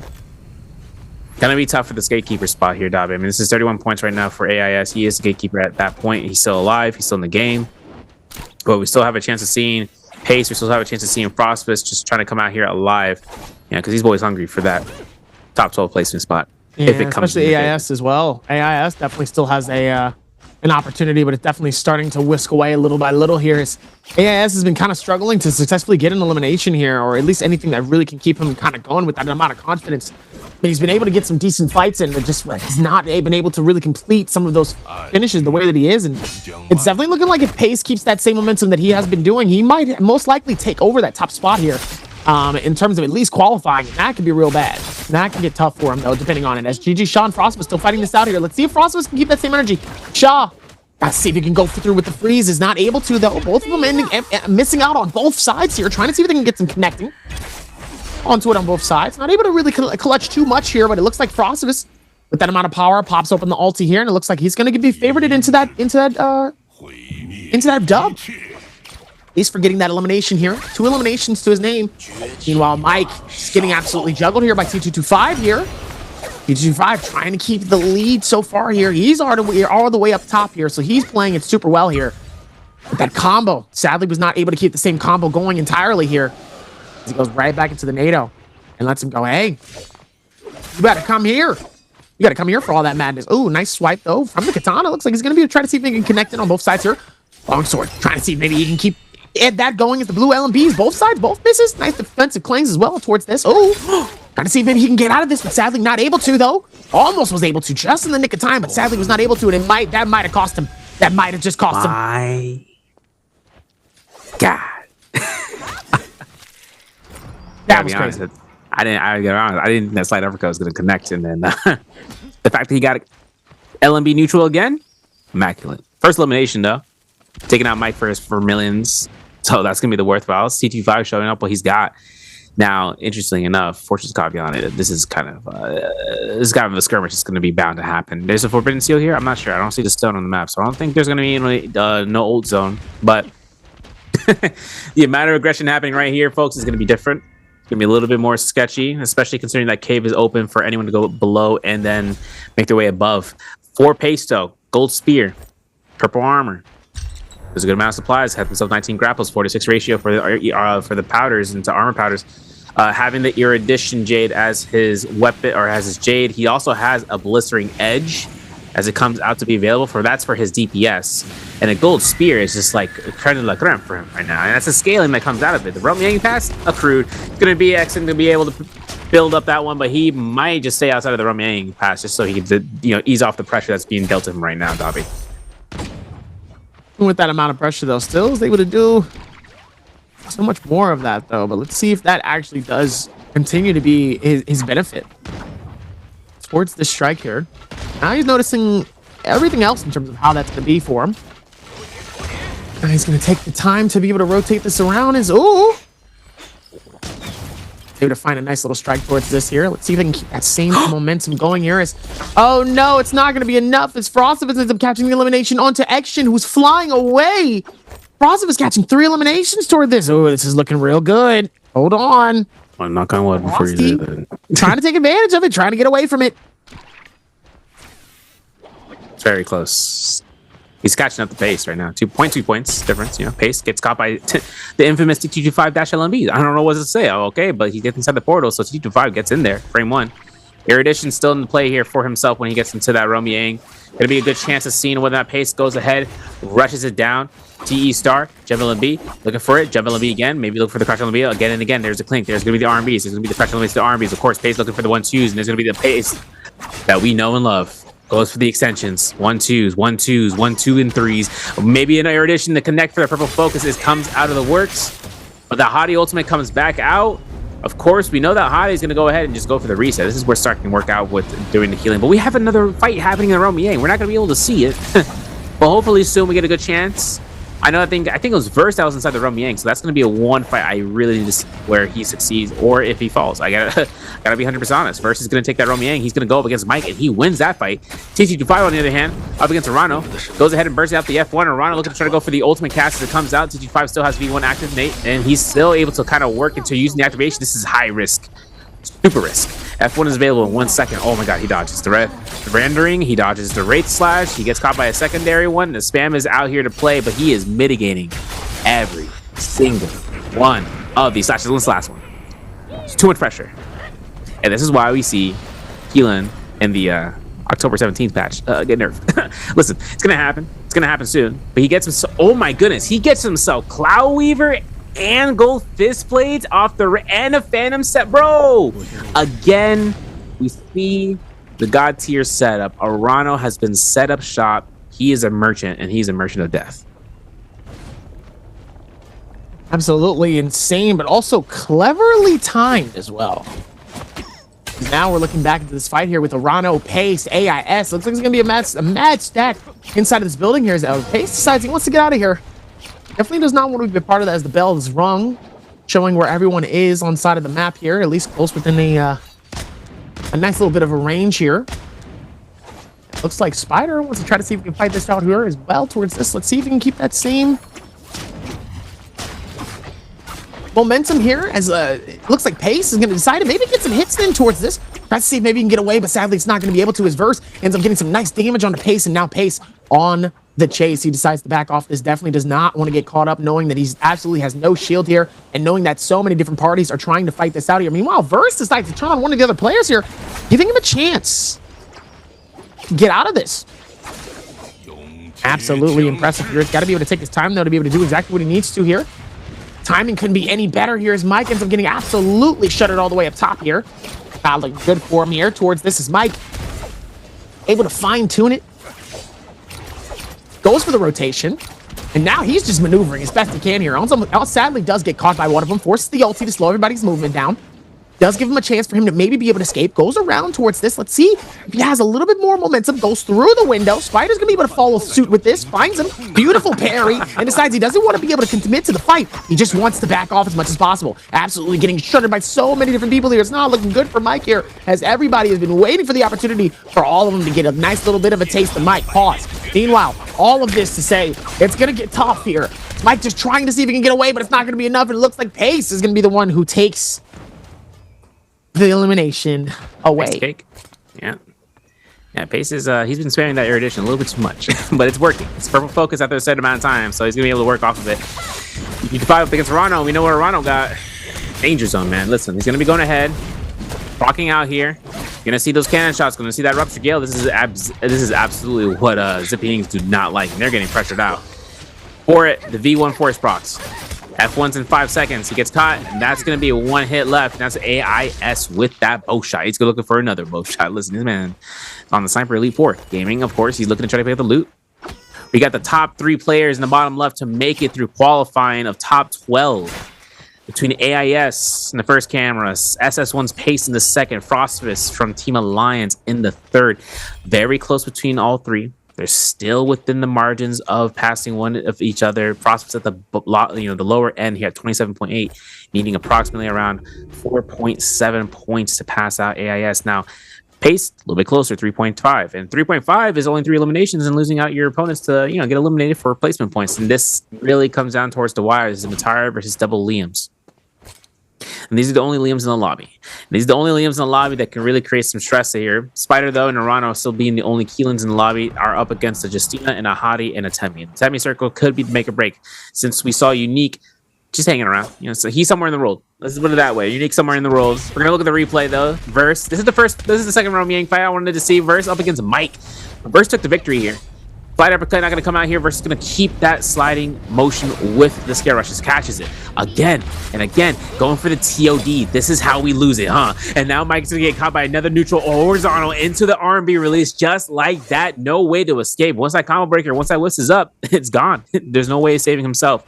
Octus Slash Blade into play though. Rupture Gale Orb. Going to have a chance of seeing about whether or not he's going to get enough opportunity using that Rampage. I'll be 100% honest that Verse has. But he does have a Gold Hong Sword, so we're definitely going to see that one coming out. And a Soothing Moon, just for the supply pool here, Dobby. And that's going to be where the endgame circle comes out. And a Poison Slash for Pace, a little touch of death if it comes down to somebody in the end circle. But he also has Sap Jade, so if he gets a parry, he's sustaining himself out. And that, like that, we got our White Tiger's prowess on the field of play. Maybe they can rotate towards this one as well, towards this. I mean, there's still a lot of momentum really to kind of be had for some of these areas here. See if they can get that one going a little bit more. Obviously, Spider well up top here. He decided to back off this here. So, I mean, so far, the games have been really good, though. Mike getting caught in a tough situation with that many players here. I mean, really giving him a tough situation here towards this. That wasn't necessarily the best, I will say, but love to see what else they can do here towards this as AIS decides he's going to back off this. Does not want to give him a little bit more of an interesting thought. AIS able to work through so much more here. And now he's just being able to dive back towards this just a little bit more here. AIS. Oh, look at AIS in terms of what he got. He's got a nice little Soul Jade here to be able to put some momentum on his back.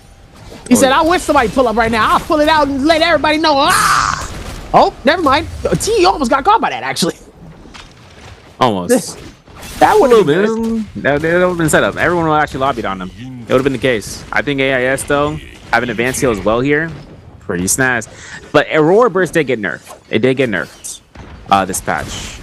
Less silence duration, less damage, but it's still viable. Area of effect as it comes out, and it does this work, especially if the setup is immaculate. Now, Verse, on the other hand, man, this man can't get a catch-up break. Remember, like I said, he's got Rampage. If he needs to purple focus his way out of victory, he can do that, but it's only up to the case where someone's not right in front of him looking for an omnidirectional parry. And for now, it's going to be an investment of the ult here. He's going to be going straight towards the cave, into this region, just looking to try to reset. But guess what, Pace? Bring out the R&Bs. He's got erudition. Oh, he's proccing ultimate for that, and that's it. That's it. Soulbloom picked up by Pace. It's like nothing ever happened. He got himself a +1. And remember, Pace is the one that's closest towards the bracket of knocking out, and AIS is down towards this area. That's his opponent. Did he just hide in the bush right in front of his opponent? Bro, ain't no way. Ain't no way. Ain't no way he got away with it. Ain't no way. Sometimes you really just have to, you gotta read towards that and be able to understand like what certain things are able to do in some of these aspects. Sometimes it can be very, very hectic. And you just never know. Oh man, nice little bit of a stack to be able to find that as well here, but sadly wasn't able to really foil through it. Toronto able to find it and takes that wild step a little bit more. Now let's see if they can keep it all the way to the end here. Oh, nice little parry to connect it onto Pace here. Not looking good here as Arano ends up getting caught by both of them on Spider's sake. Meanwhile, you're going to be able to take it with the stun. Not able to do a whole lot, though, but one of them decides he needs to dip out of there as best as possible. Here's Pace. He's able to actually disappear throughout all of them here. And he ends up finding another one up top here. Now he's getting chased by another one here. Not looking good as the Bane's Breath is going to be right on the side of it here. Definitely has to be careful here. Trying to do the disappearing act as best as he can. Pace ends up getting caught though by one of the ulties here, by one of the players, and now Pace just trying to see if he can dip out as best as possible here. It's not looking good for him. Oh no, and just like that, Arano gets finished, duked. He says you thought you had the opportunity, and just like that, he is done. 90k gold on Arano, but no shop in sight. Can't make a way towards it. His Moonbane's going to be knocking down the entire side of this area, this region. No one was able to disengage towards the south. Everyone is locked in where they at. Frostbus, and he's just minding his own business. You know, he's got enough chances here. He's got the Octa/Blade still. He's got the Soothing Boons. Got himself, in terms of a, if I'm not mistaken, he's got himself a Rampage as well for his stead. So this works out, you know, for what it comes out. Remember, there's a lot of weapons on the ground, especially that loot from that Mystic Might or from that White Tiger's Prowess Spirit Well earlier. That gold armor will no longer be under the hands of the wielder. It will then be available after a certain amount of time, 5 minutes if I'm not mistaken. So just keep an eyes out. He's looking over there, making sure if it's been enough time. Obviously, he knows that Arano has considered the White Tiger's Prowess proc. But Star takes his fight into the ravine. The whole check. The R&B is going to come out here. The F1 is going to be invested now. Arano cannon shots. Boom. Rupture Gale. Boom. Rupture Gale again. And we're going to hit another one. This is a lot of burn ticks. He's going to be forcing out Hottie Ultimate. And Arano's still not stopping with these cannon shots. He doesn't have a secondary one, but he switches straight towards the musket. Looking for a pot shot. Looking for one hit. That's all it's going to be. This Star is, oh my goodness, a sneeze away from death. A dust particle. And that's going to be Spider with that pellet shot. Spider at 2 eliminations. Finding elimination. Getting that soul loom. And just getting himself the loot that he needs to go ahead and work into the end game. Because supplies right now, they're going to be a must. And this is going to be a terrain position where verticality is going to be the most key factor here, Dobby, where someone is not going to be careful. They could be knocked away very, very soon.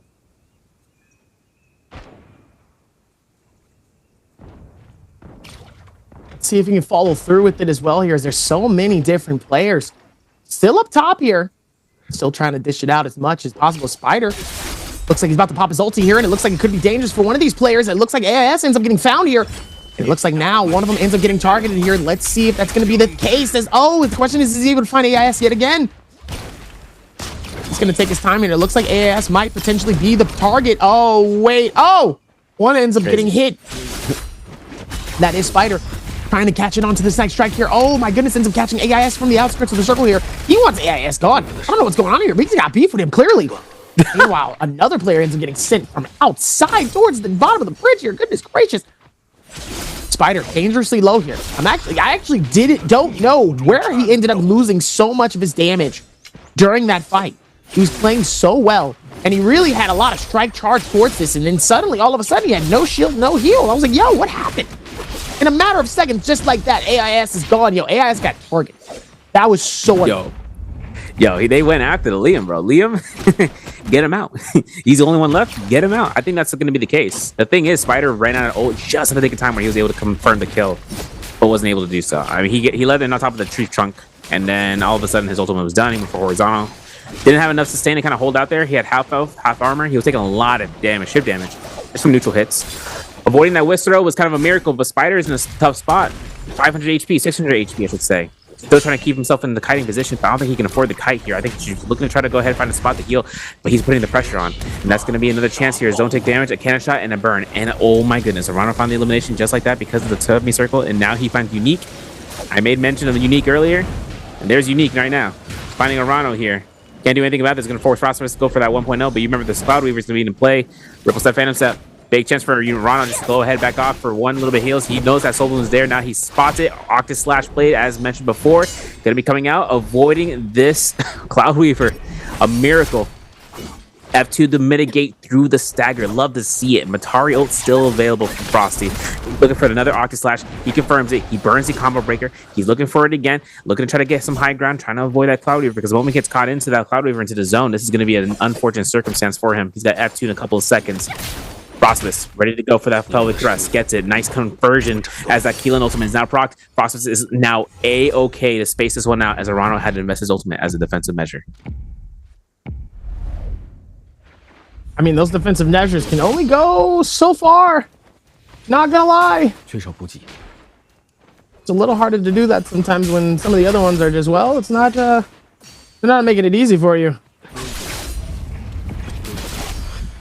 Oh, yeah. See if they can work towards this here. Let's see if they can work to rotate it as Arano down towards the very end of this Unique, and Frosted is trying to make sure oh, never mind, he gets the double parry on both sides here. Unique outside of the circle here. Doesn't look good on both sides here. Frosted ends up throwing himself all the way outside though. And it doesn't matter. He takes the parry. He gets the finish. Ladies and gentlemen, Frosted is able to get the second elimination. Gets the... actually, yes, Frosted takes the finish the way that he needs to. Ladies and gentlemen, he gets his second dub of the night. Yo. Wow. The moment I saw him tap dodge parry that Cloud Weaver, I was like, oh my God. I'm like a abuelita at the bodega hearing a story about some poor soul, you know? And I'm like, oh my God. Everything comes out for Frostvis, yo. Second MVP tonight, third MVP in total. You tell we've been keeping track here in NA. We're looking at towards a Matari play. That was immaculate. Arano wasn't even anticipating. He's like, dang, he forced my ult. And then the second part, like, dang, he caught my parry. He parried me. And the Matari came out to hit double dash on the Unique and then hits that teleport. See, that's something I seen with Spider, right? And I made mention of that earlier, where we saw Matari in outlandish maneuvers, utilizing that V2, utilizing the teleports, and then using the dash right afterwards, like teleport dash, like frame, charge up, dash, release. And that's exactly what we saw coming out here from Frostvis in that time of need. And he did it right. He did it dang good. He got himself the double elimination at the end, got the multiplier. I think that's around 9 points that he's earned that round, if I'm doing the math right. And it's going to be him getting that point threshold, closing inch by inch, layer by layer to AIS. Now, like I mentioned, he's focusing on LCQ, but if he gets into a bi-weekly finals, I'm excited. That means we get some more action of him, playing out here, and then he gets more practice against his peers, coming out to bi-weekly finals, 3 to 8 rounds. That's potential to what we can see in the grand finals as well for him to go through. But we got a question for you guys in Twitch chat. Gonna get some rewards out for you guys out there. I know you guys got some chatters. Gotta be focused. This is my hate me with the Omega lol. I'm like, what do you mean? Listen, I got a question for y'all. Which hero did WBG Spider use in Game 5? Is it A, Balda Sweet, B, Justina Good, D, Keelan Zhang, or D, Hadi Ishmael? Please answer in the chat, Twitch chat, gamers. I know you guys are out there. You guys are chatting up. You guys are talking about neutral and everything. It's funny because we got a person in YouTube chat saying Spider going on top. This man's living up the dream. We got to make sure we can get our voice to support. Remember, we support each other, not trot into our downfall. You know what I'm saying? It's pain, sorrow, and grief. A lot of grief. Don't want to get caught up on that griefing. That's the tough part. If you really think about it. Like, man, that's where things get, even towards this though. I mean, there's still a lot that, is really happening here, but let's look at the scoreboard here as we're able to tell you guys how it's looking. Frostivus with that lead, okay? That's those 9 eliminations. Very, very, very helpful for him. As we were talking about Frostivus earlier, kind of being in that tough situation here where he could get himself into the hierarchy of qualifying, but it's hard when you don't want to. You want to be in qualifying. You want to be comfortable. You want to be sitting pretty. You don't want to wait. You don't want to watch and see if somebody else is actually going to play better and then end up actually taking the dub. That's a little scary. Yeah. So with those extra points, it's going to be very helpful. Arano, same amount of eliminations, but 2 less points. 7 points in total. 4.5 and a 3.5 coming in from Pace, and Arano and Spider leading out top 4, top 5. With that 3.5, AIS with those 3 points. Look back at the standings though. We got one last game left. What are your thoughts on this last game? What do you think we should be expecting out of this one? Tessa, at least one Tessa. But rage based. I don't think anyone's gonna try to experiment. They shouldn't if they don't really want to. But Zai has an opportunity of showcasing herself. She got buffed, or rather, she got changed up with the reworks this season. Frostvis did make the gatekeeper spot though, 33.3. Beating out AIS. Now it's going to be up to him to just make sure he doesn't Dooney. I saw what you said, man. Don't say it. You didn't knock on the wood. That's an unfortunate circumstance, because we got to make sure the boy stays here on top 12, because Wufang, like I said, he was the gatekeeper. And he still is the gatekeeper, 33.4 at 0.1 difference. And that's going to be given out to AIS. Maybe it's the SS1 pace. Who knows? Because the players can still try to overlap one another. Top 6 has XY still here into the moment of 41.5, 43.6 for Wang Liang into Wolves. Spider here for 45.2, 45.7 for TT25. Verse here at 50. Yerji Feng at 60. I even still keep holding that mantle for first. Now, coming into Morris Night, I'm kind of hoping to see.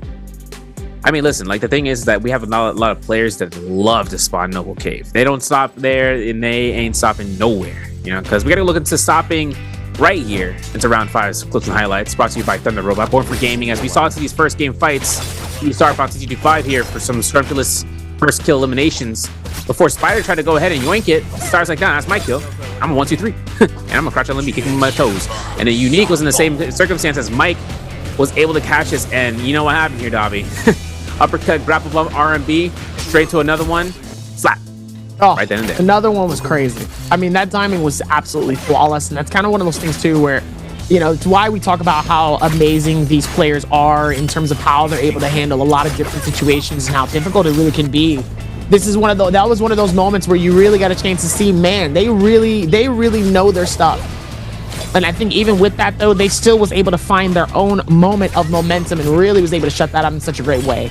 Obviously, looking back at it too with some of these other players, they were able to find their own footing too. Haste, able to put in so much time towards that combo here. Arano with that finish here. I mean, look at Frostivus towards the very end here, was able to time it so well. Look at the parry, was able to capture it onto Arano's sake, and then really just lets the circle kind of do the rest of the work for him. He didn't really need to force too much into that. He could have absolutely secured it for himself, and instead of letting the circle kind of do it, but he said, no, I'm gonna let y'all do it. But for the second time, MVP of the night is third overall. Martial Art off the Slash Blade and Overlord. Martial Arts balanced stat.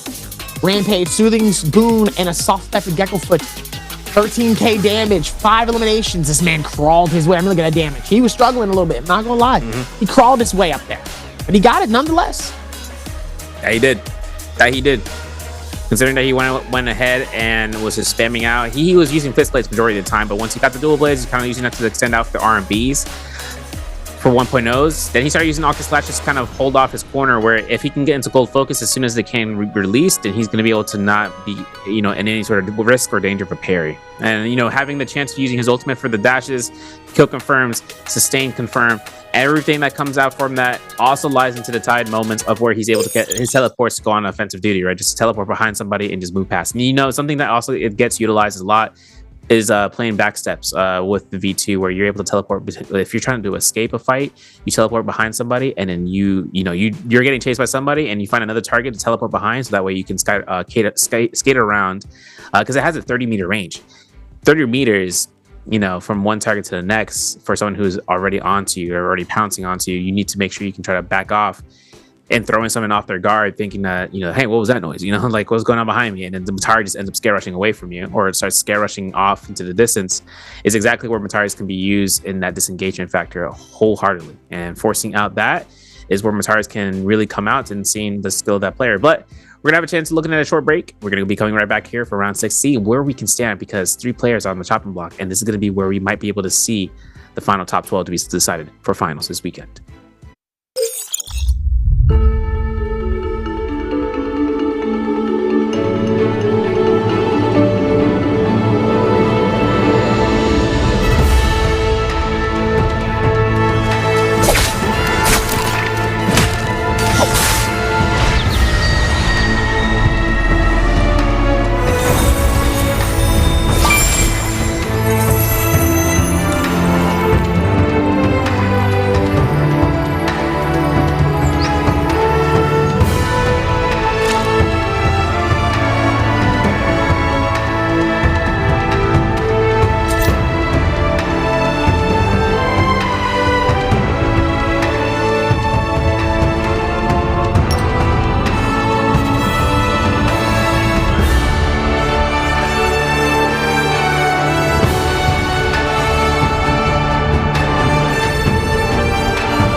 Hey, ladies and gentlemen, welcome. We got Tony Romero Santos here from the band Abertura.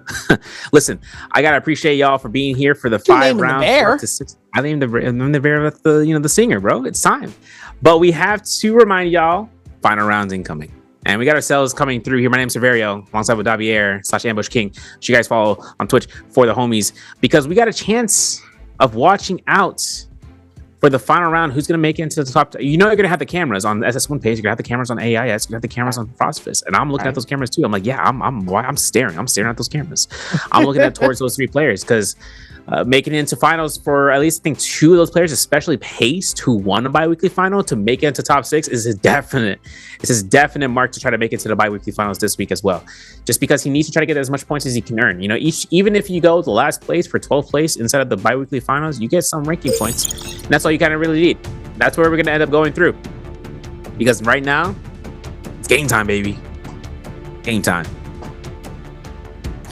What's going to be the better of a lot of things?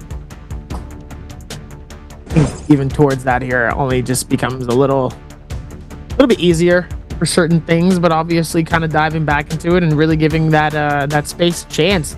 I mean, obviously it really can be that real special situation here, and obviously now it's just about diving deep, and really seeing what the rest of it has in store.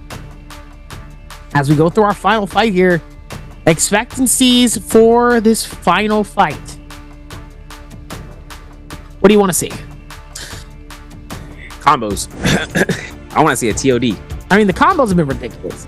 I know, but I want to see a TOD. We saw a TOD in a replay. I want to see it live. I want to Describe to the people what a TOD is. All right, guys. So TODs, commonplace term, but if you don't know, it's okay. It's only in certain echelons of gaming.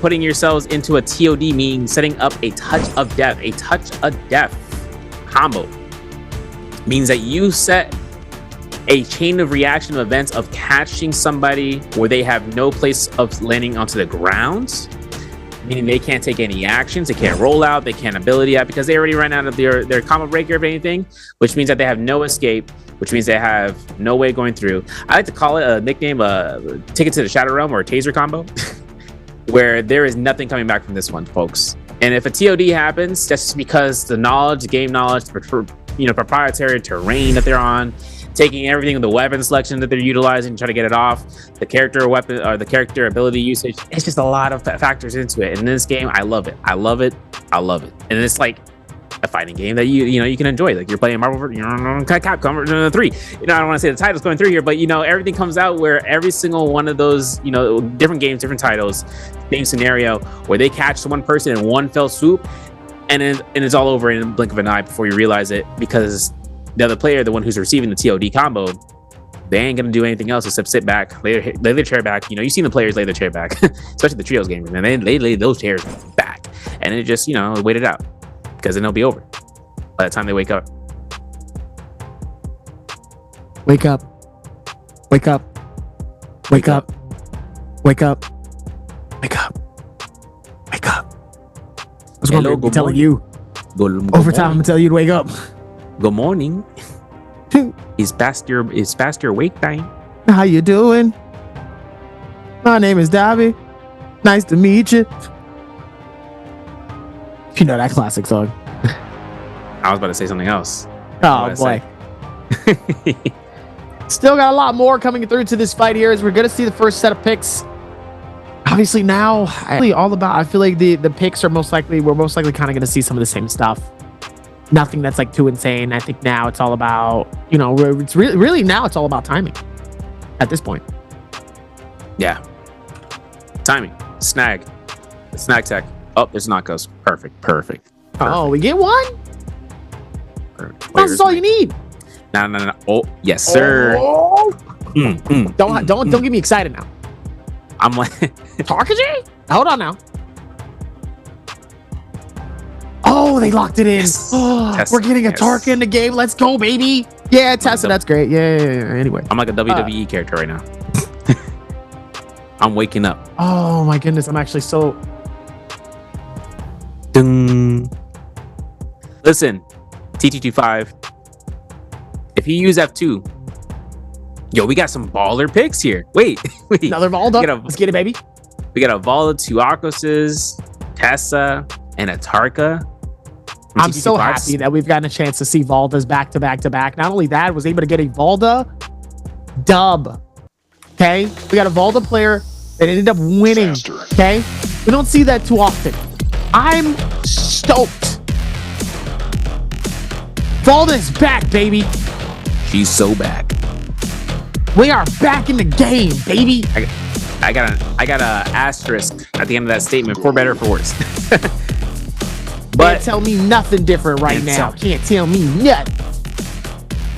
Hold on, did you say something? Oh, you can't tell me nothing. Nothing. Ha. All right, Can't listen, tell me. we gotta see what he's rocking here for the Akkas. So F2 for both Akkas. All right, yeah. And Pace rocking V1. Now listen, Pace, listen. I'm listening. He rocked this before in day 2. The only problem is it's gonna get nerfed. I don't want bad habits. Out here, right? Just like when we saw V2 get nerfed, everyone stopped using V2 for Liam. I don't mind seeing a bad habit. I want to see the bad habit only because I want to see somebody adapt away from the bad habit. I want to watch the progression. I don't want to see behind the scenes. I want to watch it happen live. You want to see it happen live? Listen, lever tech is something that's gonna still show up here. It's just once we hit to the next patch, man, it's gone. Gonzo. But hey, it was good while it lived. But in solos, the reason it's being used here is because it creates such a great disengagement for heavy aggressing units like the Keelans and the Romy Yangs, the especially against Justina, so it comes down towards it. It's another combo breaker essentially to be set up for it for 20 seconds. If you set up the teleporter in solos, specifically solos, it's a 20-second ultimate or a 20-second combo breaker that you can have on standby. Right. Now, Pace tried to use it before in Padoria into round 1 on day 2. Now, he had some success with it because he was able to reposition and he was able to kite around the Gate of Heaven over by Padorian's front courtyard. But the problem that came out of it is like, okay, he's got the V1, but everyone is looking at it. The whole lobby can look at it when it comes to certain situations like that, like the endgame circle. Which then forces out cannon shots, which forces out players to come out and just force out hits. But folks, game 6. Gonna proceed out here. Spawns all across the place. Mohism Haven. Uncle Bobby here. And we're gonna be having a showcase whether or not Pace is gonna find AIS in the mix of things. Maybe for spam blue focuses, maybe for spam of 1, 2, 3s. Who knows? Because a lot of surprises can be happening here. And this is gonna be the final game tonight. We're loving it's a good final game. See if they can work towards it, see if we can make it happen here. AIS is gonna go through with this one. Definitely still a little bit of some landing spots in Shadow J Mine. It looks like Celestia is going to find at least 1 or 2 players. Wayne Shrine, Servants Grounds as well. I don't think anybody landed in the Zess Winery here. Meanwhile, the ulti comes through here with one of our only few Aldas that we have in this. Love to see it though, as the T225 ends up catching him. Oh! Ends up depleting him of his ulti here. I don't know if that was just the timing or if that was the water, because water and fire don't mix, it don't mix, so pretty good overall here. See if they can keep that same momentum here as the staff ends up putting some damage here right in between Burst here. Burst able to catch it with the combo, but T225 was able to keep it together here just so he doesn't get caught. Pretty good to see. Could have been real bad though with this case. Ends up getting caught by the parry of AIS. Nice little bit of a reset though coming through as he's able to find it, but sadly ends up getting caught by another player as well. Still able to duke it out here as everybody's just kind of scrambling, maybe to get a nice little decent bit of a pick, but maybe still has the opportunity for something potentially. Maybe to find something good for their loot, maybe something that'll keep them going, maybe a Soul Jade that'll give them a little bit more of a boost. Let's see how this goes though. Yeah, it's gonna be interesting because Frost is right now blue armor, blue fan. Better than most. Common rarity weapons, common rarity armor is usually what you can kind of expect, or even better than with blue weapon. But Phosphorus is playing healing. He's at 47% on his ultimate. So whether or not he wants to take some sort of poke damage here and there, it's going to be up to the participants in taking their own fights. Now, Shaw takes a full-blown R&B from Purple Spear. Not a good chance here to sustain out. Forcing a solo pickup, though. Mike will get his first second elimination. My bad, bro. And looking towards and making sure Exon has himself to hold out R&B. The F2 roar gets no confirmation for a stagger. Horizon Blue Focus comes out. LMBs come through. making sure he goes for pounces. There's the one Clink. Look at Clink number 2. Isn't going to have a successful energy for it. Exen looks to go ahead, hold the blue focus again and again, and Mike is fiending for a parry. And that's going to be where we can get from Mike. Another pounce, another Clink, another dollar. V2 pounce available again. Tap dodge, and that Liam teleport missed. Now Exen has another one ready to go here. There's going to be the F2. There's going to be another Auric Sword, double dodge, triple dodge. And Mike looks to horizontal and gets caught into the block extreme. Gets caught by neutral, and that's going to be where the RMBs come out here. Oh my goodness, we're looking for a musket shot. We're looking for the clean strike, right? And another Clink to finish off the job. Exen fights his first elimination. Mike now has to find a reset position because now it's going to be up to starting from ground 0. Ground 0 or ground 1? How about ground to the power of 0 to the power of -1? All right, you lost me. I didn't do well with PEMDAS. Please excuse my dear Aunt Sally. I wasn't good with all that growing up in school. Well, I became a caster. Stay in school, kid. Meanwhile, power. They would put themselves right back into the mix here. Is still able to find a little bit of something. Ooh, nice little bit of a strike though with the musket. It's like both of them waiting it out here, trying to see if maybe the blue focus, maybe waiting for somebody to bait it out, but it's not going to be enough as T225 actually ends up cucking Pace while he's in the middle of the fight here. Here comes the combo to be able to keep it together here. It looks like he's going to force Pace to be able to pop the ult in here. Decides to back off this. He wants no smoke at all towards this. So he's able to get a little bit of the heals off. T225 still wants to see if maybe he can get something, but he decides not to. Decides ends up stopping. Pays no mind to it. Decides he doesn't want to get them much of that energy. Now Pace running it back. Trying to see if maybe they can find something that's going to be a little bit more healthy, a little bit more helpful. And it looks like Pace fighting this out with T225 up top here.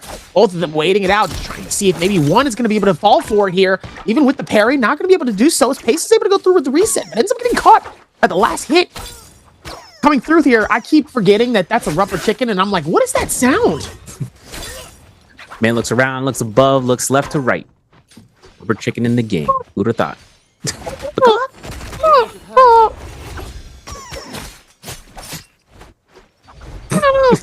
Just I'm like, what is that? I was like, oh, it's the chicken. My bad, I forgot. Clink number 2. I was about to say, I mean, AIS really rushed him down there. LMB, okay, we're looking for Clink number 3. Clink number 4. Pistol shot just like that. Bow shot, oh, we hit those. 5 though, where's the F1? Clink number 5. Man, I'm gonna just count these on my fingers. I can't go to my toes. We're gonna have to go really crazy out here because AIS is gonna be burning up Tarka alive. You know it's crazy that Tarka's not immune to flame, but we don't talk about that. Listen, AIS captures this. This is where Hottie can actually outpace. There's the burn. There's it. That's it. GG's. Burn should be enough. The chase down is it's tough. Tarka can't do really much against Hottie, and so he's gonna be going ahead chasing this one down. AIS gets 2 eliminations, taking his lead back up. Now it's up to Frostmas passing Wufang. 0.1 difference. Please. Where's Light Hypernova? Listen, I want Frostmas to be able to make it through here, bro. And I know Light has caught in the past week, he probably caught like 17 strays in multiple facets of media. Unintentionally. But Frostmas is right there. And Pace is close behind. He's got 1 elimination. He's 1 elimination up. We got a Romy Yang here. FPS's versus AIS are looking to try to hunt this one down here and try to take Portal.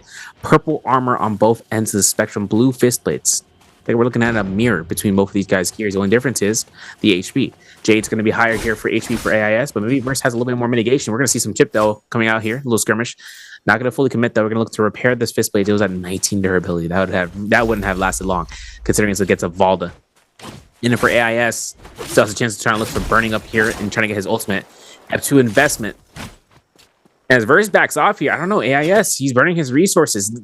He's getting caught by potion. He lost all his armor. Listen, you got a Romy Yang pass, you can get a full reset. And Verse is on the water spear. Listen, he threw it in the direction of AIS. He was not far too in between, and Pace is in the distance. He's still throwing at AIS. We're really just throwing these out here, Dobby. And then you can see Pace is trying to instigate this further by opening up the cave for the whole lobby to find out that there is going to be some action here.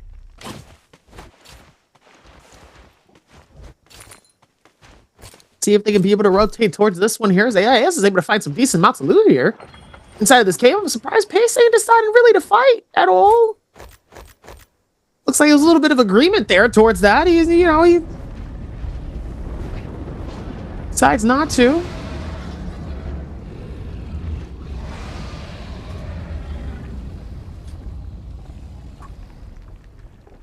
Meanwhile, with this rotation, though, I was still very confused by that, though. I'm not gonna lie, I was a little confused. He was right in front of him.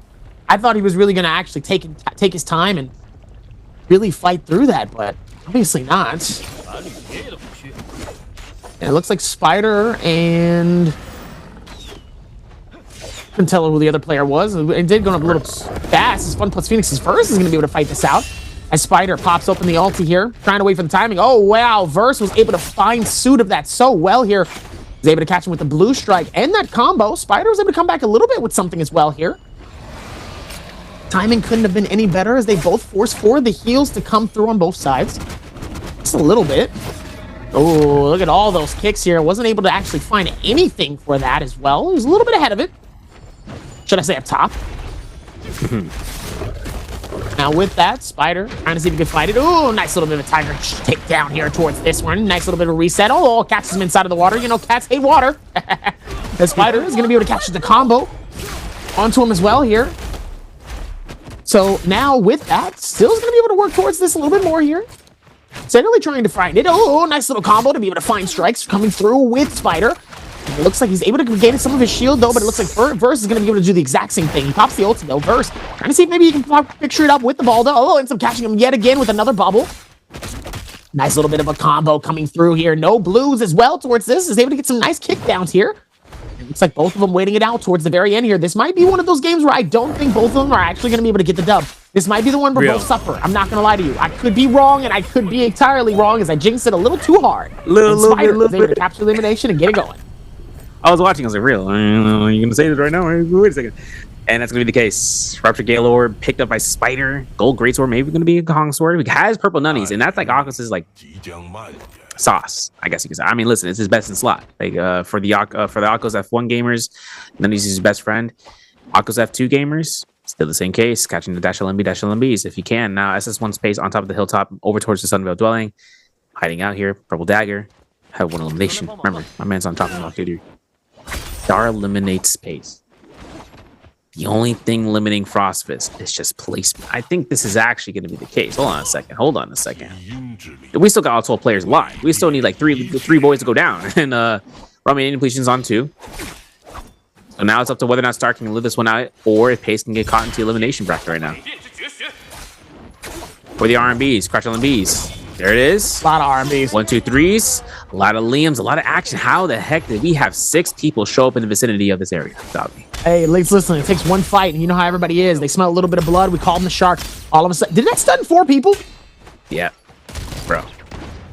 A lot of things happening, bro. Too many things happening. Star losing his purple armor and then picking up blue on the spot. This is Crow's Nest. And for everyone to make their way towards Crow's Nest, of all places, I mean, particular to the Rumiang portals, yeah. But then we also have to keep in mind that we just came through from the from Sun Cave, so everyone kind of made their way towards this area, and this is going to be where half the lobby nearly is into the extension. So with that, AS still looking to go up against Star, and we have Pace showing to the scene, pulling out the works because GG Shaw, he's up against Exit, and he's not looking so hot right now.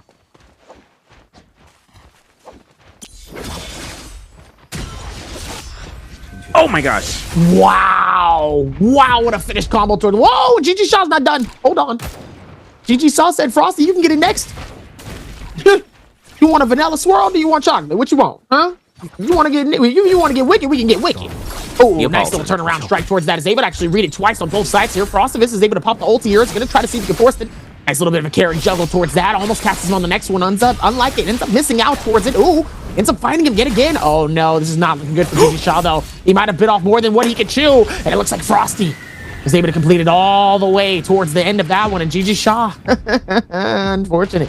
He gets eliminated towards that one here. Spider dangerously low here. Has to get outside of the circle. Now looking good for him though as he does end up getting eliminated. But he's got that Vermilion's Bird Mite. And he ends up catching Arano inside of... Meanwhile, Verse trying to see if he can capture him inside of this combo here. Beautiful combo to be able to get him. At least deplete most of his shield, though, towards this. Oh, almost tried to find it on the next one. Sadly, was not able to here. Looks like he almost catches him inside of the juggle here. Oh, nice find towards that. The grapple coming through from Spider here as he ends up finding the third party, but not enough to capture the finish here. And Verse is able to capture another elimination just to get it going towards him finally. After all that time, all that space, all that momentum, he's finally able to get one. His first one. And it looks like it's not going to be his, it's going to be his first, but it might be his last. if Spider ends up closing in this gap, and he's doing everything he can to maneuver this just little by little here to not get it away. He's going to be able to dive strong, but it looks like Spider's cannon is actually able to complete that a little bit more. He's able to get the next elimination, second elimination in this game, as Frostvus pushes himself until around the game. Yeah, I gotta be honest, man. Frosty almost came through with that one. I was kind of looking towards it, but you know, it happens. I was really egging on for Verse to survive. Star died out of the Roaming depletion, so now we are in the top 8 bracket so far for the players. Top 8 players should say that are left alive. Haste entering to the zone, just looking to see if it can find some supplies off the dead bodies of his foes. I mean, listen, the remains are somewhere around there, folks.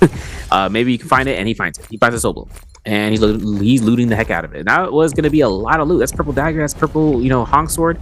No special TJs. But we do have Romiang to be looked upon in terms of fights, as Paste is the only person against Frostvus in terms of odds. Now Frostvus just got multiplier points for placement, or not multiplier, placement points due to the number count being less and less. He's up against T225. He's up against Tarka and Romiang. I know Duncan's out there. I know this man saying oogly boogly. I know he's looking at this in hindsight. He's like, T225, you better get this done, man, or else I'm gonna elbow punch you when we reach every swing one of these heights. And Frostvus is like, I got you, homie. I'm gonna sit in the lobby. But Frostvus puts him out, because this is going to be a Target versus Keelan fight, and I'm very curious to see about who's going to come out on top here, Dobby. T225 obviously being up top is obviously the one you want to go for, but I feel like Frostvus has a lot to prove here. He's towards this final fight here. Obviously, he really needs to duke this out here. I really do feel like I would like for... I'm not going to say who, because I feel like if I say it, it's going to be a jinx on that person. I say it all the time. Frostvus. I would like for Frostvus to be able to win this. Let's see if maybe the Cast the Curse is going to go the opposite direction here. He pops the ulti. He's able to get some nice strikes here, trying to see if he can find it. He gets. There's another one. Airborne does it yet again. T225 dangerously low. Now, just like that, Frostvus is on the right side of this one here, as now he has the opportunity really to close this and clutch this out here. He gets Airborne, gets the finish. Can he capture the farm combo? Yes, indeed. Frostvus keeps the game alive for himself. He gets some eliminations. Does that put him over the top? He might have done. Yeah. He's dap him up. And he also gets a Phoenix Blast with a purple longsword. So this man's about to cook up a storm of hellfire. I think he's gonna go for by Tigers. Yes, he will, and that's gonna be where he's gonna lead you out here. He's got a purple gold spear, I should say, on standby too. So that's where he's gonna be cooking up for what it is worth, and kind of hoping to see if anyone's hiding out there. Now Paste lagging behind here for eliminations. All it takes is a couple of placement points. Now, unfortunately, into the case, and AIS is also on the chopping block for that value as well. He's still alive. He is a hottie. Hotties like to keep themselves hidden when it comes out until it's endgame circle. That's where Tessa comes in and denies that type of issuance. It's kind of funny. I saw Frostvus go up against that Tarka, and I'm like, man, I'm not gonna throw any shade, but there's so many Tarka players in seeing a Mortal War that I think he's like, yeah, this is another day, another Mortal War day, and just figured out where to fight them out and took them by the horns and took them out. Considering that Keelan is having just full pressure inside of Romiang, is one thing. When Tarka is not able to capture him, that's a whole different scenario. And that's what we're going to see right now, because Frostvus is now up against another key target here, another key hero, another key pick when it comes towards a round selection. That's Akos. And the proc on the Akos ultimate is huge, especially when it's Spider. Having to force an ultimate against a foe like Spider like that, and you be the one to hunt him down, is absolutely diabolical for the pressure.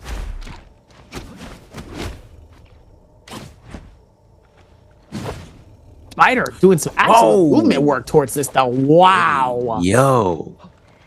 Telling you, Spider's one of the best in the game, man. In terms of his movement, him and Mike is like neck and neck. Like, those boys really know how to maneuver and move when things is really like, it's schmoobin'. When it's important and you really got to get out of harm's way, those two know how to really move. Like, dude, Pace is just killing. That bomb dash was crazy. I'm still thinking about it.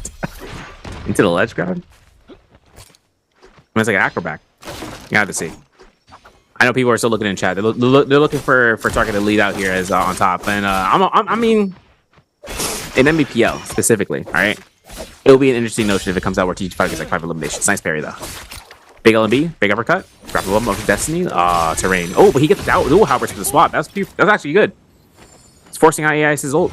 And like I said, right, AIS, Hottie, he only wants to make himself known until it comes down to the end circle, but it's not even there yet. We still have under 10 minutes left His ultimate has been consumed. He still has at least 40% rage left on the bar, and Spider's still getting hunted out here. Frostfist just creating this tension around him, you know? And this scary feeling that something's watching him, you know? And it's a Phoenix Blast Keelan for everything that's worth. So whether or not Frostfist catches one target to the next, if he catches a grapple bump for the longsword, that could just set up for a combo breaker to be invested, and that just gives full reason for the lobby just to target a prio that person completely when it comes down to that pressure. Meanwhile, with all of that as well towards this, it looks like Pace gonna be able to push in towards this though, as Pace is able to find the next bit. Tries to be able to rotate towards this though, still able to do what he can as the Tarka ends up catching his ulti on the outskirts here. Pretty good though. Oh, nice and fast. Almost actually gets still able to work out towards it though, as T225 is ooh.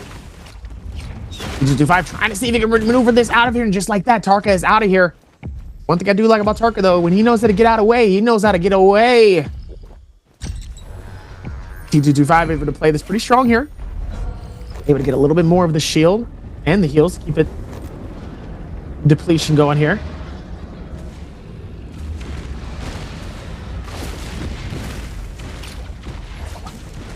Let's see if they can keep this maneuver going towards this hill.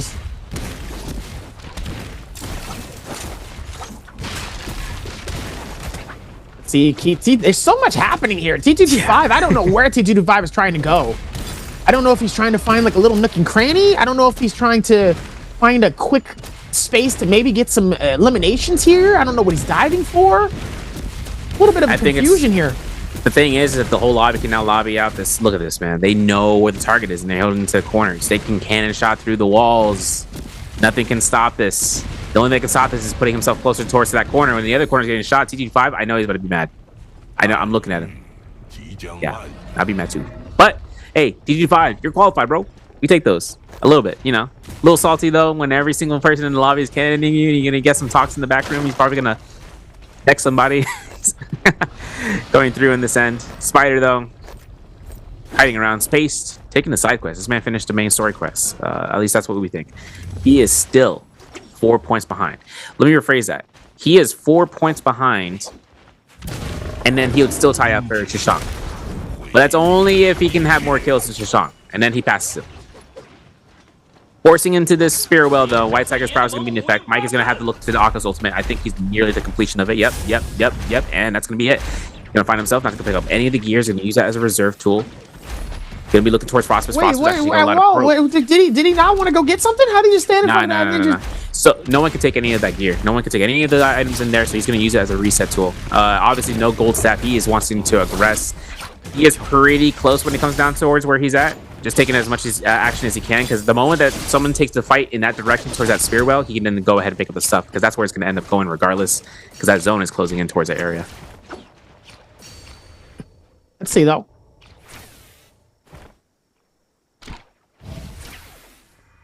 Frosty gonna be able to get away in harm's way. Ends up popping the no ult zone. He says, yeah, y'all want to come over here, but y'all ain't gonna be with all that ulti. Not looking good for Frostivus, but it's okay though. 35.8, pretty good. He's gotten himself up there in that 10th place position. He's done pretty well. Does end up getting eliminated off that. He does end up getting some points. AIS actually gets up a little bit higher with the 36, so it's okay. Honestly, good, solid performance coming through. 35.8 points in 6 games for Frostivus. Honestly, pretty good. Pretty good. Yeah. Even if Pace somehow gets, 5 points. Since Shishang isn't playing today, Frostivus is safe. Absolute cinema. My hands are in the air. I'm like Scorsese, Back of the taxi cab. All right, we're done. We got a chance of Mike actually picking. Don't do that. Don't do that. Don't do that. We got a chance here for the Phoenix Blast.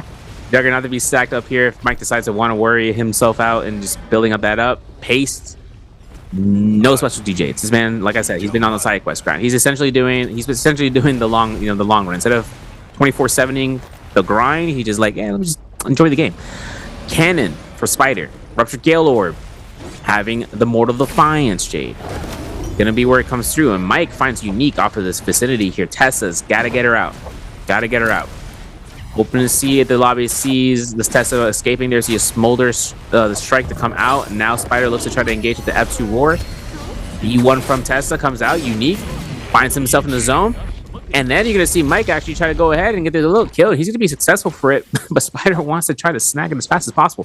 Exon's inside the building over towards the Artisan's Grove. And he is well aware of the situation here. Knew he couldn't use his F1 in that direction. Gets caught with the F2. Nope. Gonna activate the ultimate to mitigate that pressure, and there's gonna be a chance for Pace. Just look for the RMBs. Like I said, placement points and points all together. That's what Pace needs. He needs 1.5 points. That means he needs a kill, an elimination, and a placement point just to make himself go through here. Otherwise, he's gonna have to really survive out here for placement outright for like second or third place. Just straight up and just kind of hold down the fort, because now it's gonna be the top 5 players left alive in the lobby. Let's see what happens here towards this final fight here. We still have at least 5 people alive for this final game here. So far, we got some pretty good just of stuff here. I feel like Mike, I would love to see if Mike actually does steal this double away towards this final fight here. Like I said, he is close to where he could end up losing some placement, but it doesn't necessarily mean he's going to lose all the way to the end here, though. But this will be very surprising, though, mainly because, like I said before, this will be the first time that Mike actually does not qualify, depending on how well Unique, X1, and some of the other players do towards the end of these games. That's the thing that's really going to be the deciding factor for some of these play styles. Is look at Pace. Pace was able to capture a second elimination. He was feeling it out with some of this. He knows what to do. He's been able to dive deep towards this overall here. Nice little bit of a time strike towards this, and able to shut that down even better. Now, for Mike Pace. Pace was able to find so much more towards this. Nice little dive. Ooh, almost catches him on the outskirts here. And now he forces Pace to be able to pop his ulti as well. Teleporter there. It's interesting to note that when we first started these games, the players was getting eliminated like well before, like I think probably around this time when the circle was ending. So probably around like circle 6, like when it ends. And now, ever since I'd say game 3 and beyond, they've been all lasting toward. Oh no, Spider ends up getting caught. Oh man. Absolutely insane coming through. That's such a satisfying thing to see, though. Is that not satisfying when you see them getting caught up by that one Soul Jade and then it gets just shredded? Shredded, dude. Whether it's gold, queen, whether it's like when you get in between that and you see that, I know as a player that's gotta feel so satisfying. Even if you don't get the elimination, it's still just like that was nice. That was cool. Yeah, that was cool. Comparisons. So it's the feels bad era. Pace goes down. Feels bad. Loses Right out below. placement for the top 12. Yeah, by 1 kill. Oh. I don't know how many kills he had, or 1 point. I don't know how many kills JDG has for Shishang, but if he did have higher, then that would have been really unfortunate.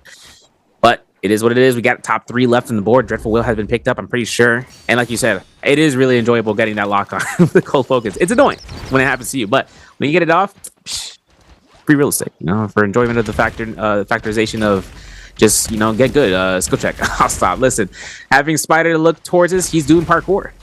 Looking for the backflips here, looking for the cannon shots. That's how his skill goes up here. It's like a, you know, pro skater move. Done. You know, every single time. Holds the RMBs. Looking for the RMB from the longsword though. Anticipating the scare rush. Gets caught by a smolder. Oh. Not a lot of points, but that's a lot of. Here comes the smolder. White health bar. Like Smog of the Dwarven Hills. Big chances for Mike. Grapple bump extension. Okay, we go for their RMB release because we know that may or may not hit. And V2 in the zone. Unfortunate for Exon. Binding zone to get right back into it. And Mike is already prepared for that with the RMB. Oh my goodness. Spider, you menace. And finding out the scare rush opportunity was there. Oh, here goes the fight we've been wanting. Is cut out. I think Spider might be looking for the dash LB spam. Dash LB? Yep. RMB. Okay, you went for a risky move there, my friend. But there's going to be the ultimate. And that's going to be 1 chance. B2 right in the zone. Right in the dome. Free victory for Spider, 2nd MVP today, and takes himself out 4 against Mike for round 6. Is that his second? 3. Second MVP that's today. The second of today. Oh yeah. What an insane finish! What an insane find to be able to do that as well towards this. You love to see it. Absolutely insane just to be able to put that one together here and says, hey, you know, we still got a lot more to do. We're not necessarily done. It's only going to get crazier as you love to see how he was able to. Look at Mike. Mike is not happy. He's reassessing. Mike is not happy at all. Okay? You see that? He said, nope, I don't like that. That's not how this was supposed to go. That's not how this works. That's not how this any of works this at all. works. No one said you could do that. Who told you could do that, huh? Who told you can hold? That was not it. Even he just said. Who said you can hold? Spider was like had a little smirk on his face, a little bit of something. We go to Mike. Mike's just I'm in stares, bro. Staring right at the soul of the monitor, man. What that monitor do to you? The 24.5-inch monitor, 240 hertz. What did it do to you, bro? Everything. Frame lag. I feel like if Mike looked at the camera, it'd just been like, oh yeah, it would have been a cutaway. Fourth. He did that in finals. No, not like that though. He did it with a smile. This is with a, you know, and everything kind of came out towards seeing how he's reacting. You know, as Dobby is doing right now. He's imitation of the art. This is where we at. He did not want it. He was like, nah, buddy, nah, we're not doing that. But that scare rush was cracked though from Spider. Yoinky. that scare rush was insane, actually. That scare rush was really, really insane. I think even with that amount of timing though, the way he was able to really make that a thing, he didn't really give him the opportunity to try to do, you know, anything said different. He was like, no. You're not going to win towards this. You're not going to be able to element the rest of the stuff that we're doing. No. You're going to fight this out. It's the same thing too. It's unfortunate though that notice that when we got into that fight towards the final end here, Mike was already low on his shield. So there wasn't really much of a reset. Couldn't necessarily like really find that moment to, you know, maybe conjure it up, because by the time that happened, they were both diving for the next elimination. Spider ends up stealing it, and it doesn't give Mike a chance to reset. Because of that, I'm not going to say that it cost, because I've definitely seen Mike in moments where he's been low and he's been able to turn the fight around in his favor. But knowing that we're going up against Spider has already got a dub from earlier, gets his second dub in this final game. He comes in with a lot of confidence, gets a gold shield. He's already feeling good about the last recent elimination. And he says, all right, buddy, now's your time. Mike, you know, and it becomes a very distant fight that begins to close in a little bit more here. He's got to work for it. He said that earlier, and obviously that's exactly what happened when we look at it here. For 6 eliminations and a 10.2, we finally get a double. A double. Double MVP for Spider, double MVP for Frostface. It's a miracle. Happy holidays, y'all. And we're gonna see Mike here in second place. 6 points. 3.5 points for Exon and Pace. Unfortunate for Pace. I gotta be honest. You know, one more point. That's all we need, boys. Unfortunate, but it is what it kind of comes through here. AIS looking for 3 points. Frostface with 2.5 earned with 2.25. And Arano taking 2 points. Triple ones coming in from Verse, Shaw, Unique, and 0.5 for Star via placement alone. And this is day 3, folks. We still got the interview to look towards. We still got the standings to look at. Of course, we need to see who is going to be the top 12 that we're going to have designated for Solo's finals, which ends up being on Saturday for y'all. We're going to remind you because it's going to be a very important day. That's going to be the Dragon's Grave Day. And that's going to be a day for you guys to just look into seeing about the anticipation of what's to occur. Standings, bottom 6, unfortunately. But we got to go through it. Slows. Can't make the mark, man. I'm sorry. But 21.5 for Shaw, 23 points for X, and from Team Battle, 521's Unique with 23.5, 33.4 for X1's Wufong. Pace taking 33.5, a 0.1 difference between him and Wufong. Wufong is not going to be here for this weekend, unfortunately. Bong Bong, like, no time to die. JDG Shishang, though, 34.5. On the far right side, you guys can see small numbers. Those are proposed points. The 13% of the points that's earned throughout you got it. The total points, that's what you got going into finals. Which in this case, if you want to really average it out, it can either be a game's worth of points, really. And that gets you closer to the match point. And we're going to actually see the match point, if I'm not mistaken. If we're going to see that later on to see what the value is going to be coming out to be, whether it's 30 or whether it's 28. Otherwise, though, XY here at 5.3 for proposed points, 5.6 for Wolves, 6.2 for Kayla T225, Verse with a 6.6, 7.2 for Spider, and a 7.8 proposed value for DRG Funk. So, being at 7.8, if it's 30 points, this man only needs 22.2 points, and he makes him through the match point threshold. That could be potentially 3 games, could be potentially 4 games, where he's able to catch that threshold, best of visibility, and not have any issues. But round 6, day 3 highlights brought to you by Thunder Robot clips and replay reels. Good to see a heck of a amount of action. Look at this. We did not get a chance to see in this Exen fight, but man, that double uppercut was got us. And then he gets caught, and then he turns it around. And then he switches back to the nutties and just goes ahead for the pressure of the horizontal release, and he's gonna go ahead for the jump elements to the RB, and maybe look for an ult proc here, maybe just insult to injury. Just keeps going for the dash elements to RBs. This kill right here for Frostmas though, very risky, high risk maneuver, but it was worthwhile. No more energy for a shot at that point in time. And then when we see this is allowing placement points to be earned out for Frostmas, and that's where Rana went down. And if Frost was up against Tarka, I mean, Keelan versus Tarka really just, it just goes to show where Tarka can stand against Keelan and Romy Yang. If Keelan can space out, he is not going to have more than enough no issues really much with Tarka unless an infinite was set up. And then into the final game circle, we can see the F2 roar. Mike catches one R&B, catches that last hit with the fast vertical. Dash LMB from Spider looks for an attempted jump R&B. Oproc scaled around with the V2 around the wall and knocking out Mike from the game. Take off his headset, take off his music, a little smirk right there. Akko's V3, never forget Kai Bao for that one. That's going to be where we get our Akko's MVP for this game, y'all. Where Spider earns it out. And this is going to be where Akko's and seeing what stats lines he kind of earns out. I think how many MVPs is it? 10? Yeah, double digits time, baby. 10 MVPs. And it didn't even matter if Mike got Spider low, he had Mortal Defiance the whole time. And he also had that, we saw the Rupture Gale being used. Look at the damage on the cannon alone, 6,800, 21k damage total. Pole Sword was his primary, Fist Blades was his secondary for melee weapon. And he just kept going ham. He did try to use a Tempest Kick at one point, which I still think is a grief trade. I'm gonna be 100% honest. Tempest Kick kind of griefs unless it gets a buff, and if it becomes a new jabbing, if it becomes a new sense of the fashion, that would be immaculate. I know a lot of players would be like, brother, but regardless, Stu Jates in the game always come out here very soon for the weapon with the Fist Blades, and having this rounds 3 to 8 to be occurring for solos, or actually 8 up to 8 rounds, will allow for other characters to be selected. I mean, we even see the rotation of heroes be changed up within finals weeks, and you probably be witness to this, Dobby, where you've seen how these players just choose someone totally outright, but by round 7 or 8, you see that they all have been available to choose a double pick of a hero of choice if it allows for them to do it. And that just changes the flow of the game, where we've seen the players decide to use Keelans or use the Hotties or use their Liams. But then you see it not in their usual stead. They don't even use it in their first or second round pick selection. They just hold off until waiting it out until the very end, until they really lock it in.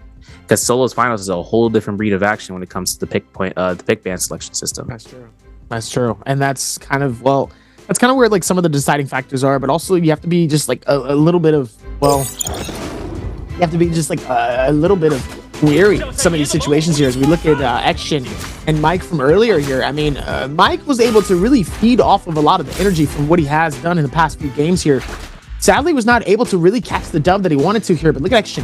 Action just absolutely backing away here. He was able to read that really strong. I mean, look at that. Oh my goodness. Ole! That was a little disrespectful, I ain't gonna lie. Nice little jump back towards that as well. Another back up towards it. I mean, I'm telling you, this is gonna be, we're kind of starting to see this defensive play style starting to become a lot more flashy in certain instances, and really able to play it super well with some of these moments here. I mean, he was able to dive back, and then once he got him with that combo here, yeah, it was pretty much a wrap. It was pretty much a wrap. But it's good to see that, though. I want to see the fight that we saw inside the Roman gang with Verse and Spider, because that one was a really good one. Towards that second, it was the second Realm of Yang. That kind of was a deciding factor on how well some of these playstyles were really going to go, which obviously Spider ended up winning. That really became like that W key formula that he needed. Once he got there, it was kind of no stopping him. And we all know when it comes to Spider, once he kind of gets into that mind, he gets into that mode, he really starts to dive in. There's no stopping him once he's like, really locked in. I mean, it's the same thing with Mike too. Mike is kind of the same way. No shaky hands, right? Just like hold still, calm under pressure on the keyboard. And, it's kind of crazy because you got the Valda versus, the Valda versus Knuckles play. But before we go through, guys, hands in the air, got to hold it down. You got an interview coming up here. We're going to see with one of our players what they think and seeing if you guys can get this the question right. So see you guys right afterwards, and we'll be right after the interview.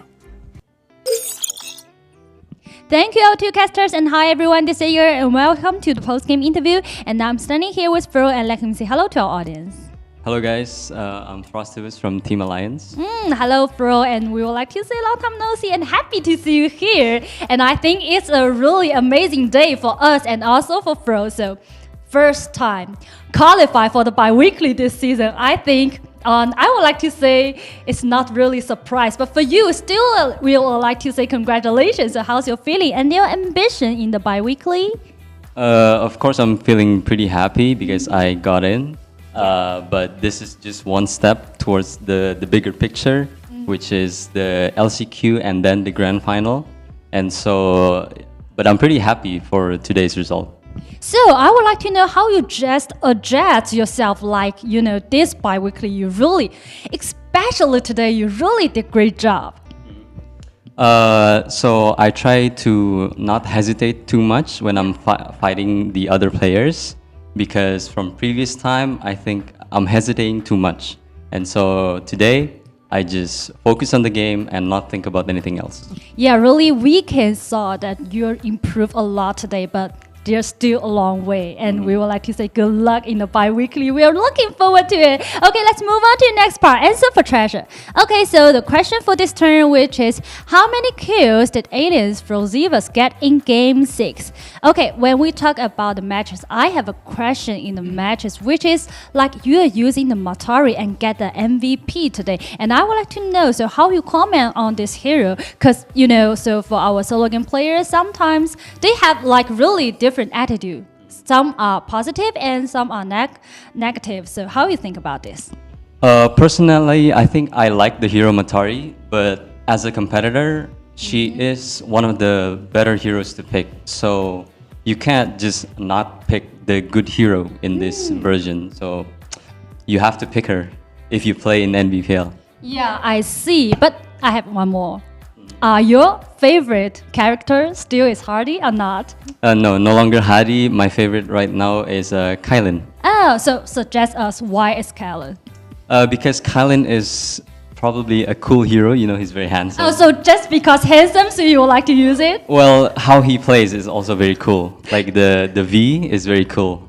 Although like your answer, I'm satisfied with it, but we would like to see another side of you because the handsome, so you love this hero, just like me. Okay, I think our players prepared, and Fro, please count in the number. 3, 2, 1. Screenshot. Okay, let's find out the correct answer, please, Fro. The correct answer is A. Okay, yes, the correct answer is A. And also, we know that like this season is really different for the all the solo game player because in the last several seasons we'll always talk about Mike and Spider and Mike and Spider. And how you think about this season or our NBPL player? Who do you think is really strong in this season? This season Spider seems to be very consistent, but Mike is having trouble. Even in the regular games. But yeah, I think right now Spider is the better player compared to Mike. Oh, still best players in NBPL?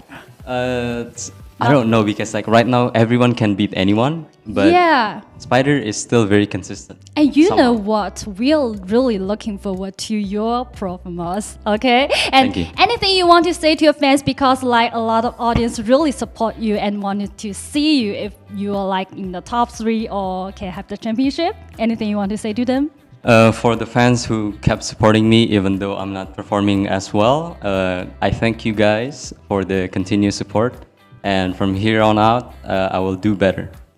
Yeah, I just want to say cheer up and wish you have good luck, okay? Thank you for today's interview. Thank you, Fro, to be here. And congratulations again. And let's looking forward to the bi-weekly final this week together. And we will get back to our caster.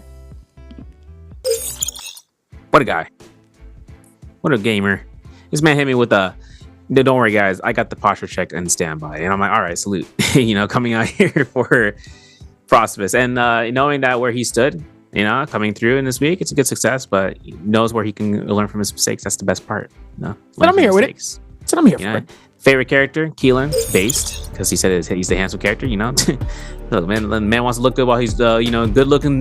While doing it. He's gonna go ahead and play Keelan. He's gonna play playing Keelan. Even after the nerfs, but we don't talk about those. Listen, top 12 decided factor. The RG Fong, WPG Spider, Opus Phoenix's first. LAC225, Wolf's Wang Liang, ASE's XY, Shangyan, EWG's Arano, TE Star, OUG's Mike, JL's AIS, Alliance's Frostmas, and JDG Dong are back on Saturday. And this is where you're going to be able to watch this out. Dobby, I'm excited. But not as excited as tomorrow. Trios Day 3. Man, Trios has been a trip these past couple of days, man. I want to be able to get a little bit more into the trios thing. I've been so stuck in, I've been so deep into solos that sometimes I'm like, I don't know if I really want to get into the action of trios, because I know trios can get absolutely crazy with the games, how the play's been going, what the vibes are. It can be phenomenal. It's absolutely phenomenal type of thing to be able to go towards it, you know? Dude. But obviously, it's good for a lot of different. Good. Dude, overall. Trios, man, after the season, you know, a lot of changes. It really affects it until those endgame circles. We're going to switch over to trios real quick for you solos gamers. It'll be interesting, I think. Because interesting. I mean, the thing that happens is that, like, when we're looking at the way trios operates now, is that the endgame spirit wells aren't the same, right? White Attackers prowess doesn't have the same effects, it doesn't have as much duration, and when things kind of lead out towards that type of time frame where you have a 3-minute buff down to 2, and then changing it to make it a lot early on drop, it's not like it once was before, where you get a snap and everybody goes snap crackle prop. Where's the Rice Krispies? No one goes down like that. No milk.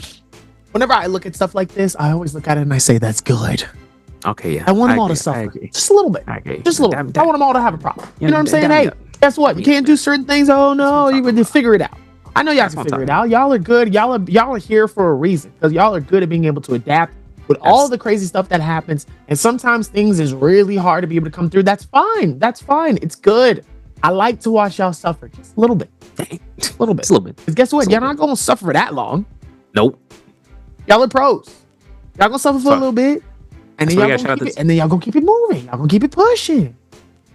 Just gotta shout out to the developers, bro. The balance team. They know, like, all right, this is a little bit crazy. But you know, guys, like that. A little bit crazy, a little bit wild and out. No Nick Cannon, all Mariah Carey. We're gonna be singing this one out here for the end of today. It's crazy, right? We're gonna be going ahead.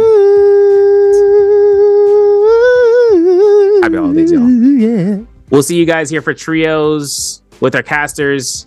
My name is Severio alongside Davier, and we'll see you guys until next time. I don't